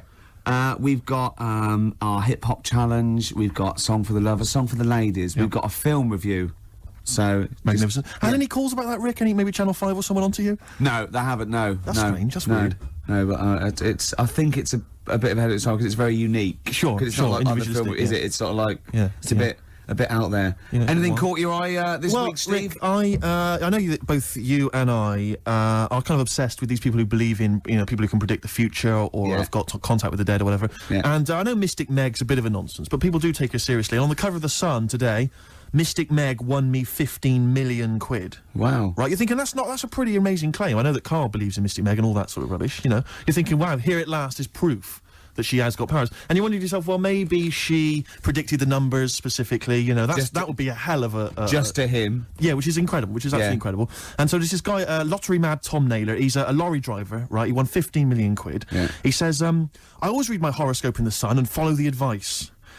Basically, what Meg said was, keep a lottery ticket in a yellow mug to add luck. So you're thinking, well, okay, so he's kept his ticket in a yellow mug. That's still pretty extraordinary. Yeah. I didn't have a yellow mug, says Tom, so I put the pages of my map book. So I put the ticket in the pages of my map book, which is yellow. Right. He's used the yellow. No, he's used the yellow. Yeah, no, see, I don't know much about how Mystic Meg works. I'm assuming maybe there's some kind of pseudoscience that she applies. Yeah. I think if she'd said put it near anything yellow, fine. Yeah. She said put it in a yellow mug. That's pretty specific. Yeah. From that, he's thought, well, I'll ignore Meg's advice. I always do what she says. If she says put it in a yellow mug, I'll put it she's had two sort of like, points of reference there. The descriptor, the yellowness of the object and the object itself. The noun should be a mug. Yeah. What's missing in the yellow book is the mugness. The mugness is one of the It's got lots of bookness, but it wasn't the bookness that gave him the 50 million. Exactly. So Exactly. I reckon Mystic Meg won me 7.5 million. Right. Would have been a more Right. accurate. Sure, Yeah. sure, yeah. So, I mean, I don't know. What, Carl, do you think that that's pretty spooky? And weird, unnatural stuff? So I'm just a bit livid today. I wasn't really listening to what you were saying. Not paying attention? Yeah, sorry. Okay. Do you want to notify us before, we ask you questions? You are giving to us. Go on. It would have just been nice if you would have, warned me you were going to ask me about it. I'm just a bit livid. Go on, what about? Just... Have I done want to something? talk about... No, not you two. Just a bit livid. XFM 104.9. Stand clear. Adam F. MOP. We all know whose dad Adam F is. Who was it No. again? We all know who's Adam F's dad of. We all know dads. Do we? Rick, can you keep filling? Because I've realised I've left my mobile phone on, and the kind of calls I'm going to be getting on a Saturday afternoon. Yeah, I'll just keep... Yeah, no, keep it's talking. just... Oh, that was Adam F. and MOP. Stand clear. We all know Adam F's got a dad. Oh, done it again. Do you remember the trivia quiz? I forgot it. Whose dad is Adam F? Elvin Stardust. Yes, Shane Fenton. That's what the F must be for. You're back. That's done. Yeah. Yeah, we wouldn't want to be. All the people that are calling you all the time. Oh, the ladies. Oh, God. Anyway, XFM 104.9. Rick, We're I know going to you're a start big, now. We're going to start now. This is proper radio from now. Go. Go. Oh, there's a lot of pressure on me now. Yeah. I'm going to muck it up. Rick, I know you're a big trivia fan. I know you're obsessed with trivia. And I thought to Love myself, well, how can I entertain Rick on Saturday? Go on. So I was wandering around on the web looking for trivia, basically, that could entertain you. And you're a big animal trivia I fan, love aren't you? animal facts. There's not much that you don't know about animals. Oh. But here's You're going something. to catch me out now, aren't you? No, well, I don't know. Here's one. I don't know if you heard this one before. Ants never sleep. No, I know. Yeah. Oh, I know. And It's easy for you to say that. and they've got alcohol in their blood, so they don't freeze and winter. And that's why you never see a lazy ant. It's always working. It's drunk, but it's always But working. they never sleep, but they do take a lot of fag breaks. Yeah, I know. Yeah, I think it's 'cause they can't sleep because it's like noisy neighbours. There's about 1 million of them living sometimes in a room, and it must be. But you see them carrying a leaf, and they see someone else, and they go, "Do you want a hand with that?" And they go, "Don't be silly, you're carrying some 8 times your body weight as it is." He goes, "Well, you know, I've got another pair of hands free. Yeah, give you a hand. Yeah, they're great. No, they're hands. incredible. They're incredible. Yeah, I knew that one next. Okay, well, this is one I'm throwing right at you as well, Carl. There's only one bird that has a penis. It's Which not. bird It's is not it? a joke. No, it's not a joke. It's not a joke. This is a genuine trivia question. I'd say. I'll say. I think I've seen one on this. Is it an ostrich? Right, you're going for ostrich, Carl. I'll go for ostrich as well. Right. Did you come up with that yourself, or? Yeah, I was going to say that before you said it. Well, guys, you went for ostrich. Chicken? You're both wrong. It's actually the swan. The large chicken. What? That's a bit worrying then, because I thought I saw an ostrich penis. So what was I looking at? I don't know. Were you just examining it closely at the zoo? What were you? I was just. It's probably a strap-on. It was probably 2 leather ostriches giving each other one. Exactly. And that's how that can influence people. Things like that.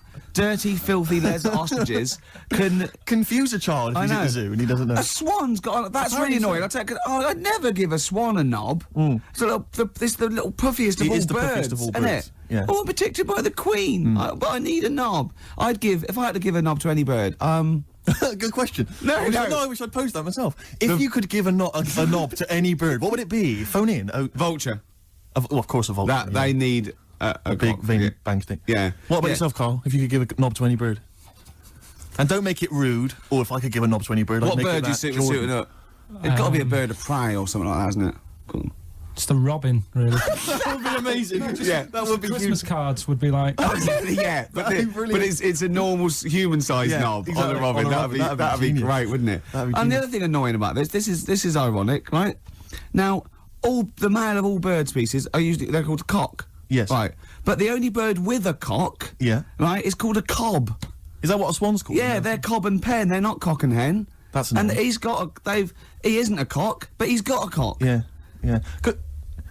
Quick query there, Rick. Go on. When you said then cock, Yeah. presumably you meant male bird the first time you said it. Yeah. The second time you said it, you said cock. Did you mean the penis? Well, you're showing off the whole farce of radio broadcasting. Because you're not really allowed to say cock. No, exactly, meaning no. penis. One cock would cause great offence. Yeah. The other cock's fine. Exactly. It's weird, isn't it? It is strange. It is strange. So, I mean, if I said now to you, I like cocks. Yeah. Meaning birds. Yeah, that's that'd fine. be fine. Yeah. But if I meant penises, it would be a problem. If you like cocks and it was penis, yeah, that would be... Carl, yeah. do you like cocks? Do you like cocks? No. Right, okay, that's fine. I was asking if you like... No, I like, Yeah. like I'm a big fan of tits. The small birds that come down and peck at you. Yeah. Yeah, you like tits Yeah. and cocks. There's nothing... Tits and cocks, There's there's nothing nothing wrong wrong with... There's nothing... Carl, don't worry. There's nothing wrong with saying tits and cocks. When I said tits, I meant the little birds. Yeah, And they when I come said down. cocks, I mean the big birds. Yeah. Do you know, when... Go on. No, it's just that... It's when you're talking like tits. Yeah. At the milk. Do you... I like the fact they flutter away when they hear the milkman coming. Oh, come on. So when... What? What are you talking about? What are you talking about? No, when the milkman's coming, when he's walking up the path.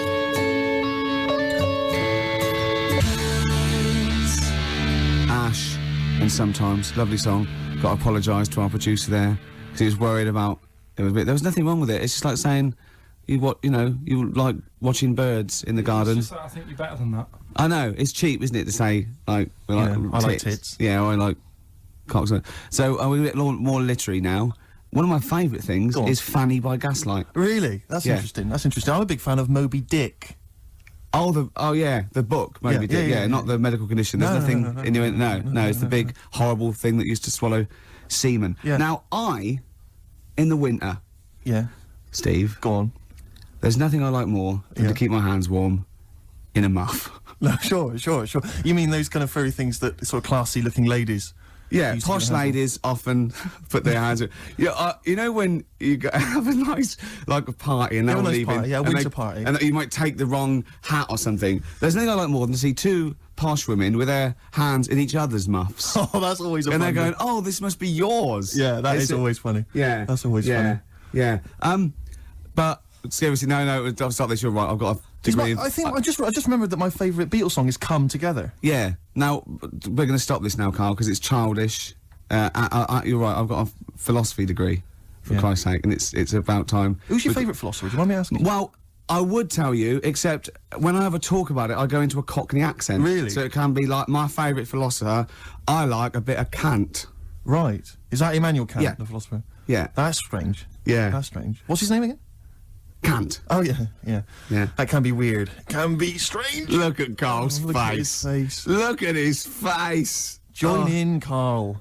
Oh, Undo your trousers. Just We'd let be it like hang Stan out. Let your Boardman cock hang when he out. told the Fokker joke. Yeah. We won't do local radio again for 10 years. Ian Brown, dolphins were monkeys. Yep. Before that, don't know what that was. I'm still pissed off that swans have got cocks. Yeah. It's a waste. It's a waste of a knob with a I know what swan. you mean, I know what you They don't know what they're doing with it half the time. Now we've got some great. Do you remember? We're stopped all the silly innuendos now. But do you remember? I think it's because they've got a long neck, and to balance them properly in the water. Balance. What are those things that boats have underneath? A rudder. No. No. Yeah. You know what I mean? Like the yachts. keel thing. Yeah. The big. Maybe. Yeah. Do you know what I mean? It might be. You might be right. Yeah. Balance. What about? But ducks would need one as well, wouldn't they? Ducks don't. Because they've got short necks. Oh, I see what you mean. It's the necks. Yeah. So hold on. So do you think that's so long necks, long knob? Don't look at me, Gervais. That's Steve. I know. No. Sandy Toshfeg's got a tiny cock, hasn't she? But she has got one, which is interesting. That's libelous. I'd just like to say now that Sandy Toshfeg has never had a knob. No, she's not.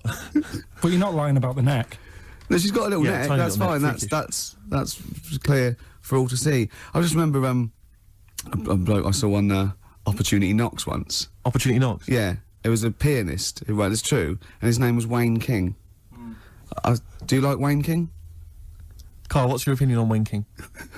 I don't know his work. You're not a fan of his work. Okay, no, that's fine. Carl, we asked your opinion, mate, and you've given it, and that's all we can ask for. Oh, no opinion on Wayne King. If you're a fan of Wayne King at home, please get in touch. The email address I had, ricky.gervais@xfm.co.uk. What was the number again? 08700 800 1234. You know, if you like Wayne King, or if you know. No. Oh, what are you talking about? We're asking someone's music opinion. It's a music station. What? Oh, you're It's going to be like this all day. Let's talk about you and your girlfriends again. I think people enjoy that more. Oh, wow! You are grumpy. Why are you grumpy? You're all grumpy because you've been loaded. Come on, tell us. Come on. I think I've got SAD. What's that mean? That thing when it's Sade. when it's dark outside and you feel depressed. Oh yeah. I think I've got that. But you're from Manchester, aren't you? Isn't it like pitch black there all the time?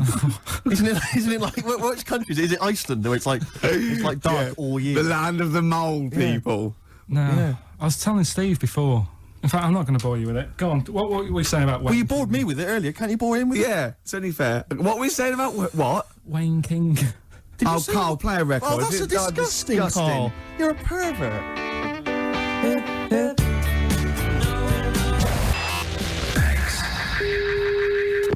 Rock. That's what we're doing, Steve. We are indeed. Before that, Weezer, Island in the Sun. Can I just ask Carl a quick question? Yeah, why does he swear so much on radio? No. Carl, did you see that film last night? Gaylord Say No. Yes. Oh, What were you watching that for? yeah, weirdo. Oh, you're always going to lose with that one. Rick, did you see that film last night? Gaylord Say No. No.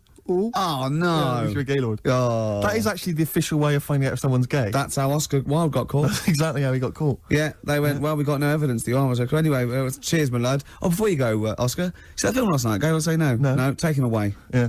Take him, to that bender downstairs. take him out of my sight. That is how they got him. Yeah. That's the official way. Yeah. Children in Need last night, Rick. Oh, I watched a bit of it. Did you watch any of it, Carl? I was a bit It's of it. awful. It is isn't pretty bad. It's the worst thing ever. I mean, it just. I've said this before. The thing about Children in Need, it makes the whole country and BBC One for one day into just one big school fete. Yeah. Do you know what I exactly. mean? It's so pathetic. The entertainment is ill thought out. It's just boring. I'd prefer it if they just made everyone pay £1. That'd be fine, yeah. And they make more money, and we wouldn't have to sit through it. Just add it to the licence But fee. surely exactly. Surely that's just a taxation that we should, But that's as fine. opposed to going through this nonsense of seeing people from West End musicals who aren't selling come out and do a song. Yeah, of course. God. But it's just that they may as well, because I know there was Terry Wogan at one point going around the audience with a bucket, just running it, getting up him and members of the audience to put loose change in a bucket. This is national television. Yeah. And I'm watching. They've already had to sit through 3 hours of rubbish. Now you're making them pay for it. Does he get paid? I don't know if he's done it for. I know you notice a lot of people who go on there though. All the pop acts that go on there, they're all plugging a new single. Of course, but that's It's like it's this mask of sort of this charade of charity, but they're all plugging a single. Yeah. It's just pathetic. It's utterly pathetic. They may as well bring on a big tombola, and guess how many kind of pennies are in the jar. How did Pudsey lose his eye as well? Well, you get another one out if you're not careful. And I watched it quite late because we just had it on in the corner. We were chatting and stuff, and about 1 o'clock in the morning, they'd been promising this for ages. It was a couple of sort of Hollyoaks stars or something, male stars. Were going to be part of a male striptease, full Monty type. I turned that off. Yeah, I didn't want to watch that, Steve. Do you know it's the way he said they'd been promising it for ages? It was like 1 in the morning, almost Carl's like he's been staying up. Yes, well, Carl's you've got to measure me, Carl. That's a bit weird. Steve. Yeah. Did you see that film last night, Gaylord saying that? No, but the point was, the thing about the are you a Gaylord tied to a tree? Yeah. Yeah. There you are then. There you are. That's Done another ya. piece of evidence. Really done me. But no, seriously, so they bring on these this male stripper kind of gang come on, like, firemen or whatever, and they come on and they cut to the audience, and there was one woman just putting her glasses on, like about a 40-year-old woman. It was 1 in the morning. She'd fallen asleep, and her friend had gone, Agnes, quick, put your glasses on, wake up. They're getting their cocks out, and I mean cocks. Yeah. And they did this striptease, right? They did this striptease, and I have to swear, right? They went right down to their underwear. They had these kind of, and they were just flashing their arses. It was, and I was thinking, this is for kiddies, and it was obscene. It was utterly obscene. I was Not 1 in the morning. It's not. What are you talking about? It was appalling. It's the charity is. No, but it was offensive. I was offended by it. It was the BBC, it was charity, and there were blokes with their todgers almost out. Yeah, but the fact is, but it's post-Watershed. You can have any event and give it to anything, can't you? No, that's not right. It's for children. Because a lot of children will stay up and watch that. Their parents will go, yeah, it's fine, you can stay up and watch children in need. That's for kids. Yeah, but then arses aren't, It was, but it wasn't just arses. They gave the impression they were fully nude. I mean, thankfully they weren't. I made a close inspection, but it was obscene. Yeah, me and Carl are looking at each other. Yeah, you're looking at each other, gazing into each other's eyes. Just for 1 week only, we're back at score, okay? There's innuendos. We laugh when we say the word bender, cock, tits meaning birds. Carl and Ricky sitting in a tree, Kissing. Rick, have you been enjoying Bubba Sparks' current hit, Ugly? You're ugly, oh I'm ugly, ugly. A song which means nothing to me, actually. I can't relate to it at all. I have. What do you make of Bubba? I like Bubba. He's a sort of down south kind of rapper. I know where this is going. I bet you've got a little bit of Bubba in your hip-hop challenge. Well, we did have the hip-hop challenge a couple of weeks ago, but I lost. So basically, we're just playing a favourite hip-hop track of ours, aren't we, each week? And this is my selection. It's from Bubba's current album. It's not the hit, Ugly. It's the album's actually called Dark Days, Bright Nights, and I believe this song presumably comes from that title, because it's called Dark Days, Bright Nights. Enjoy it, Rick. I will.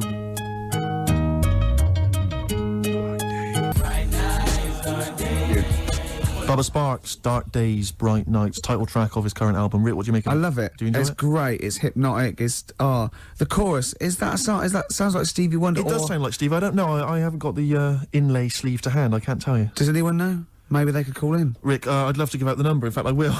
08700 800 1234. ricky.gervais@xfm.co.uk, who is providing the chorus for Bubba Sparks' Dark Days, Bright Nights, 104.9 XFM. Wow, from Bubba Sparks to Sparky Bubs. Those Sparky Bub boys swayed. Hey, slick. Strokes, last night on XFM, 104.9 before that, Swayed. Absolutely. Beautiful ones. Fella just phoned up and said you were talking about waterfowl before. The only bird with a penis is the swan. And he said that it was worried him about the ugly duckling. They'll go about, he turned into a swan, but ducklings, they're not called ducklings, they're called cygnets. I pointed out that the swan in question didn't understand, because he thought he was a duckling. Yeah. And that all the other ducks sort of laughed at him because he was all gangly and everything. But then he turned into one and he realised, I was a swan all along. Yeah, See? the ugly duckling story got me through so many bleak nights as a child.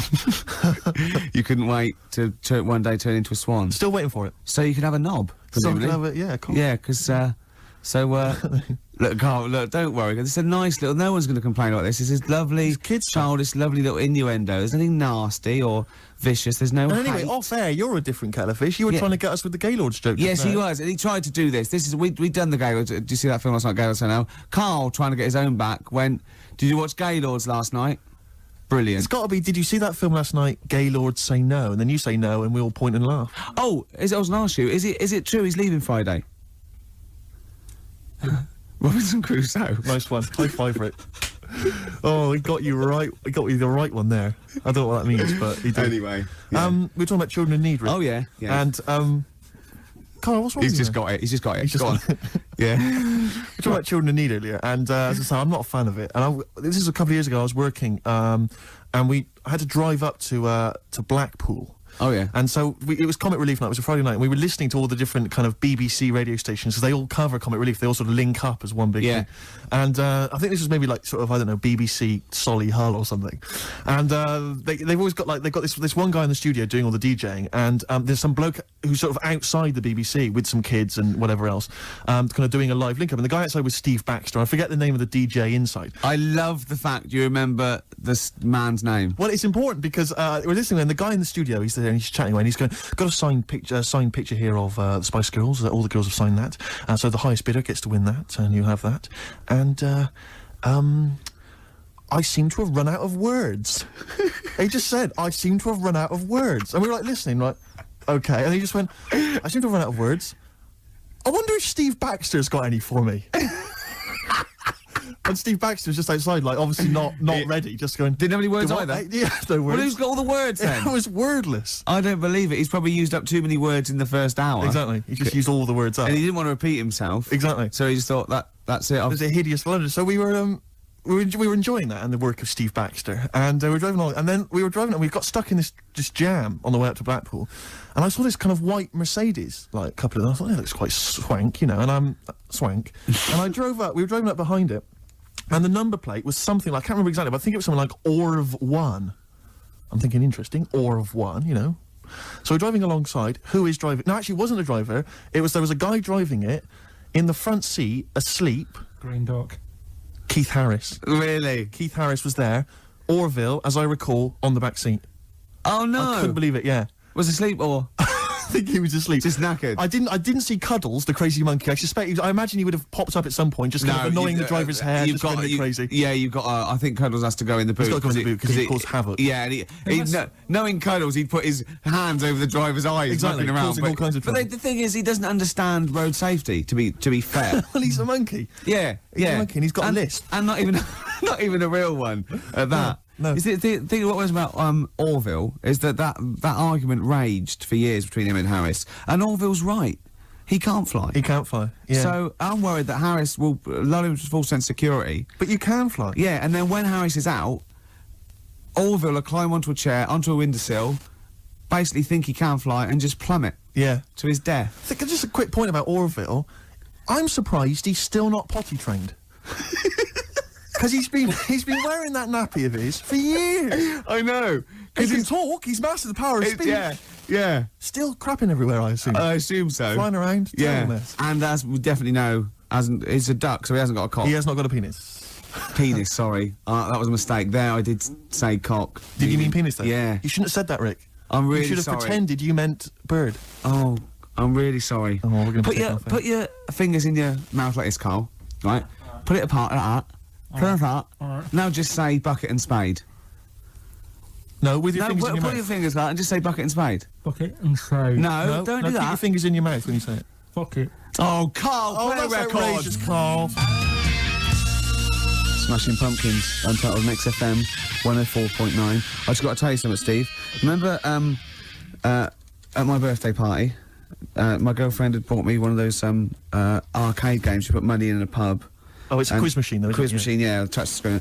And we're all playing, but Steve, with his general film knowledge, people were getting like 100,000 points and getting through, right? Steve got something like 8 million.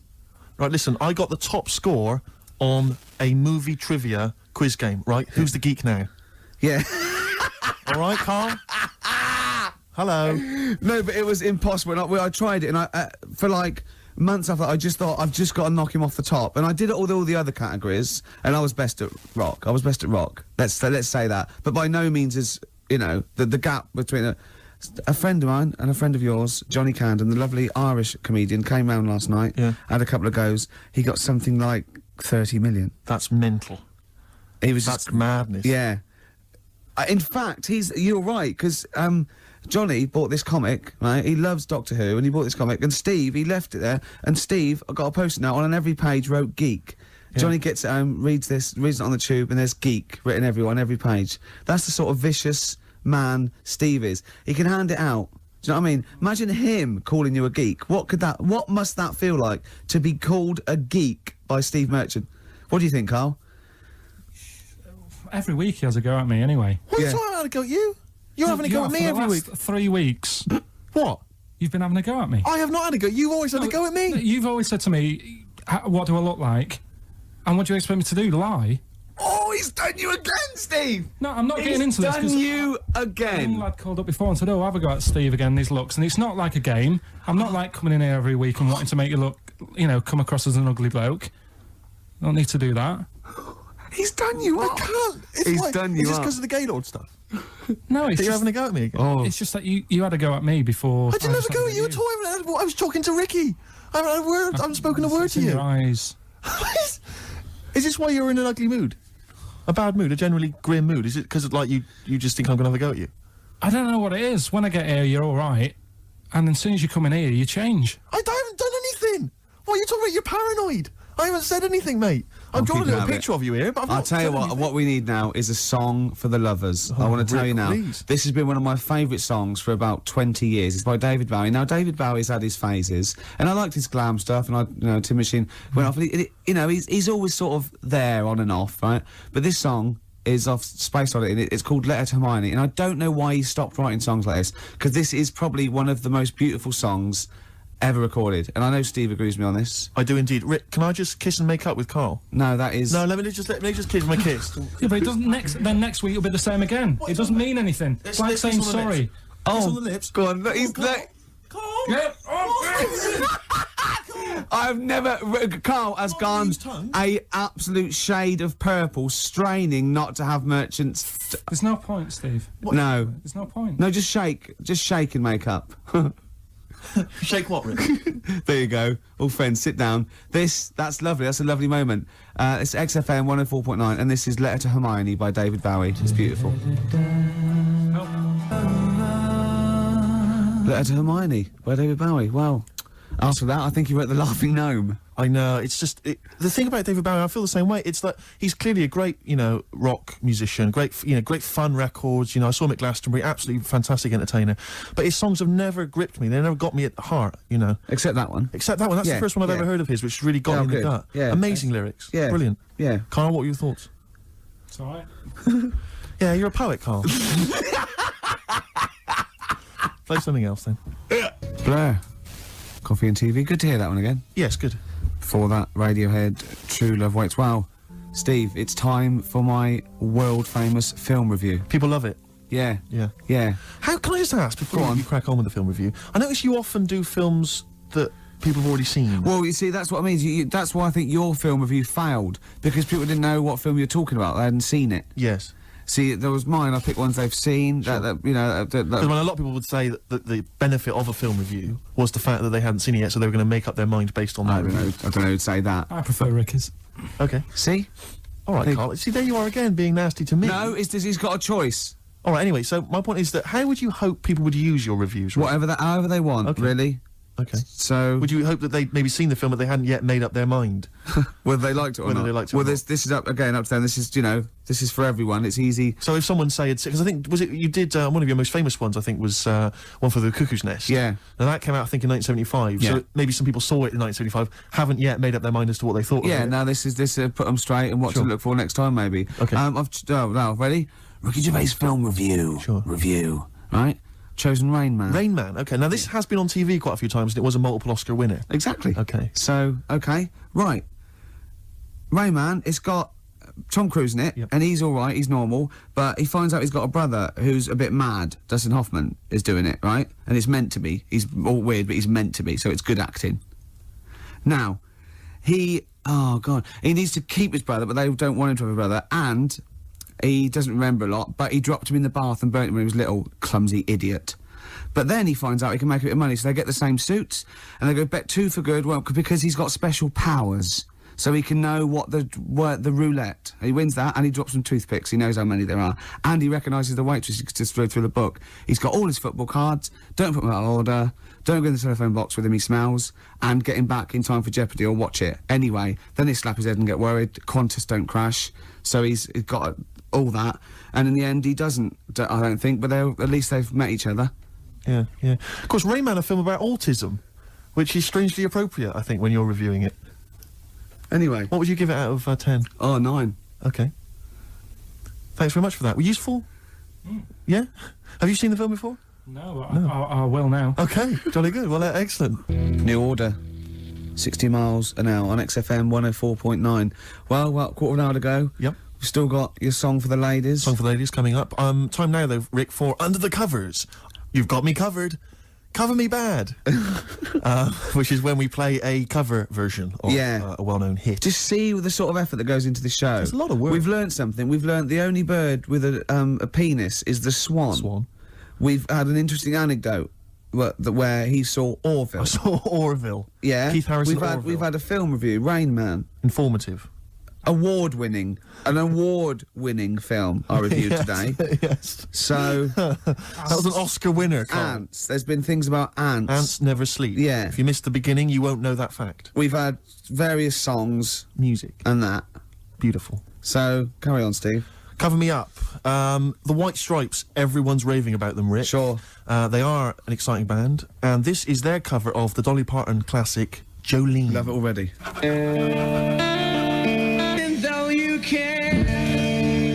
White Stripes and their version of Jolene. What did you make of it, Rick? I loved it. Good. I want to ask Carl a question though, because Carl sometimes in awe of this newfangled world that we live in. What do you think of the scenario? What do you think is going on there? Because it's a bloke singing to a woman, begging her not to take his man. What do you think's going on there? Say again. Well, that's a bloke there singing. Yeah, to his wife Jolene. Right. Were you listening to the lyrics, or? You see, I got mixed up anyway. I thought it was about that one about the person who chucks himself off a bridge. So I was thinking more about that than listening to that one. Right, listen. Well, go on it. Right. Jolene, I'm begging of you, please don't take my man. You flaming locks of auburn hair, even though you can, don't. He's all I've got. You're a beautiful woman. Don't take my man, because I can't compete with you, right? Yeah. What do you think's going on there, though? Because, you know, it's Dolly Parton singing it. We know what's going on.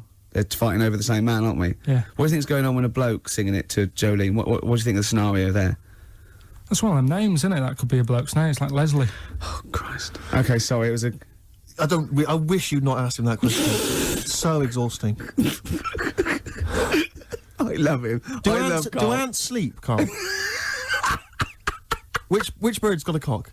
Swan. Swan. Okay, nice one. Listen, I want to play that song for various people who've emailed and phoned in saying they want requests. We don't really play requests on the show, but we'd like to mention them anyway. Matt Barr, Magic Thighs.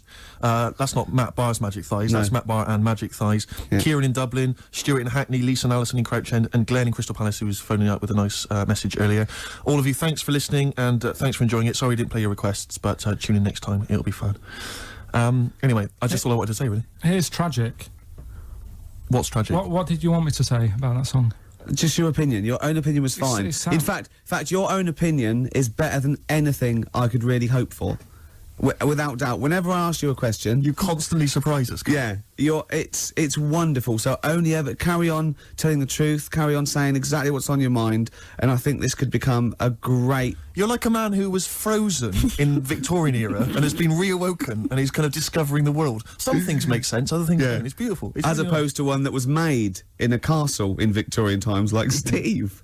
Oh, that's just... Oh, I've joined in with Carl. I can't believe it. I'm sorry. On my side. Yeah, no, it was irresistible though, wasn't it? I'm really sorry. Should we play a record?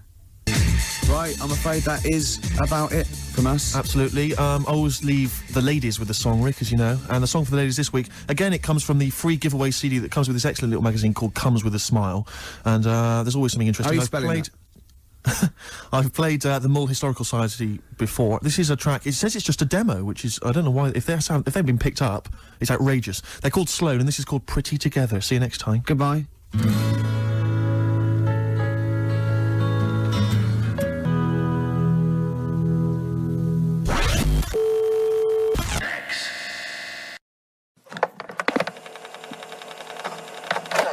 Absolutely. Stone Roses on XFM 104.9. I'm Ricky Gervais, with me Steve Merchant. Hello there. And Karl Pilkington for the last time, Indeed. I'm afraid. Yes. So, you know, we're going to have a little bit of a chat. We're sewing up some things with Karl. Indeed. We're giving away that prize, that BAFTA bag, and, you know... Playing some great music. And we're just, I mean, I'm bringing in my favourite tunes. I'm bringing the Smiths, Radiohead, Cat Stevens, David Bowie, Neil Young, the classics. Steve's doing the same. Indeed. Well, Karl... The last time for, apparently, someone's got it a bit wrong. We're not actually away for 6 weeks. We're away for about, we'll be back in, August, won't we?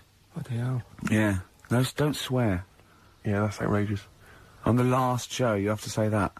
Already brought the tone down. Yeah. Cheapened it. And I think it's blasphemous as well. Yeah. No, it's not. No, hell isn't, is it? Isn't it? No, I don't think that's not blasphemy, is it? Taking hell's name in vain? Yeah. Yeah, but what was it you were saying the other week about the Queen Mum used to have a right mouth on her? What? I don't think we said that on air, Carl. What? No, but last week you were saying about bad language, and I was saying, there'll come a time when bad language isn't, doesn't matter anymore. You can F and Jeff and stuff. Oh, I know what he's talking about, Steve. Really? Right, let me explain to you, the listener at home. Karl was worried about swearing, and as a joke, off air, it was last week, we were saying that in the 1940s and 50s, the Queen Mum used to say things like, and we were quoting things she'd said, like, but putting F's and C's in there, and you believed us. What, so this whole week you've believed that we somehow had knowledge that the Queen Mum used to swear like a trooper? We were doing fake quotes from her, in her voice, but putting in F's and C's, and you believed us. I mean, I didn't even think... I thought you were going along with a joke, but it obviously made an impact. Carl, we've said this. You've got to question and query everything. You can't take things at face value, certainly not if they come out of the mouths of Ricky Gervais. Yeah. All right. Yeah, sorry about that, Carl. It was a little trick. Is there any other things now that, as you look back over the said that you've been thinking about that I can tell you now that was a lie? Anything you've maybe queried or questioned, you've thought, that doesn't seem right, that maybe Ricky's told you? Something might come to me later on, but... Okay. Well, what about...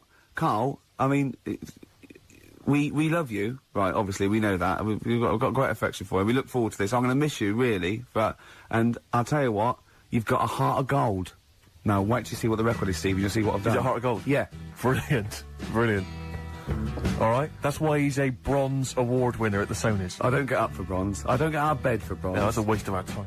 Pilkington over there on XFM 104.9, winner of a bronze award at the Sonys Radio Awards, the Radio Oscars. So Phil Jupiter said. That's what he called them on Liquid News. I'll tell you this, Rick. I'm not used to being on a table with losers at an awards ceremony. No, I don't. I'm glad I didn't want to come in to do the final show. No. I went straight over and sat with Pete and Jeff, didn't I? Yeah. I went over Radio 4. I went over with Paul Gambaccini. I went over to BBC World Service. Yeah. It's a lot funkier. A lot cooler. Won an award. Yeah, they swept the boards. Yeah. Bronze is nowhere. What was the mood? Silver's, what was the mood here? The mood, because the day after, because people were, let me tell you that, I think XFM deserved an award, and I thought it was criminal, actually. But what I did like, that we certainly had the room, because Pete and Jeff said good luck to us and Christian, that was really nice. And then someone else mentioned it, James Nesbitt. James Nesbitt said, XFM and stuff, so it certainly had the... He said something about it. Yeah, Did so he? it certainly had the room. And for a local, you've got to realise it's a local radio station, and it's good. You can't compete, really, with Radio 2 and Radio 4. But what was the mood the day after, here at XFM? It was all right. I think we expected a few more, but... you shouldn't take these things seriously anyway. No. But what I didn't realise, take awards seriously. But what I didn't realise is you have to pay thousands of pounds just to nominate. just to get into the running for an award. So you've already, they've squandered thousands of pounds. No, it's just not to, thousands, is it? Well, it mounts up because you pay for it to enter. And then right? the table. You've got to buy like mini discs and that to send your stuff in on. Which Sure. ends up with Sony mini discs. Oh, I see what you're saying, Carl. I'm not saying anything. No. And also then you've got to pay for the table. Right. And the food and the drink. I mean, it's a few grand. I swore on live television as well that night. Yeah. But I've never done that before. I mean, I've sworn before, but never accidentally. And we were being interviewed for, and Christian was sort of like, quite, being a bit boisterous, and he must have brought out the worst in me, and I just accidentally said the F word, and I apologised straight away. I didn't want to embarrass Phil Dupas. He was doing a good He does job. that himself, yeah. But I was thinking about it yesterday, and you're saying a bronze isn't worth having, right? Yeah. But, say like... We're only joking. None of them are worth having, but they're very nice.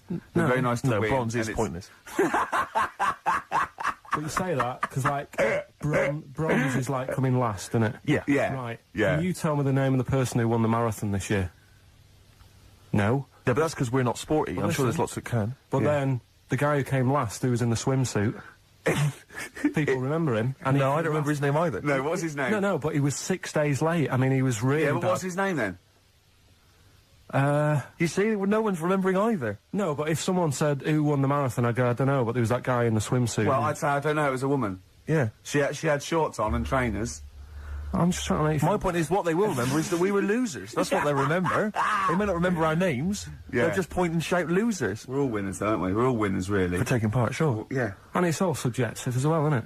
Go on. I mean, I'm not going to moan about awards because you've won a lot of them. It's like saying they don't mean jack. But Yeah. at the end of the day, right, there's some shows that won awards and you go, yeah, that's worth an award. I think you've got to treat it. I mean, some awards actually boost your profile or career or your cachet or everything like that. Some it's just a nice night out when it's nice to win, but I don't think you should really take any award that seriously. What worries me, though, Rick, as I mentioned on the night, is that when I was at school, I mean, you look at me now, you probably think he's an athletic kind of guy, he's a sporty dude, but at school, bizarrely, that was not the case. No, what were you, a bit of a lanky beanpole? with It turns out, You're yeah. joking. Yeah. Oh, right, okay. So, and yet I got a silver in the high jump.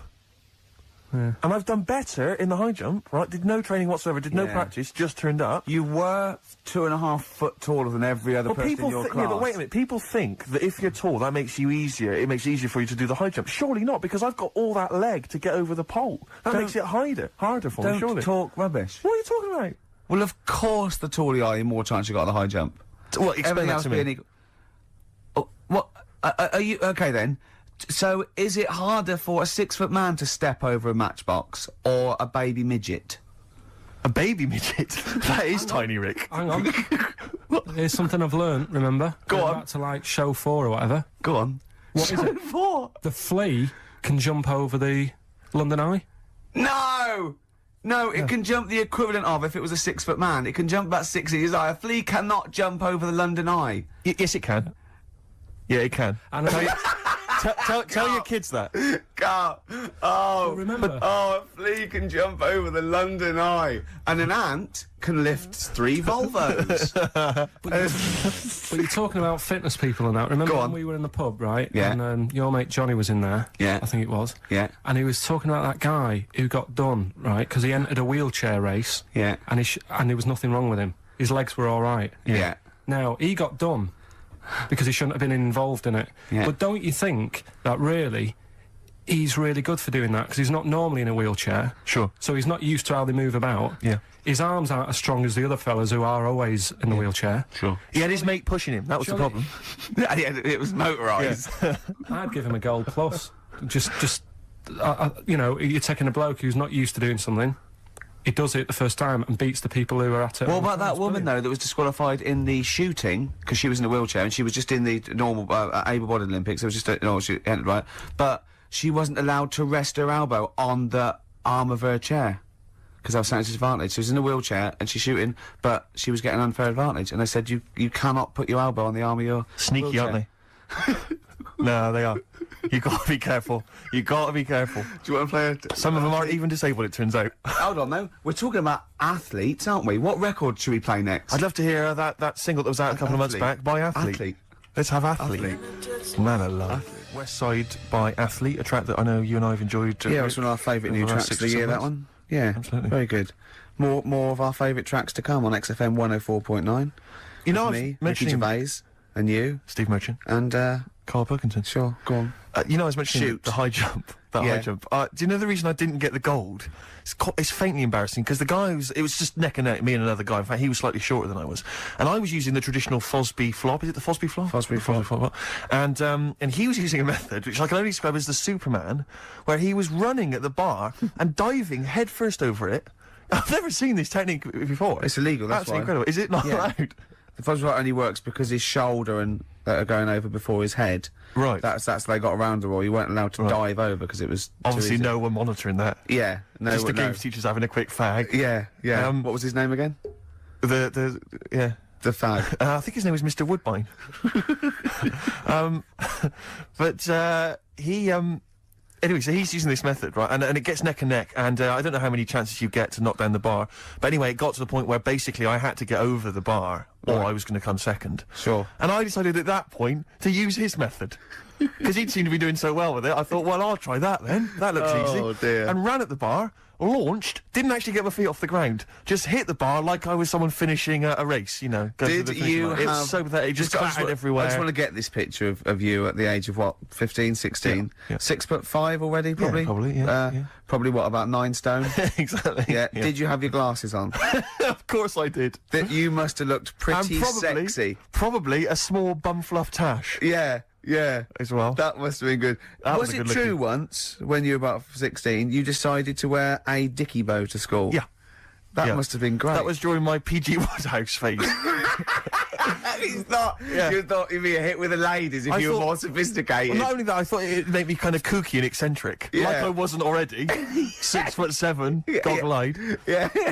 Like they're not already thinking there goes a weirdo. Oh, he's a weirdo with a bow tie. Yeah. Brilliant. Does it spin round, mate? Yeah, what a 'Cause you're catch. getting me hot. Exactly. Oh dear. Yeah, I wore that for about 6 months, and it was in school colours because we had to wear a tie. It's a school, but this was a bow tie. I mean, now I don't. Oh man, I can't believe I don't know what I was Carl, thinking. when you were a little Pilkington, right? What was if you had hair? What would it be like? What do you mean? Well, you obviously had hair then. Back then, what was the style? It was like sort of. I had quite sort of fine, sort of straight hair. Yeah. Right. Hairdresser once said to me, "You've got hair of a Chinaman." He was a wise man, wasn't he?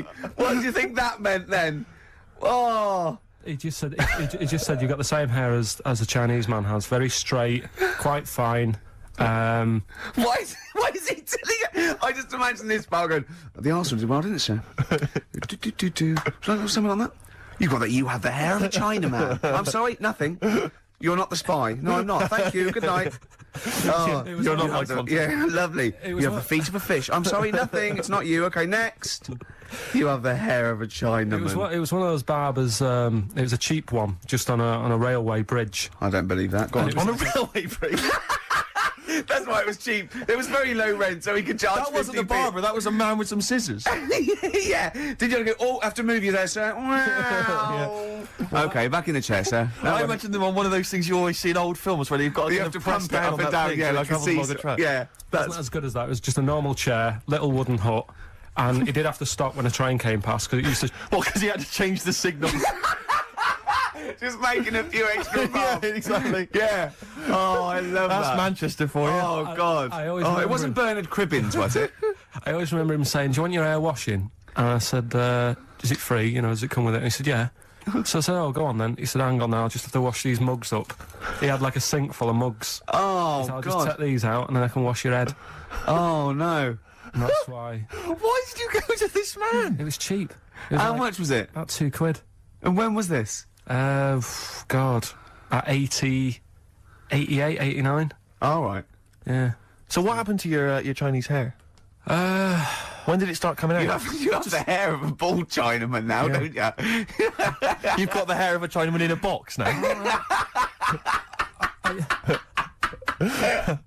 I used to just work a lot of hours, and I think. That's what made it fall out. Yeah, of course. No, it's like not. It's genetic. You can't It's stop not it. can you? genetic. Of course it is. Is your dad bald? No, he's got more hair than me now, I think. Is your mum?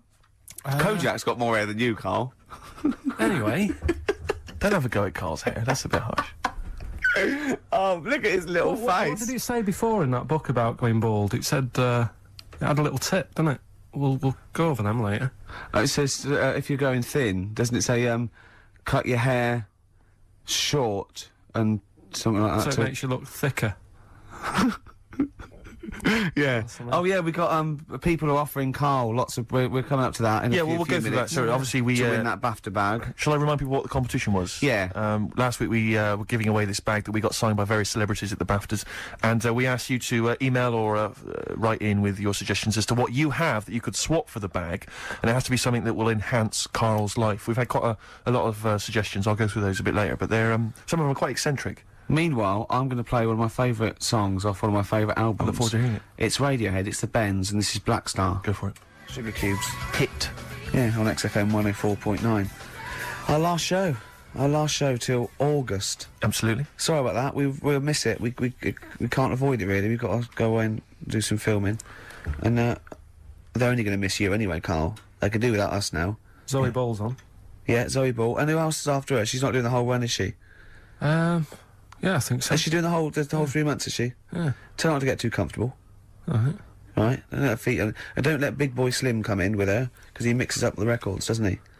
And ruins them. Yeah. Hey, talking of DJing. Go on. You know, I did that storming set the other night Wow, for XFM. Yeah, sure, yeah. Go on. This was down at a little club, in case you weren't aware of it. Yeah. Anyway, I went to the Sony's the other night. Yeah. Karl Pilkington sidles up to me, Yeah. slips me an envelope. Go on. Oh, 200 big ones in there. Did he get paid cash for that? Yeah. £200. Taxman won't know about that. Cash in hand. No, the tax won't know, because, I mean, obviously no one who ever works in tax is listening to local radio. Oh. Yeah. Well, so...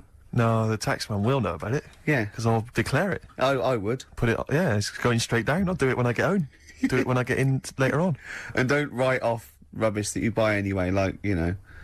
No, Yeah. I won't. No. I'll do it all above board officially. Fill it all in correctly. And so I'll send it now, I'll send it tomorrow so that you get it early. So it's not too busy for you, sir. Oh, never mind. Oh, yeah, also, did you see, Liquid News last night? No. What is Liquid News? I don't really watch It's the Liquid thing News. on, Choice, right, and it's, sort of celebrity news, yeah? And, Julian Clary, was on, and, they were talking about the Sony Awards the night before, which we went to, and they said, something like, a relatively unknown had won the entertainment award that we were up for, and Christian and Chris Moyles and Jonathan Ross said beating off bigger people. Not he was beating off bigger people. They weren't suggesting he was. Was Julian Clary beating off at the yeah. And it said so. The people who didn't win resorted to silliness, and it cut. Right, I don't know where the camera was. It must have been miles away because it wasn't us. Cut to me making a little hat for you out of a Budweiser box, a little dark thing, and then forcing it on your head, and you sort of struggling. Do you remember that? I do remember it. Yeah. They're always watching. They were filming us. They were filming it. Yeah. Scary. So yeah, That's really scary because some of the things we were doing. because I was tying scarves around your head, wasn't I? We were touching Carl in an intimate way. We were gaying him up, Gaying him weren't we, up, to make quite him a lot. feel all uncomfortable and everything. Because he doesn't like that sort of thing, do you? Can't stand it. We're going to be giving you a cuddle about 5 to 3. Seriously, we are going to. On the way out. And I've got roaming hands. Yeah. Do you know them girls who came up from the radio academy and sort of said, "Oh, so you're Carl then?" Right, Yeah. yeah. A couple of fans went up to Carl. Just on the way out, I said to him again. I said, "Look, I'm not gay," because they were convinced I was. That's because if you remember a couple of weeks ago, we teased Carl that he had to go as Steve's partner to the BAFTAs, and they really meant partners. You know, after the show, when he was walking home, he was going to go buy his suit.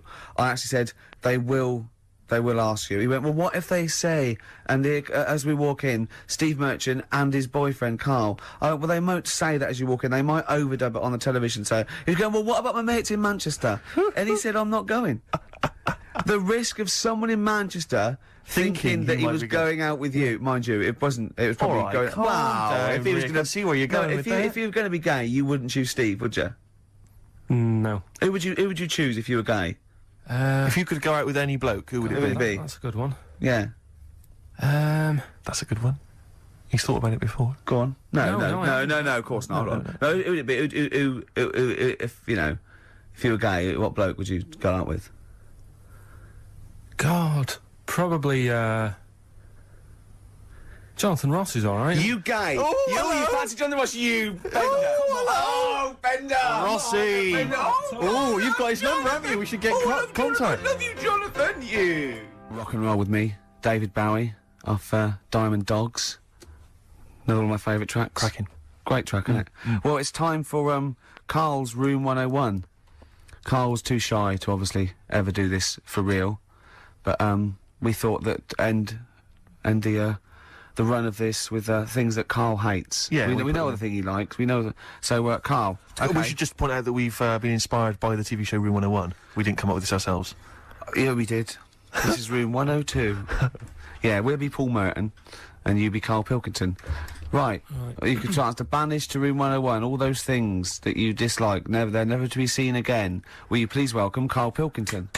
All right. Who? How are you doing? All right, Karl. So, what's your first? What does this represent? And imagine me putting something on the table next to you. Go on. Right.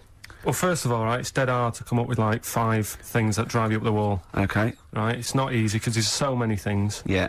But it's just like, you know, picking 5. It's like someone saying pick your 5 favourite records or 5 favourite films. Yeah. It's hard. So, you know, in Desert Island Discs, where you always get the complete works of Shakespeare in the Bible. Yeah. I think you should include Ricky Gervais. I think you should always be there already in Room 101. They don't have to nominate you. You always go in. Go on then. Go on. So don't bother putting him in. Don't bother putting Ricky in, Karl. He's already there. I'm already there, waiting. Yeah. Go on then. right. Yeah. First of all, right, I thought of like things that we've done in the past. Sure. And like quotes and that you were talking about. Yeah. That quote that people say that you know, money doesn't make you happy. Yeah. Right. We're just rattling through some here. Yeah. That annoys me. What? Well, the quote, money doesn't make you happy? Yeah, because it does. It clearly does. Right. Without it, life's pretty dull, isn't it? Yeah. Good. Right, so, okay. So that's like a little short thing, and you know, then that sort of makes you think about people with money. There was a programme on in the week. I don't know if you saw it, Steve. The one Posh Loaded. That was brilliant, wasn't it? That was a great show. So annoying. Oh yeah. There was a girl on there, right, who's from a rich family and that, and you know, it's not her fault. She's from a rich family.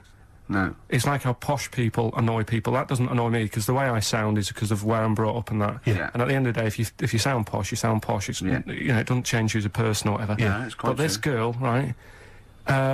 Did you see it, Steve? I did. You didn't see it, I did you, didn't Ricky? know. Right? This girl goes shopping. She buys like 4 t-shirts and a crappy little handbag. Yeah. Spends about 1,300 quid, and she's just wasting it. Going, you know, the woman's saying, "Oh, you'll love these. You know, they're really in fashion." She said, "Oh, whatever. I'll probably only wear them once anyway."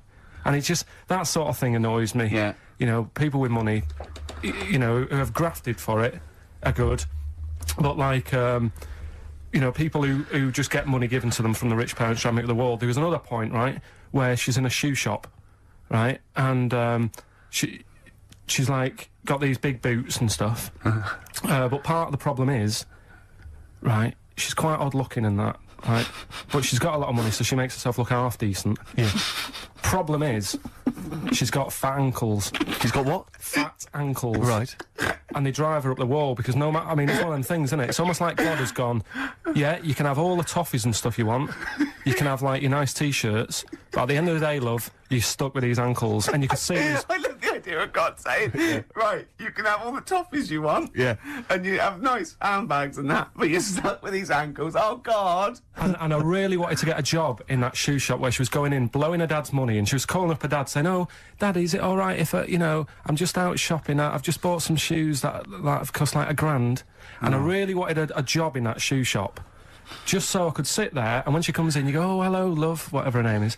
"Lovely to see you here again. Got some lovely new shoes in. Look at these nice new boots. Everyone's wearing them. Victoria Beckham. And, you know, all the it girls are wearing them. Yeah, try them on. Oh, you can't because your ankles are so fat. You can't get into these. Never mind, here's some boots." She really annoyed me. And I'm not a nasty person. You're but not. She brought it out of me. Carl, I'm worried though. This idea of you getting a job in a shoe shop. I'm not sure know. you're qualified.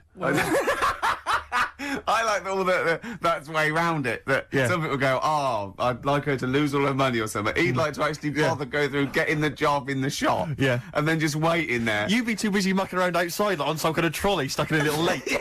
Yeah. But interestingly, in that show, I was watching that show, and at one point, you mentioned that her fat heels or her fat ankles. Yeah. She said, I'd like to have various changes to my body. Plastic surgery. I'd like to do this to my face and da da da da. And her mum's there, and her mum's going, no, don't be so. No, you're my daughter. You're beautiful. Da da da da. No, you shouldn't. I'm not going to let you have those. Da da da. She went, I'd love to have an operation on my fat ankles. Her mum went, yeah, I do agree with that. What kind of a mother does that? Oh, how bad can fat ankles be? I know. What were these ankles like? Well, tell us, Rick. You must know. No, do you know what I mean? They were like, if you said to a little kid, say a 4-year-old kid, draw a person, they'd draw her legs. Do you know where there's no sort of thin bit and then it comes out a bit for your knees? Oh yeah, and then then to ankles. It was just like 2 logs. People go and say, I like your new flares. What do you mean flares? They're leggings. Cheeky. Awful. So, you know. So, okay, so you're putting in posh girls with fat ankles. Yeah. Okay, what's your next one on Room 101? Right, another quick one, really. Go on. People in supermarkets. Right. What, the people who serve? Yeah. It's mainly these shops you get round in London that are like open 24 hours, right? Yeah. You'll go in and you'll buy you don't do your main shop there. It's mainly just little bits in it. Your carton of milk and sure, maybe a loaf, a couple of balm cakes and that. Yeah. And you go in there. Who still buys balm cakes? Right? Do they have them in London? Yeah. Do you ever ask? Would you be annoyed if they said balm cakes? We don't have those down here. They're rubbish. That's happened before when I asked for gravy and they didn't know what gravy was. When did you ask for gravy? In a chippy. What do you mean? What'd you say? Have you got any gravy? Just because you up north you have chips and pie and gravy on it, and they didn't have a clue what I was talking about. Right. Okay. So that annoys me actually. Stick that on the list. Right? But you've got fishmen up north. But listen, right? You'll go. We saw a sign in the north, right? It was a little shop, and the sign said, "We sell bread." And it was handwritten. It was like there was probably like a rush with loads of people in turbans going. What's this bread you talk of? Yeah, their headscarves, little women running down with their little. Oh. But anyway, these shops, right? So you go in there, getting your stuff, and you'll go up to the till, and they don't say hello to you. They don't sort of smile. They just bleep the stuff through. Mm-hmm. They don't tell you how much it is. They just sort of expect you to look at the till to see how much it is, so you can get your hand in your pocket, give them the money, they'll give you the change, and they won't say goodbye. Yeah. So it's like they just can't be asked to have any sort of hello, how are you doing? Yeah. I don't want a big chat. I don't want to know what they're getting up to and what what the dad does for a living and all that. I just want like, how are you doing? You're well, right? Oh yeah, this bread's popular or whatever. Right, that'll be £5. You need to keep abreast of which bread you're selling well. Oh, Mother's Pride, that's a good choice. It's 70% of our whole stock as well. So that really, even though it is a 24-hour. I'll be honest. I would err on the side of silence, not rudeness. I hate rudeness if they do that, but I would rather. I'd start to go, £1.50, please, and that'll be fine for me. Any more? What about hello and goodbye? Have a good day. Not in an American way. It doesn't bother me. I prefer people who say "have a nice day" and don't mean it to people who don't say it at all and don't mean it. To be honest, I don't worry about that mock sincerity because I think it. No, it's just normal, isn't it? I'm saying I like people who say I don't care. They say, "Oh, nice to see you. Come again. Have a nice day." It doesn't bother me. But a chat. I hate people who think they're the life and soul. No. When you're going for I mean, like nuts. If you go through a door, you hold it open, you go, there you go. You know what I mean? You expect a thank you. Yeah, that's all. Yeah, and also when do you come in at like a narrow walkway and you're both walking there, and I stop or get out of the way, and they tut, like I should have. I want to go. Hold on, look, we're both in the same boat here. Yeah. Why is it me? That annoys me. Where people think tutting when they're in the wrong. They own the street, or if two people aren't looking where they're going, it's one person's fault. That really annoys me. Yeah.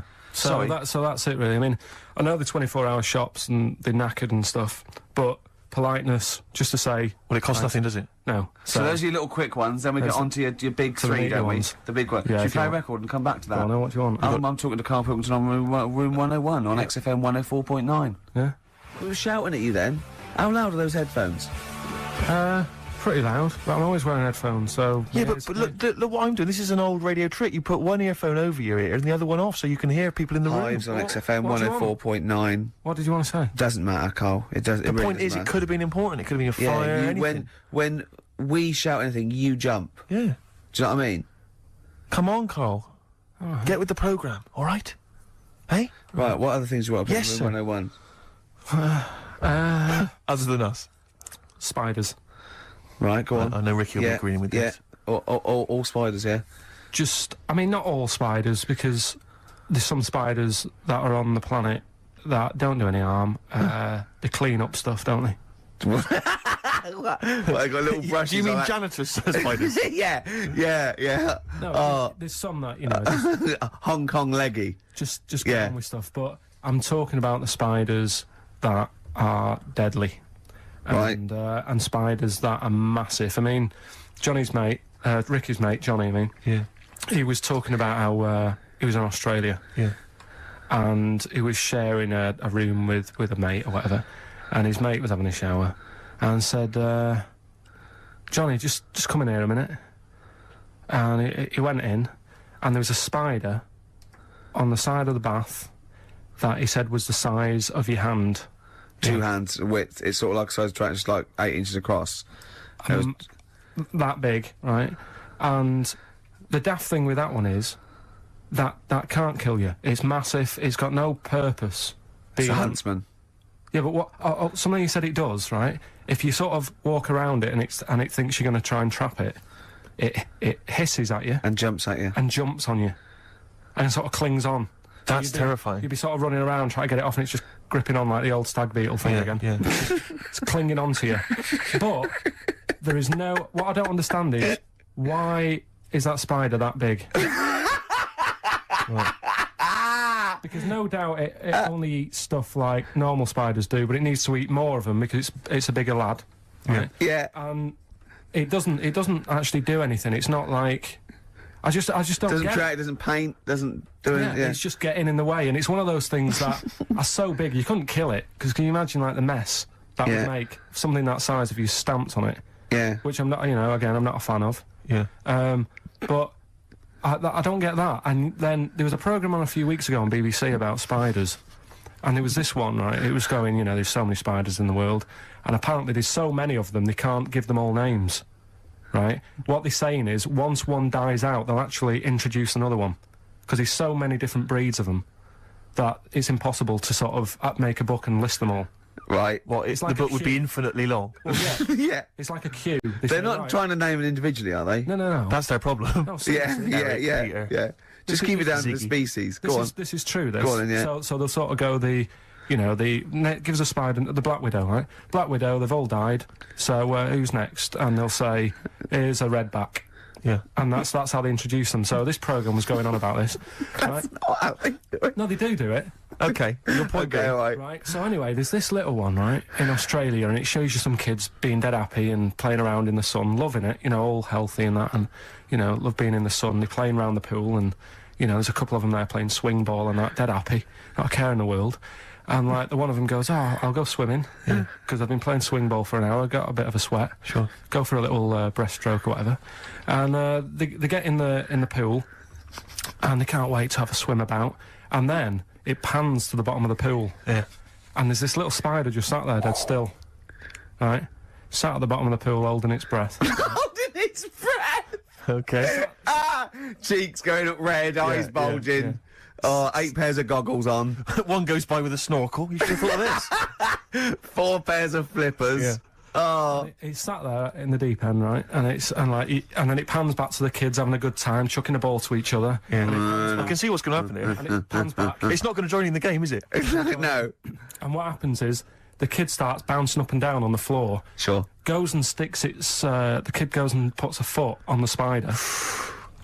Bites the kid, and apparently, if you're not seen to, you can be dead in 15 minutes. Sorry, why does this spider sit at the bottom of the pool? That's what it likes to do. Animals don't do things they like to do. Animals do things for a reason. Waiting for a kid to come along. So No! It doesn't make any sense. It doesn't make any sense. Well, that's what It's it not. does. It's not. It doesn't go out to murder kids. That's not. That's not what it does. No, there must be a reason. I mean, if you just stopped when you watch these programs and don't get involved with the music and, like, you know, the odd... Why does it sit at the bottom of the pool? There must be a reason. It either goes there for protection, food, to cool... It does it for a reason. It doesn't go there to wind up swimmers. Yeah. There must be a reason. This is it. If anyone's watching, please, if you're watching that program, I don't know about this spider. What's the name of the spider? I'm not sure. Okay. Well, it did say- 08700 800 123. Is it the Duncan Goodhue? is it Paul? I mean, I don't know. Maybe it does go into other things like ponds and that, and maybe it does the same for ducks if a duck stands on it. But why?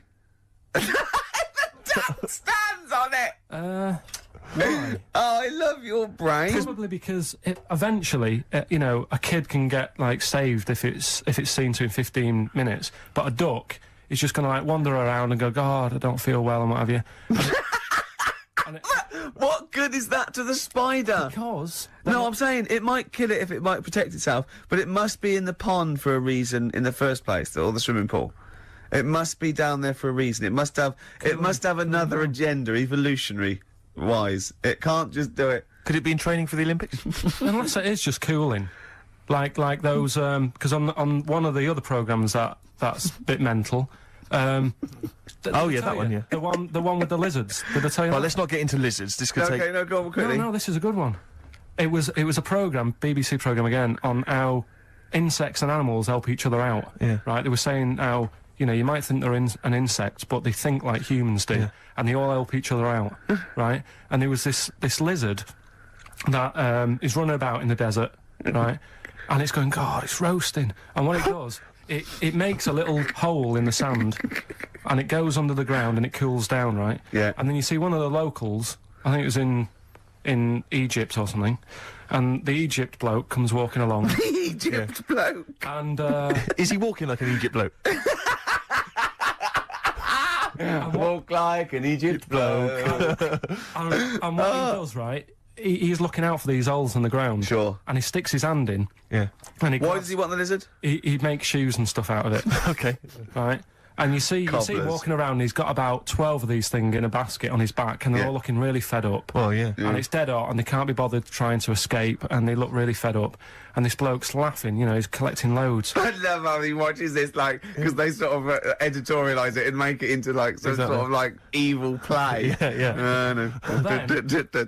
But then it was saying how this deadly scorpion that man is scared of is mates with the lizard.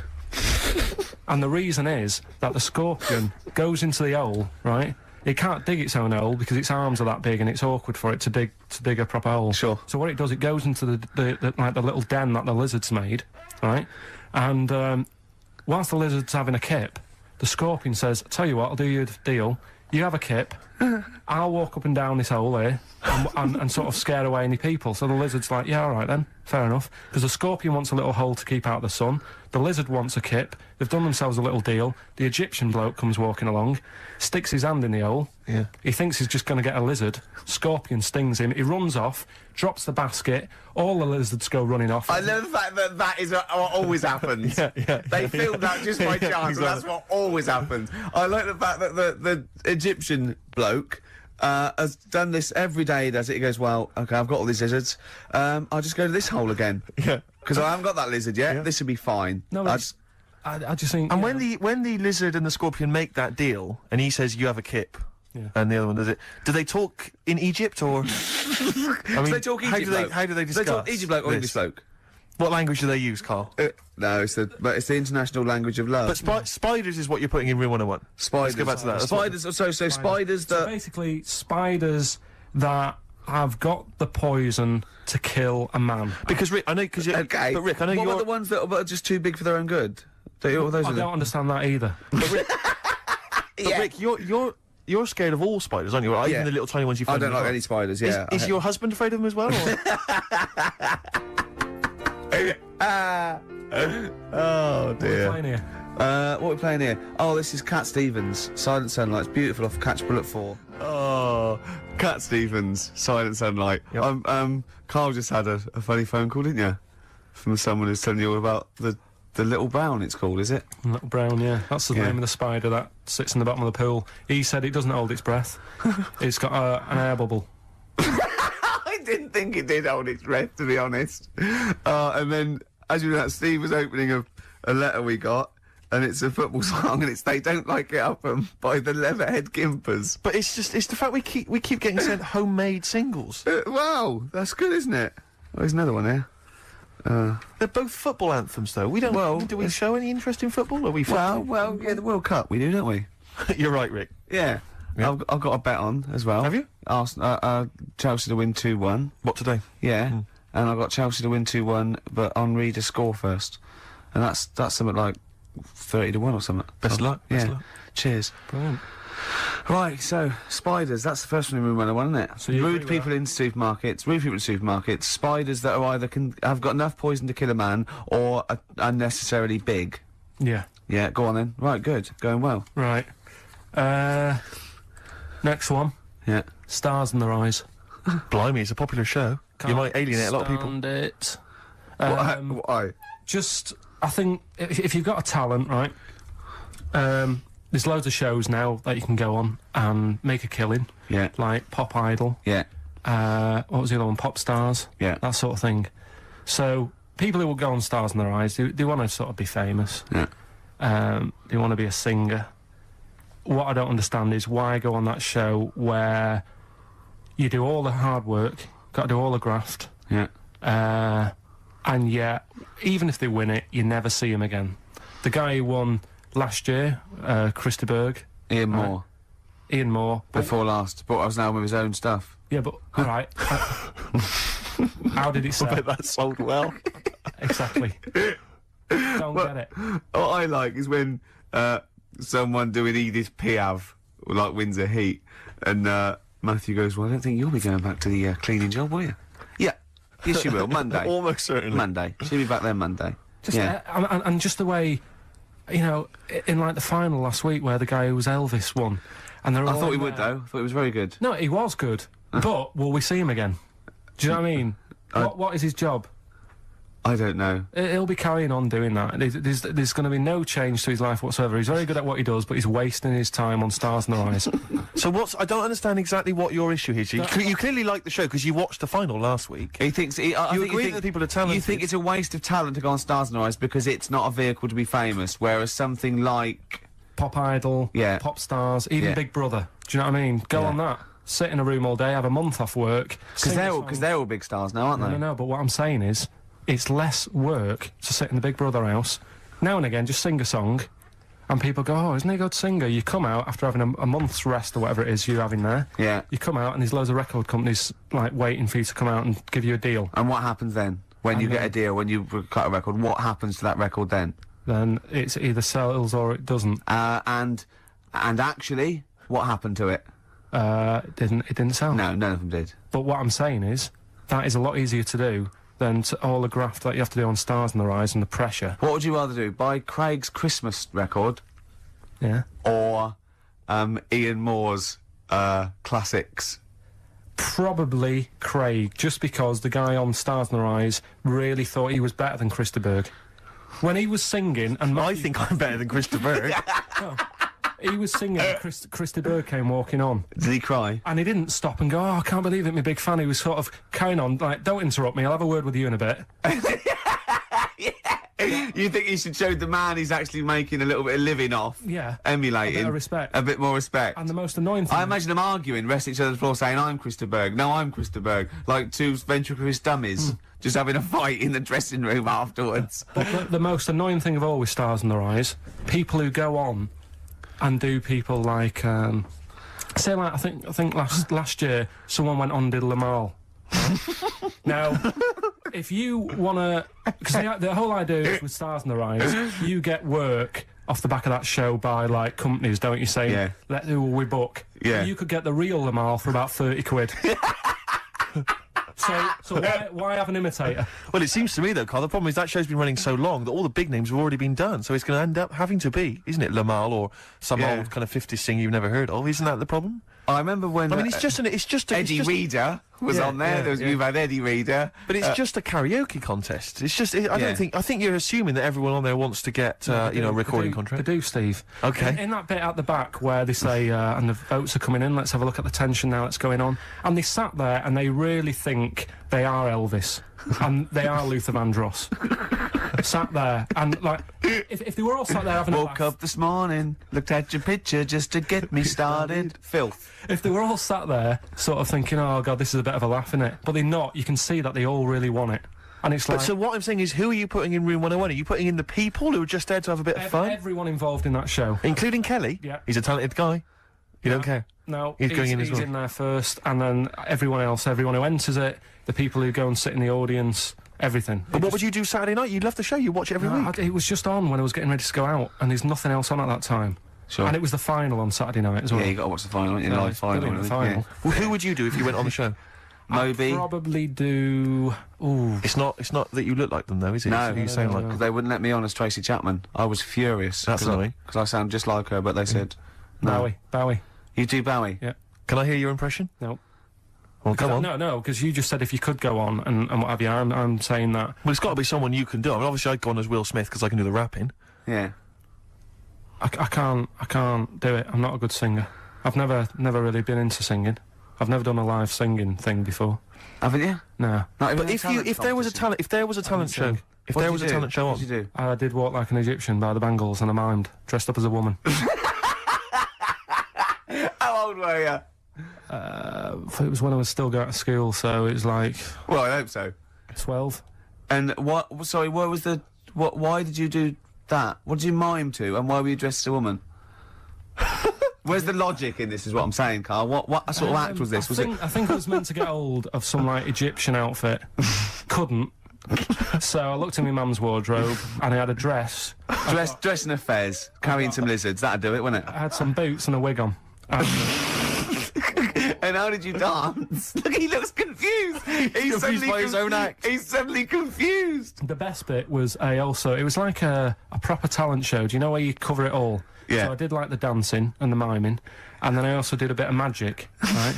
Where I had like a cloth, right, and I had it over my hand like that, and the crowd were like, "Oh God, what's he gonna do?"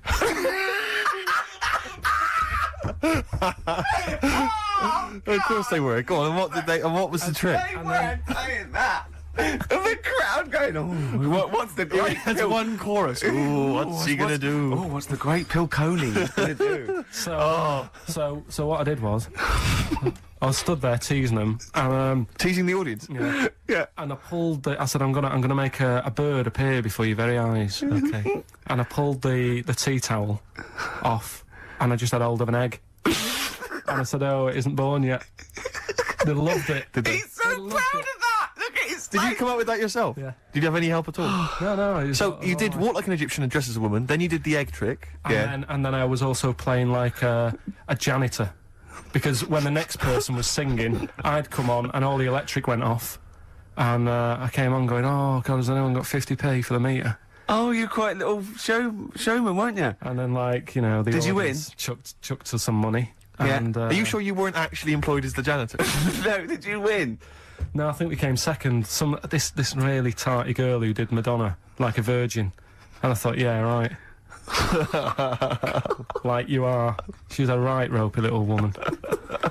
But so great. Okay, brilliant. so Spy the Stars in Our Eyes. We better play a track, hadn't we? Indeed, yeah. Bit of Tom McRae. This was a track we played a while back. I enjoyed it. Tom McRae, End of the World News. Yeah, I love that one. I hope you're enjoying the music. We're loving it, aren't we? Indeed. Still to come, we've got another entry to Room 101, Carl's final entry, and then that giveaway, the famous giveaway with Enhance Carl's Life. Can I have some adverts though first, Carl? Because I'm getting a bit fed up with adverts for a little while. Badly Drawn Boy, Once Around the Block. Classic, a retro cut. Getting a bit sad now, Steve. 20 minutes. Indeed. You're right. I've got so much to say. I've got so much to leave people with about Carl, all the things he's done. Looking back, Carl, do you remember when I put up the waste paper bin on your head? Classic. classic time, yeah. Yeah, do you remember that? What did I do to you today? Well, you tried to bring the same memories flooding back to me by putting the same grotty bin on my head. But the annoying thing was, last time we did it, it was quite a new bin. Yeah. Did it today. It's rank. All sorts of stuff on What it. else do I do when I saw you go around the corner down there? Go on. I went to get the paperwork and that you need to produce the show. Yeah. And came round the corner. Ricky was sort of hiding, and I was concentrating, reading stuff. And he goes, I don't imagine it was as soft and gentle as that. I imagine it was more like exactly Like that. And I tell you what, I nearly exploded because he sort of hopped on one leg, right? And he sort of, I don't know why I'm doing this, but he sort of was walking out and we're looking down, and I went, and he hopped like that, and Rest assured, listeners, that if you were here, it's not any funnier than it is if you were listening at home. It's only amusing to Ricky. it makes you feel really refreshed. He was going on and having a heart attack like that, and I was nearly having a heart attack laughing. And he went, "I feel good now." He said, "I can see why people skydive." He said that would be good for people that were ill. Oh, Carl. Did make me feel. How am I gonna live without Carl for 14 weeks? Oh, you'll find other people to irritate. Oh dear. Okay, so right, well, we got this final entry in Room 101, but we've also had so many emails and letters about this competition. People trying to bribe you with things. They've been great. Can you read a few of them all? Absolutely, yeah. Well, obviously, this is people trying to win this bag that we got signed at the BAFTAs. We got Graham Norton, Angus Daty, Alan Davis, Jamie Theakston, Paul Whitehouse, Baxendale, Helen, Steve Filmich and McFadden, Peter Davison, Simon Pegg, Steve Wright, all different people signing the big bag. Do you know what I think, though? I don't think people want that. I think they want to contribute to Carl's existence. Well, this is I really genuinely think that Carl was sort of, you've only won how long have we been doing this now with you, sort of like, in the area? 3 months? Yes. I think you've touched people's lives, Carl. I don't think I've ever met, well, I haven't met you, but I think your soul comes across as like a cross between, I'd put it, it's like a cross between a cat and Rain Man.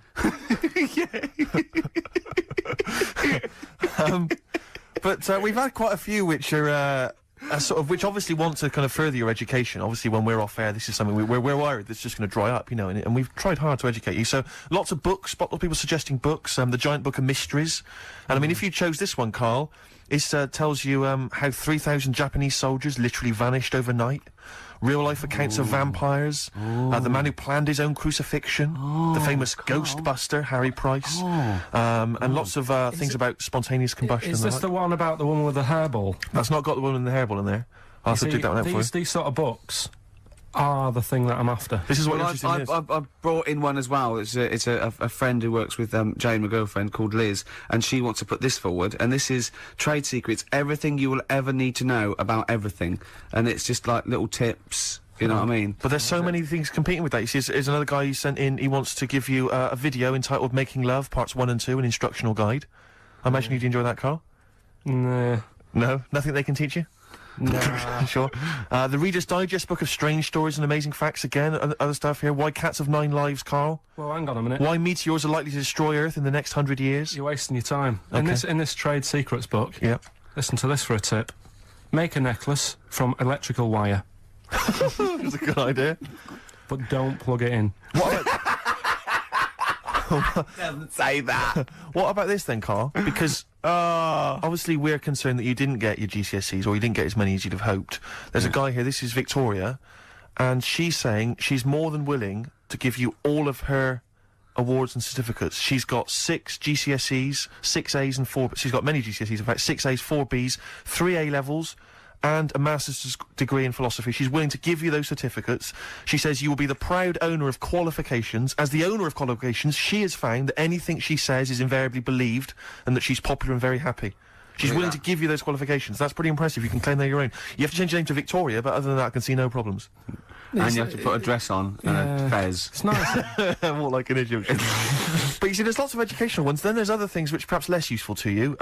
This is, doesn't say who it's from, but I think it's Ruth, and she's happy to give you a statue of an ostrich that she made when she was 7. What about that? All right, you love birds, you love animals. Yeah, apparently statue. The legs fell off under the weight of the body, so now it's just a legless ostrich. But even so, Yeah. Even so. I've only got a small flat.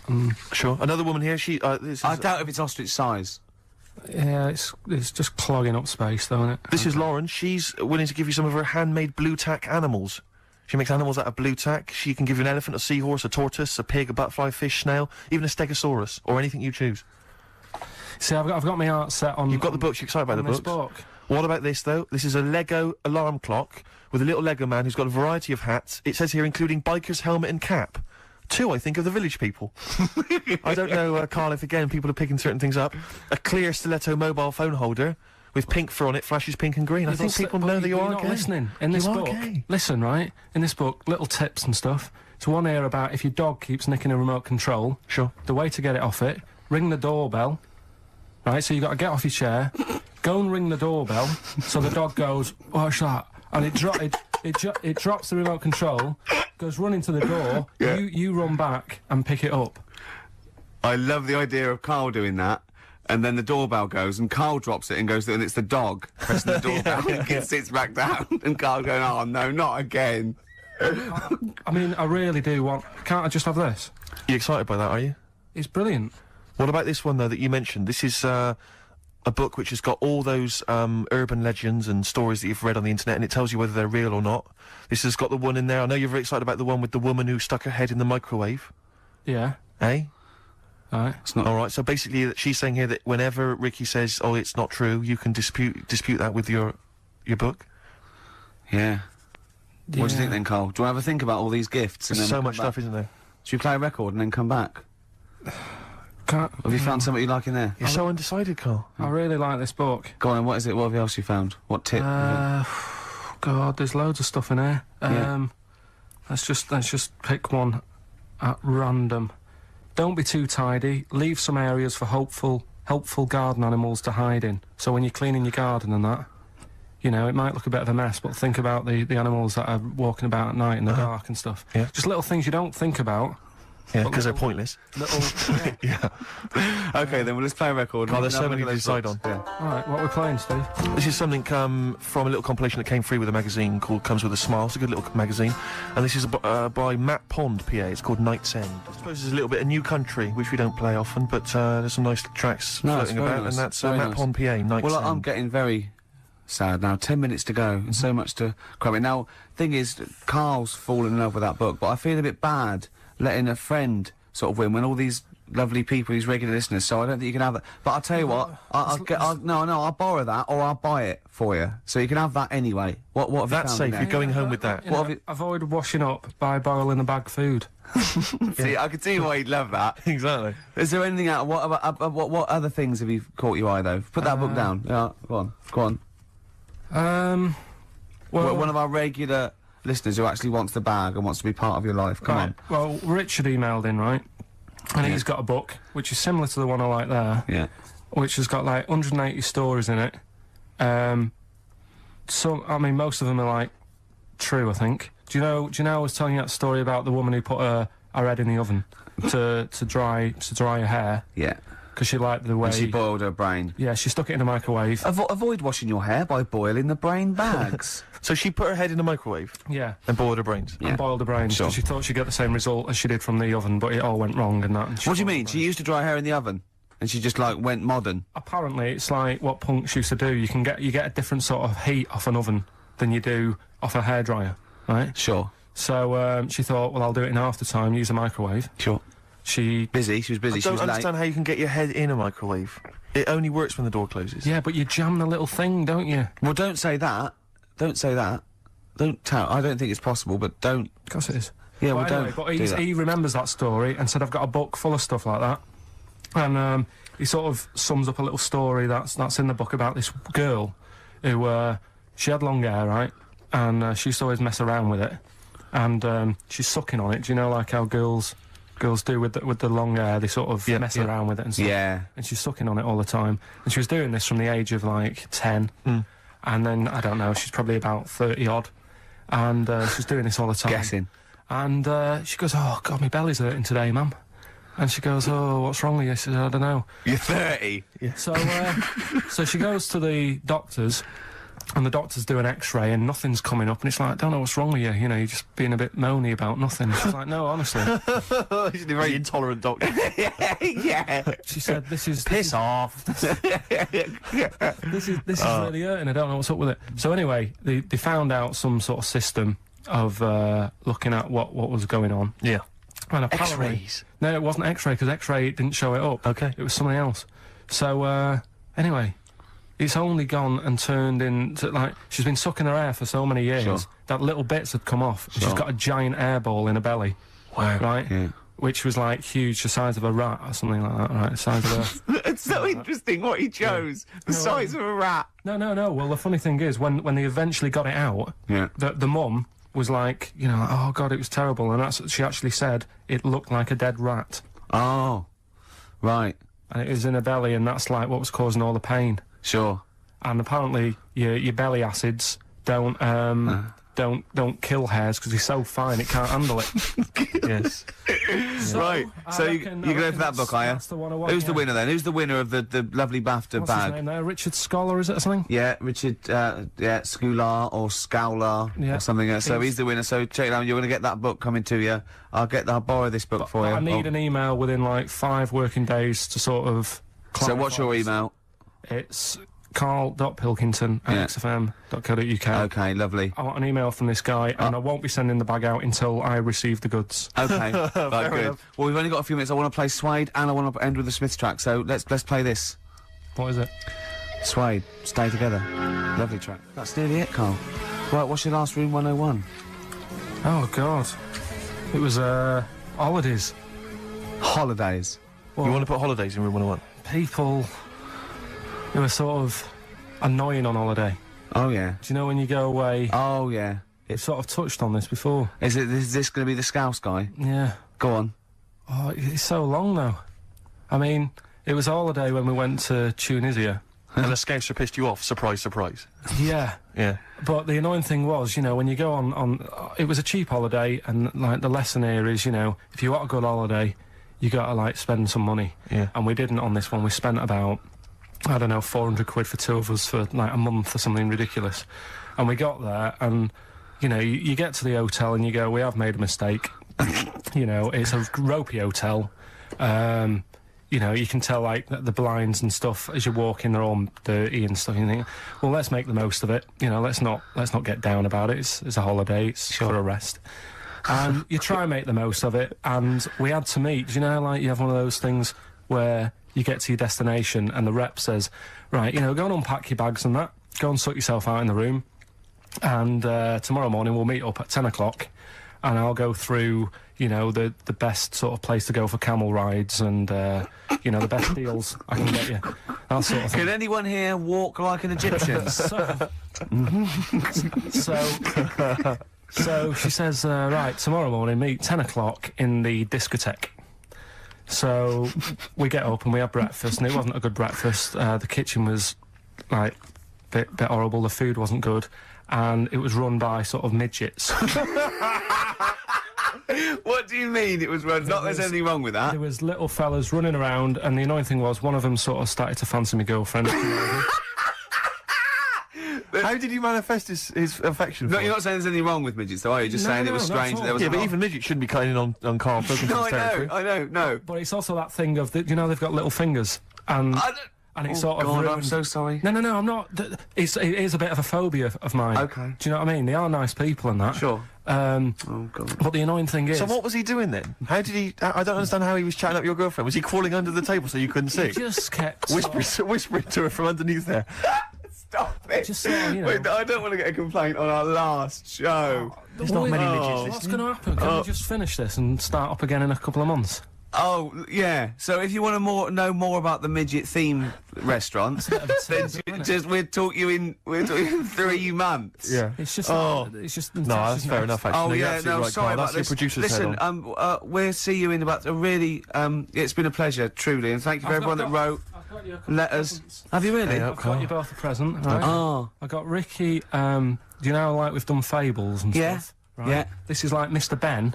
This oh, is brilliant. yeah. Right, and it's like little fables that Mr. Ben goes on. Oh, fantastic. So I want you to learn something from that for when you come back. Okay, brilliant. That's lovely, I'll tell you one Carl. of the stories I read this morning. It's brilliant. In fact, when you've done with it, Yeah. give it me. Yeah. Because I haven't finished reading that. Okay. Thank you, Carl. And for Steve, a little chat Oh, up lines. A little book of chat-up lines. that's fantastic. Karl.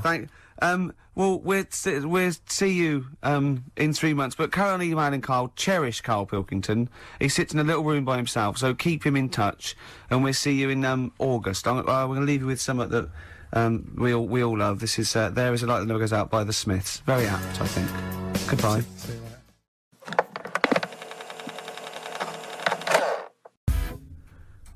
Sum 41 and In Too Deep. If you're listening now, you're in too deep. It's the Ricky Gervais Show. Run for the hills. No. Classic. Yeah. With Steve Merchant. Yeah.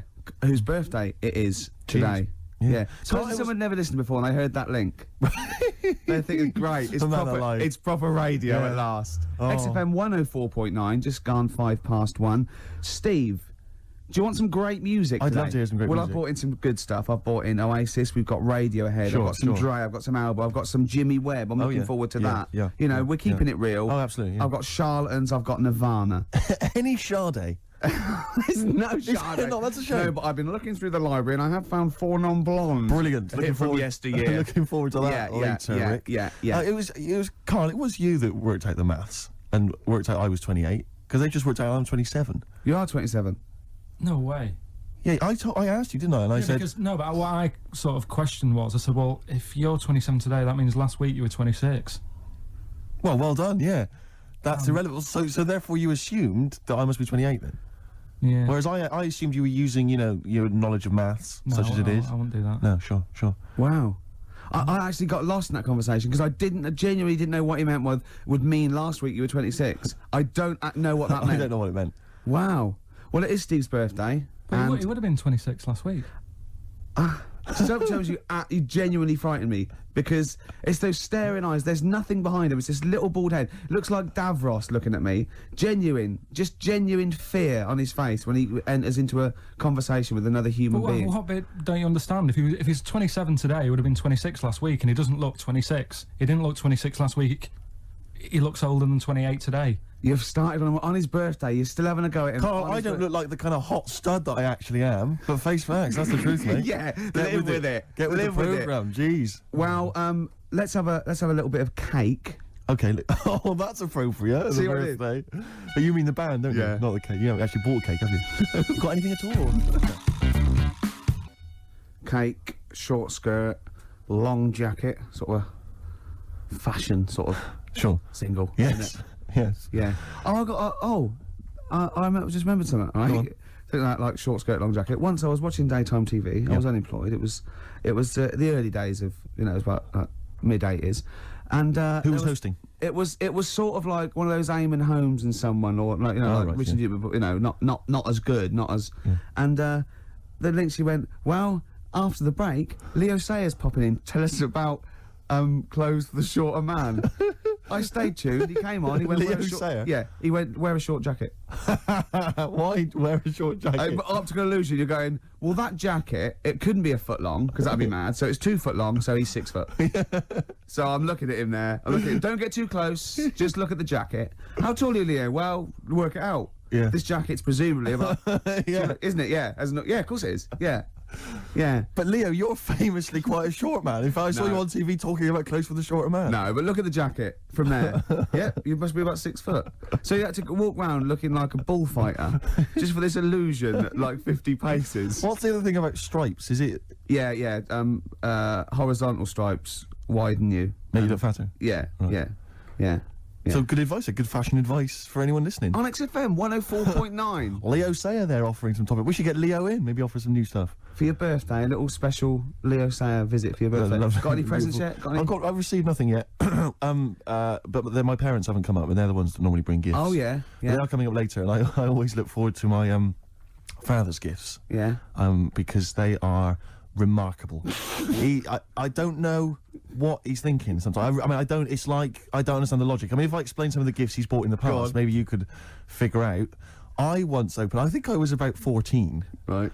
And I liked all the stuff that you like at 14, the ladies, obviously, pop music, sure. Fashion. Yeah. And that's why he bought me, on audio cassette, the collected wartime speeches of Sir Winston Churchill. It's a good gift. Did you listen to him? Well, I'm not sure when you'd ever be in the mood to listen to that, to be honest. We'll Fight on the Beaches, Yeah. you know, all that. All the classics, all the classic hits. I don't know when you listen. I think unless you're under attack, I don't think you'd ever listen to that. Did you not even listen to it? I kind of stuck. But when are you gonna be in the mood to put that on? No, but just because it was a GIF. But I always remember being once. This was. But what if he tested you? Go, do you like track 4? Oh, some chicken, some neck. Oh, I love that, Dad. Yeah. But I think they're doing a remix. But he said to me once. He said to me, "Never forget, son." He didn't. Yeah, and I went, I don't remember, Dad. It was mad, and it was like because he was quite into sort of, but he was into like the military and all that kind of and war history and stuff. So are you allowed to tell an anecdote about your dad on radio? Can I just give you a clue, just in case? Can you tell the thing about the shed? No. Okay. No. Okay, Too all right. complicated. Too long. Okay, all right. Okay. But I always remember this was true. I remember I had it on once because I just stuck it on because I thought I ought to. And my dad came in. He was pleased to see I was listening to it. And he was like, we just sort of stood there listening. And I was with my sister coming in with one of her quite attractive friends. Teenage friends as well, like, and I'm a teenager as well. And it's like, and just this woman walking by, you know, she goes to the same school or whatever, you know, quite fit. And I'm just stood there with my father, listening to "We'll Fight Them on the Beaches," "Never in the Field of Human Conflict" of so many, and just remember looking at her as she passes. Just You've looking learnt at her. it's rubbed off. Oh yeah. You know, is Oh, Rick, if you're ever in a war situation and you need some morale, come to me. Yeah, you'll just I'll sort your right out. quote me out. What about a little bit of White Stripes? I've got some more gifts that I can tell you about afterwards. Well, I'm looking forward to it. Look forward to it. Oasis, Morning Glory before that, White Stripes, Hotel Yorba. Oasis, of course, think got in the. Have you been watching that VH1 Top 100 album? I have indeed. I've enjoyed it. Yeah, number 1. Do you remember what number 1 was? Joshua Tree. Used to. Yeah. Now, good album. It's not the greatest album ever, is it? Of all time. I mean, I know it's an arbitrary list, but even so. Yeah, you sort of feel comfortable with it being the Beatles or exactly. you know, You kind of Marvin Gaye or even or Pet Sounds. Or exactly. Yeah.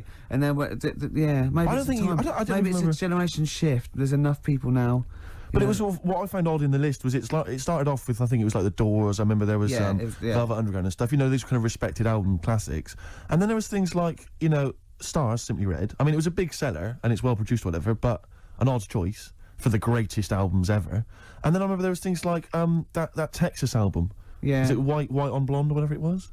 And I just think, again, is it just based on albums that have sold well, you know, via the Britannia Music Club? But that's always the thing, isn't it? So like any poll, like I remember, I think it was last year, the greatest lyrics of all time. One was Imagined by John Lennon, which is you know, you know, if anything's it's a solid classic. And there was like, you know, maybe a Dylan or another Beatles one, and in the top 5 was Robbie Williams songs. Robbie Williams songs? Yeah. One of the worst lyricists ever. Well, just not just the worst, a collection of words. Yeah, just annoying. Yeah, thing, you know, and it was that thing. A man, 1,000 fags, you know, like that with Dad, and there's gonna take you to the bridge. Postmodern sort of. Yeah, but that's a reflection of the sheer weight at the moment, isn't it? So it's always going to be 4 of all time, and then the biggest thing that year. That, you know, I suppose so. But that's why Coldplay and Travis are getting, and they're good. But I mean, you know, I don't think they'll be at the same position next year. No, I think you know what I mean. Yeah, it's just yeah. But it's just, I mean, I get frustrated with those lists because they just always seem so arbitrary. I think we've forgotten we're on the radio, because that was a pretty boring link, wasn't it? Because we're just talking like we're alone. A lot of people probably haven't even seen the VH1 show. Yeah. Not interested in the late. Are we losing it? Are we? You know what I mean? Listen, I'll be honest with you, Rick. It's my birthday today. Last night I went out. I got a little bit wasted. Yeah. So I'm hungover this morning. I didn't get to bed before 11. Right, so it's like too much. No, I was pretty wild last night. In actual fact, and I have to say, I went to God knows how many units I had.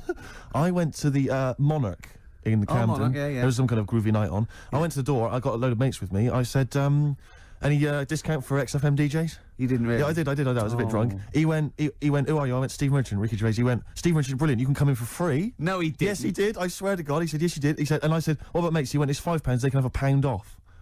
He said, and I think basically, but basically, Rick, I think I also agreed that you'd DJ there.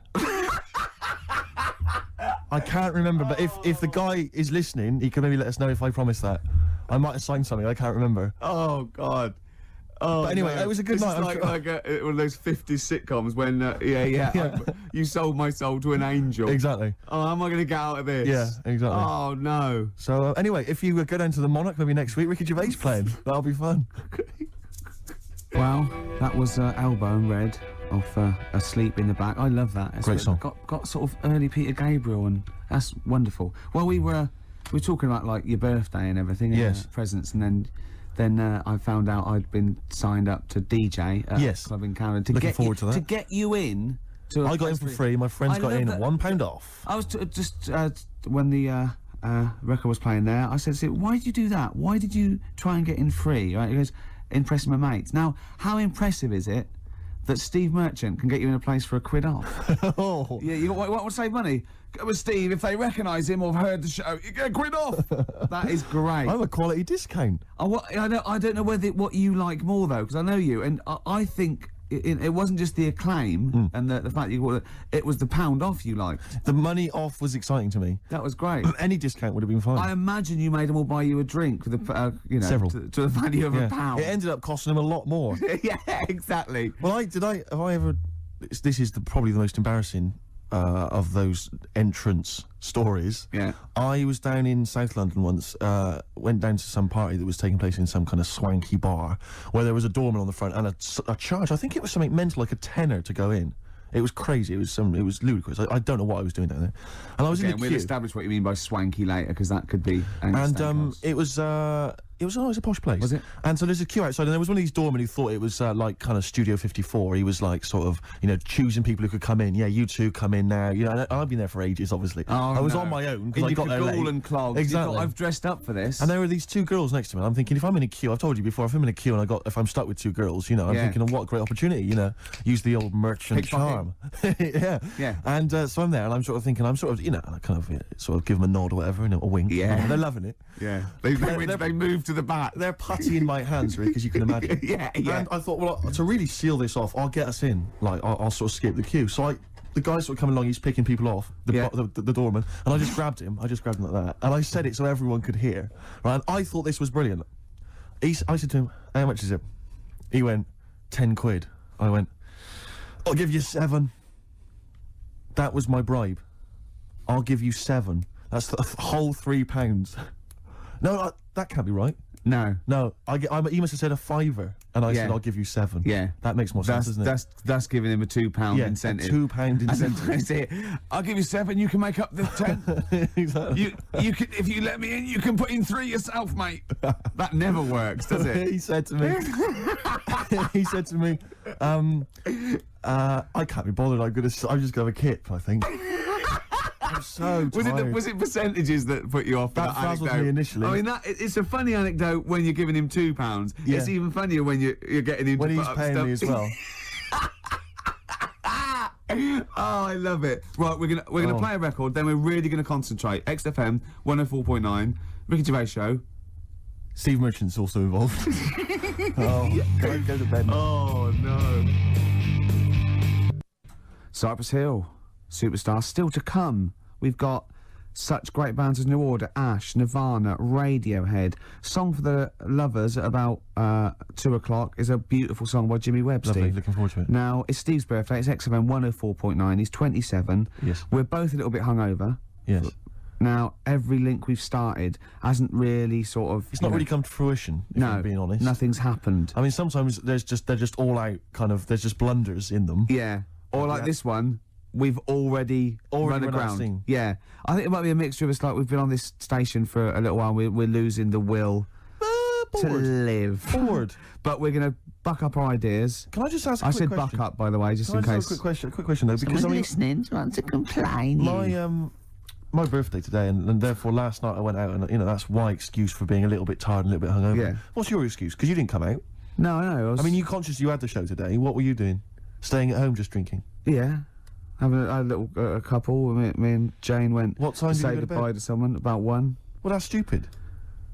What I'm saying is, no, I mean, it's your name all over the show. I'm a nobody. I got no reputation. Yeah. Although thankfully. you get £1 off in most clubs in Camden. True enough. I think just drop if anyone out there, if you're sort of like tall, sort of, I'll answer your birthday, but I'm just got to do a description. This is nothing nasty. It's pretty sweet. If you're sort of like a lanky sort of geek, and you know, you can do a Wurzel accent, then maybe you can pretend to be Steve Merchant and get in quid off. Is that all right? That's fine, Yeah. Rick. No, because some people would take that as a personal... That's offensive. Yeah, Sure. yeah. So we were talking about... should we play a record? Is that link too long already I'm before already we bored. actually got to something? I'm already bored. Carl, we've got to get to something. We've got to do Carl, something. why don't you contribute something? You've been silent. Now that is scraping the bottom about It like, really is, isn't we're in trouble. Oh no. Oh, we're failing. Who can we bring on that's surefire, always delivers, Audio snappy? dynamite. Yeah, Carl. The big guns. Come on, Carl. I was just thinking, there is nobody else who looks like Steve. He's done ya. That's outrageous. Although, to be honest with you, that insult has resurrected things. Yeah, well done. Play a little tune, and then we've Got a little bit of a sniffle as well, I think. Yeah. Cold or something probably coming on. Bit late there, Carl. You should come in a bit earlier there. Swayed there. What I like is the complete lack of professionalism on our part. Yeah. It's like we've got a bit of a headache, a little bit Yeah. tired. Just that's it then. You can't fight that. You can't fight that. Well, I mean, the thing is, as you well know, Rick, there are certain DJs on this station, you know, drunkards. There's at least 2 I know of who are smackheads. Yeah. And, yeah. you know, they still manage, they still manage to do a but good even job. even the ones that aren't, that try their best, are rubbish. That's true enough. I'm not saying we're still not the best. Yeah. And it's effortless for us, Rick. I as you know, yeah. We're coming up with dynamite stuff here. Yeah, I know. And we're not even, you know, fighting on all cylinders. XFM 104.9. Ricky Gervais with me, Stephen Merchant, a little Hi. bit hungover. We all are, but he can't really take it. He said, he's loud. Wait, there is some tickets to give away, Rick. I don't know if we should mention that. What? Who is it for? Joe Strummer. Oh yeah. And his band, the Mescaleros, play Brixton Academy, we think, this evening. A little bit more information will probably be... So go along, just in case. If you say you're Steve Merchant, pound off. Well, the doors are at 7 o'clock, and it's £17.50. Unless you've won the competition, Rick, that I'm about to set, and won yourself a pair of tickets. There is someone, right, in America celebrating a birthday today, okay? Yeah. More than one. Same I day think. as me. Yeah. No. But there's a Go on. specific one I'm thinking of, Go on. right? His name, Rick, is Dwight Schultz. Okay? Yeah. If you know the answer, obviously don't give it away. Yeah. His name's Dwight Schultz. He's an actor. Yeah. He was particularly big in the 80s. Yeah. And he's also celebrating a birthday today. You're gonna say what's his name? I'm going to say, what character is he best known as? What TV character is he best known as? And you can win yourself some tickets for Joe Strum and the Mescaleros at the Brixton Academy. Dwight Schultz. American actor, TV character of the 80s, very famous. Oh yeah. See, Christian's giving away a trip to Salem, Massachusetts. That's bizarre, actually, because I was in America recently and I went to Salem, Massachusetts, and that's not a prize. Isn't it? Believe me, we were there, we were sort of obliged to go because we were at someone's birthday. It's rubbish. Really? I mean, that's a really poor trip. That's such a boring He probably can't believe his luck. It's probably the biggest thing Christian's ever had to give away. the great thing about- and you've just dissed it. The great thing about Salem, Massachusetts is that I don't think we're good for this station. I don't think we're selling this station like we should. Well, you know, it's its own fault, you know, it shouldn't have hired us. I blame it, you know. Yeah, and paid us in advance. Yeah. They're lucky we turn up. No, I went to Salem, Massachusetts, and this is the place that's famous from, like, Salem's Lot and the Salem witch hunts, famously. Famous for all things Salem. Salem. Yeah, anything with Salem in the title, that's what it's famous for. The whole Yeah. place has gone mad over, like, witches and anything. Basically, it's like, there was the Salem witch hunts in, like, 17 something or other, or 16 something or other. So the whole place now is just full of, like, people dressed as witches. Yeah. And then it's, like, any supernatural stuff. So that I went in, and it was amazing. It's quite Like expensive, Glastonbury tent. It was it's like, it's awful. Every single place there, every single shop is kind of horror related. Yeah. And I went to the Boris Karloff World of Terror. Yeah, Right? It's amazing. You went in there, right? I don't know if Boris, the famous horror actor, has actually been involved, but you go in there, you walk in the door, you've got to put these 3D glasses on, right? And it's supposed to be this kind of chilling journey around this kind of like a sort of a crypt, you know. And you put these glasses on, and I couldn't tell. They were so poor. I couldn't tell what was supposed to be a 3D effect and what was actually three-dimensional. Really? So I couldn't tell if, like, the floor was actually sloped or if it was just appeared to be. Yeah. Whether the wall was actually kind of knobbly or whether it was kind of 3D glasses. It was so rubbish. And it literally took about 45 seconds to get through it. Imagine And he just that. came out blinking into the light again. It was So rubbish. so I just want to throw us over to Carl. So there's Steve Merchant with funny glasses on in this place horror, and he's walking round. Do you think he scared people, Carl? I've set this question out, haven't I? I've loaded the question. I know the answer you're fishing for. Carl, do you just want to have a dig at me? Because it's coming up to 2 o'clock, and you've not really put a lot of effort in today, slagging me I off. don't do it on purpose. No, he doesn't do it on mate. purpose. Go for He's just an honest northerner, and he can't lie. He's like George Washington, but without the wooden teeth. Yeah. Salem. I didn't mean We've to say... lost it again, haven't we? You didn't mean to say I didn't Salem. say Salem. This is such bad That was radio. just this the is word that was in really. the tip of my I mean, tongue. genuinely, this is bad radio. awful isn't it? radio. Quick. Oh yeah, my mate went to one of those things in the West End where you walk around and it's aliens and they jump out at you. Right. Right.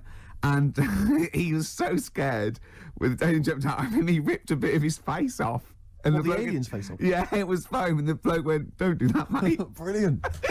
Well, in the Salem one, I was wandering around, and this was one guy that kept jumping out. Yeah. Because there was about 10 of us, I was at the back. I always missed him jumping out.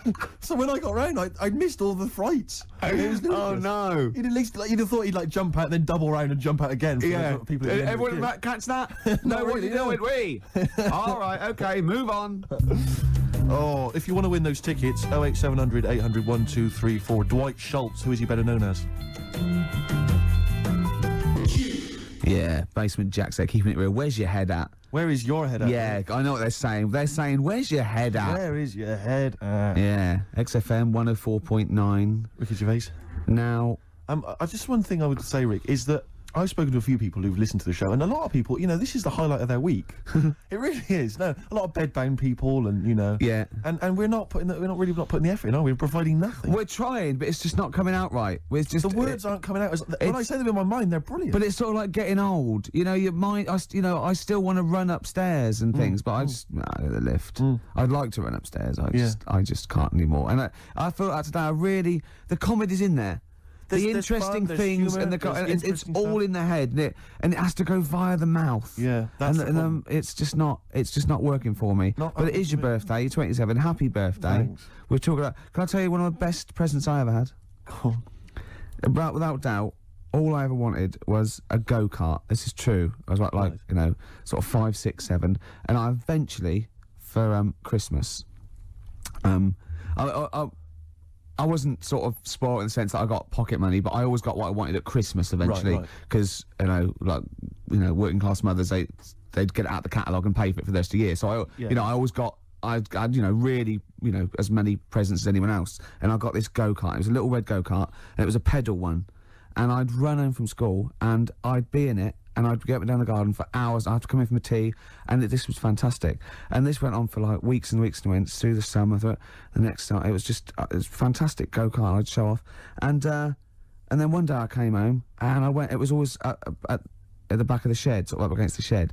And I went in, I couldn't see it, and so I went to the back door. My mum was sort of like washing up with that, and I went, "Where's my go-kart?" I thought it hasn't been nicked. She went, "Your dad swapped it." Your dad swapped it? Yeah. I went, "He what?" And I was going to be brave, and I went, "He what?" She went, "He swapped it for a wheelbarrow." And I could see she didn't approve of this, and she was thinking, "I'm going to tell him, and then I'm going to, have this out." And I went, "Right." She went, "It's your wheelbarrow." And I went to the back of the shed, and there was this wheelbarrow. He swapped it with a bloke called Jimmy Dublin, who he worked with. Jimmy Dublin? Yeah, I don't know. I think he was a respectable member of the community. He was fine. It was his libel. No, I think he was an Irish gentleman, and that's why he called him. That's why I don't know what his real name was. And I think my dad must have been drunk, and he went, "I want to get my son a go-kart." And my dad went, "Well, my kid's got one. He's probably had it for a year. He's probably bored with it." Yeah. And he said, "I'll give you this wheelbarrow." And I went to this wheelbarrow, and it was caked in concrete. I could hardly lift it. I just nicked off a building site, obviously. And I'd be there for hours trying to push this wheelbarrow up and down the garden, right? And it was okay though, because I was going on holiday soon, and I 7 years running went to Bognor Regis, a place called Riverside, because some woman around the way had a caravan that we got free for a week, and it was great, just wonderful. And I used to go there with my mum and my nan. Oh, party time! Yeah, the age of 7 to sort of no, it's good because when you're a kid and you wake up in a strange place, it sort of seems weird. You wake up at 3 o'clock in the morning hearing your gran pissing in an iron bucket, and We've all been there. You get disorientated. Anyway, and I went on holiday, and I met a little friend who was about my age. We were both sort of like, right, and he'd hired a go-kart. He had this great go-kart, and he came down to my caravan, and I went, "I've got a go-kart." And I remember my mum opening the window of the caravan and going, "Don't lie." That's so evil. And I went, I had a go-kart. I had a go-kart. Wow. Yeah. Did you ever talk to your father about the fact you swapped it? No. You never mentioned it to him? No. You still got that wheelbarrow? I think so. I've grown into it. Yeah. Yeah, I can nearly lift it now. Yeah. And now I'm just too old to run up and down the garden with now it. you get one of your several gardeners to use it all the time. Wow. Oh, dear. Dre there. Dr. Dre. Of course. Bad intentions. Well, it's do you want to give the winners of the competition? The winners, yes. Tickets for Joe Strummer and the Mescaleros playing at Brixton Academy this evening. We have some lucky winners. The question I set was, someone else famous is celebrating a birthday today. Yeah. I don't mean someone else famous like I'm famous and someone else who's You famous. could probably get into the Monarch. Well, pound off at least. Yeah. And I said, yeah, which actor, Dwight Schultz... No, I didn't. I said, which character did Started Dwight off Schultz well, play? didn't it? It started off so well. Which character did Dwight Schultz play? What made him famous in the 80s? He's celebrating a birthday today. I don't know how old he is, probably in his 60s. Not in his 60s. The character he played, of course, was Howling Mad Murdoch. Yeah. From the 18... We did accept Murdoch. I was watching an 18-1 UK Gold the other day, because I always like to have something, you know, so I can talk to Camfield whenever I meet him. Yeah. And the thing about Howling Mad Murdoch is, his madness is one of those convenient kind of madnesses where he's not like kind of depressive, where he's trying to kill himself, or he's just schizophrenic, or he's unreliable. He's just a bit eccentric. Yeah. His madness is largely, I'll do some funny voices. You couldn't have howling slightly off the wall Murdoch, though, could you? It didn't have the edge. But it's rubbish. It's rubbish madness. Or howling wacky Murdoch. Yeah, well, that's what he is. He's wacky. Howling annoying student Murdoch, I think he should have been called. Exactly. Yeah. Anyway, the winners, Carl, I think you took some answers. Tim and Neil. Well done, Tim and Neil. Are they going together, or are they... No. No, two separate. Lucky people, lucky people. Yeah. I don't think your heart's in it anymore either, Carl. I was alright today, but Steve's really dragged me down. Well, let's... Wait a minute, I just need to know why. No, do you know, like, Yeah. people are being miserable around you? Yep. I was full of beans when I came in. Yep. Yeah, but you got to remember last week, you were really miserable, and that really wound me up. Yeah, because he was having So to it's do swings stuff. around, Because, you know, he'd been let down and they were worried about the last next week show. you were in a terrible mood. Yeah. Look at me like you were... songs. I wasn't like going off and lying on the settee, looking ill, talking in that voice. Oh, he's done you again. I said just now, being quite friendly. Yeah, Carl, Steve. Carl, have you ever tried to get into the Monarch for free? Because I'll be honest, mate, it's not going to happen for you. Come out with me, mate. You got a quid off. All right. Oh. When you can get in places in Camden for free. Yeah, I'm alright. Yeah. Oh, yeah, he's done you. Right, now it's time for Song for the Lovers. Now, this is one of my favourite songs of all time. You'll know this song better done by... That was nearly a sentence. Oh, come on, that was nearly a sentence. What's his name? Glenn Campbell. It's Galveston. Oh, yeah. This is the man who wrote it. This is the original. This is Jimmy Webb. Oh, yeah. With Galveston. From what I can work out, I think it's about a bloke who goes off to the Vietnam War and he's missing his bird. And I've brought it down, haven't I? I've brought it down a tone by saying bird. It's a beautiful song. It was irony. Just play it. Galveston. It's beautiful. Jimmy Webb with Galveston. Now, I know you enjoy... Love the work of the Webb. Webmeister. A lot of people, of course, be familiar with his sons, the Webb brothers. Yeah. Yeah, very different. Quite cool, though. I went to see him live, and he was just so cool. Just like doing his songs and telling a little anecdote. It was just he's fantastic. That's my song for the lovers. Steve, what have you got for us? No, I was just going to mention a couple of other gifts that my father got. Well, he got me once. I unwrapped once, having professed no interest ever in this particular artist, about as much interest as Winston Churchill. I once received, lucky me, the making of Thriller.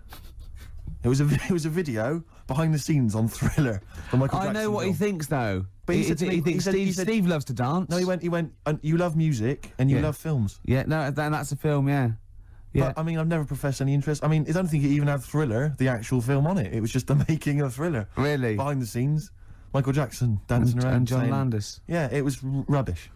Well, that's not very nice, is it? But what did you say when you opened it? Brilliant. Brilliant. I love Jackson. Can't wait to watch this. Can we watch it now? I said. What did he say? No. He's so ungrateful, really. Yeah. Because I can't remember a time my dad bought me anything. It's always my mum who bought it, and my dad would give her the money. Yeah. You got Ricky who's lost his go-kart. You've had a video bought for you, and you're still not happy. I just think it's selfish.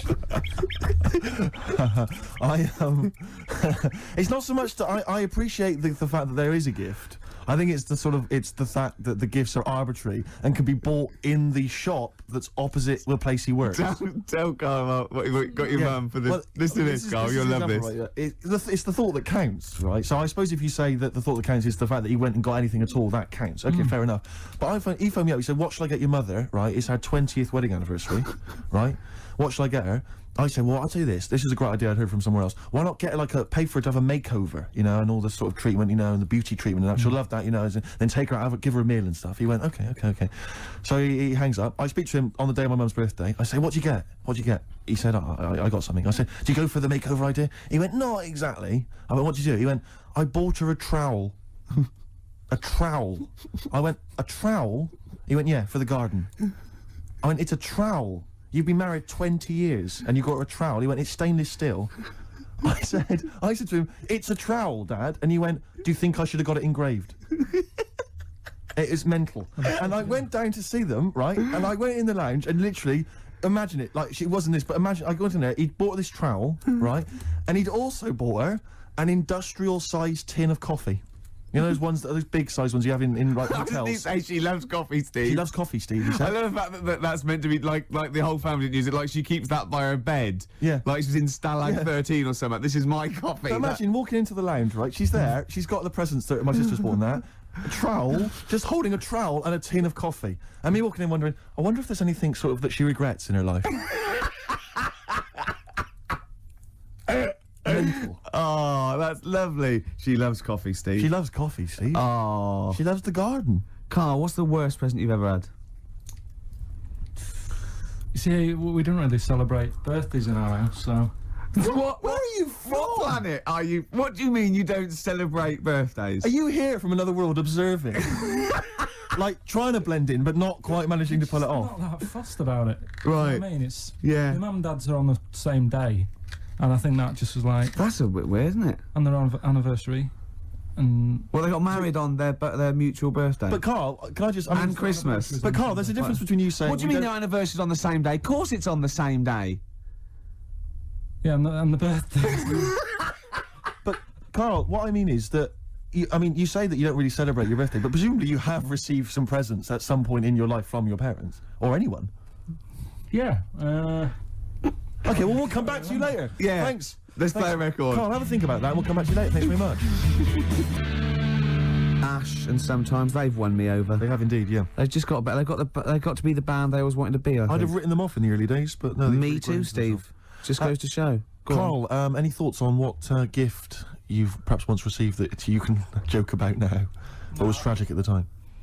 No? No. Not really Like put I the say, thought in then? Didn't have that many presents, so... Always thankful for the what ones you I did get, got. I was grateful for. Yeah. Rick, would you love to hear from the listeners if maybe they've received some amusing gifts? No. No, I wouldn't. So, what are you doing tonight? You going out for a little meal with your parents? Yeah, I thought you were coming. Yeah. Right. Yeah. Good to know.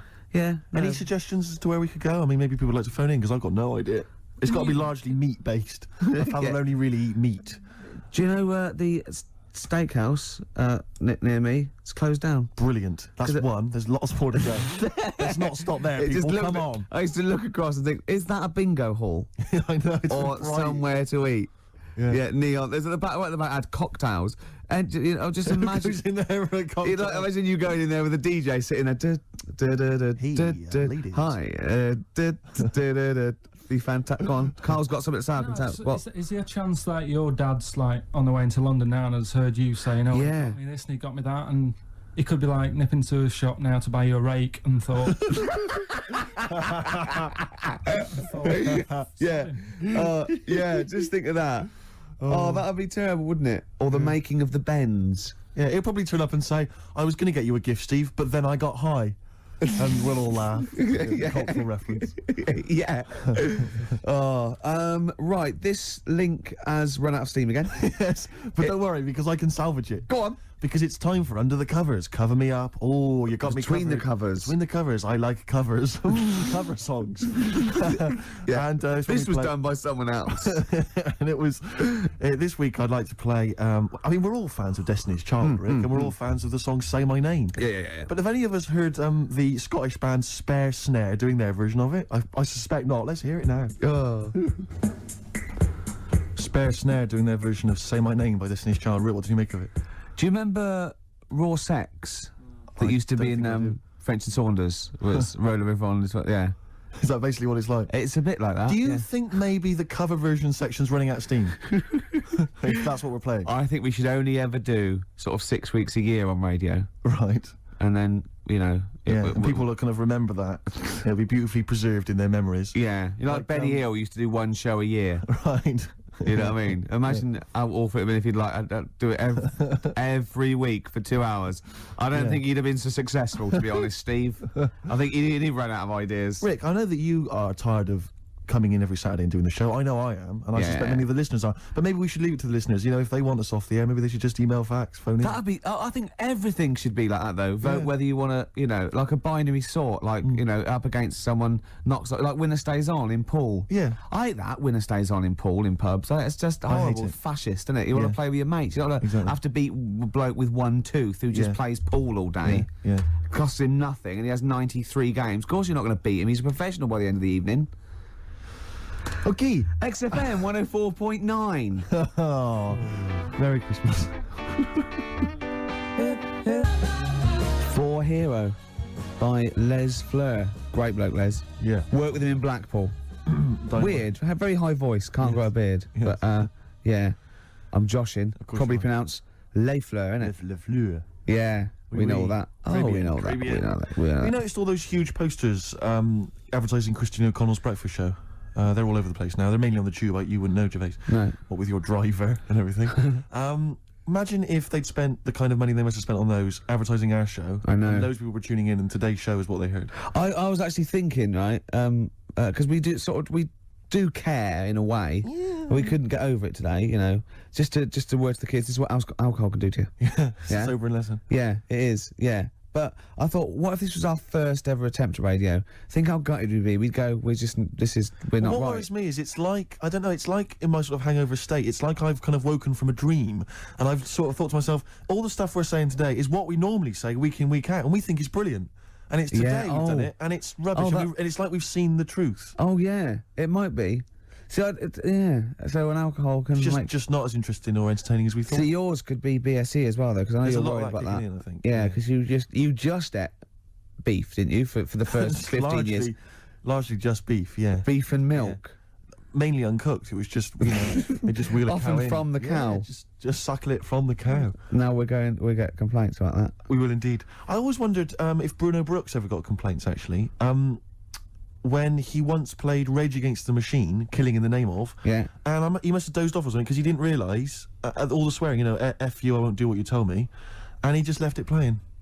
He probably wasn't. And listening. It was the UK top 40, and it was just, you know. He probably, of course, he probably did get complaints. Where is he now? Good point. Doing internet radio, which is of course where we'll be next week. Yeah, if we buck our ideas up. Quick question. Go on. I just realised who Karl looks like. Moby. He does. Not the first person to say that. Yeah, suddenly just dawned on me then. Yeah, so if Moby's one of those people that I think is fantastic. Every time I see him, everything he says I agree with. He's lovely, and I just can't get into his music. It's bad. It's like I feel that it's like a mate you can't say, oh, I give it up, because I think he's fantastic, and I want to go, why don't you do something else? For more I bored myself then. If you've got a pop star that you'd like Ricky Gervais to pass comment on, why not get in touch? Yeah. Rick, what are your views on Rick Witter from Shed 7? Rick Witter, I like their effort. Okay. I think he's quite, got a nice hair. What about Chakademus and Pliers? What was their hit? Tease me, tease me, tease me. Anyway, more of that next time, I'm sure. Oh, that's it. Are we straight to the song for the ladies now? Yeah, song for the ladies. Yeah, should we just get it over with? Yeah, let's knock this on the head. Song for the ladies this week, one of the best tracks on Hour of the Bewilderbeast by Badly Drawn Boy. It's, of course, Magic in the Air for all the ladies. Bye. Sorry about that. We're going to really be good next week. Happy birthday, or? Happy birthday to you, but no, we're going to start work on next week's show. Really, from then on, it'll be year 0. Yeah.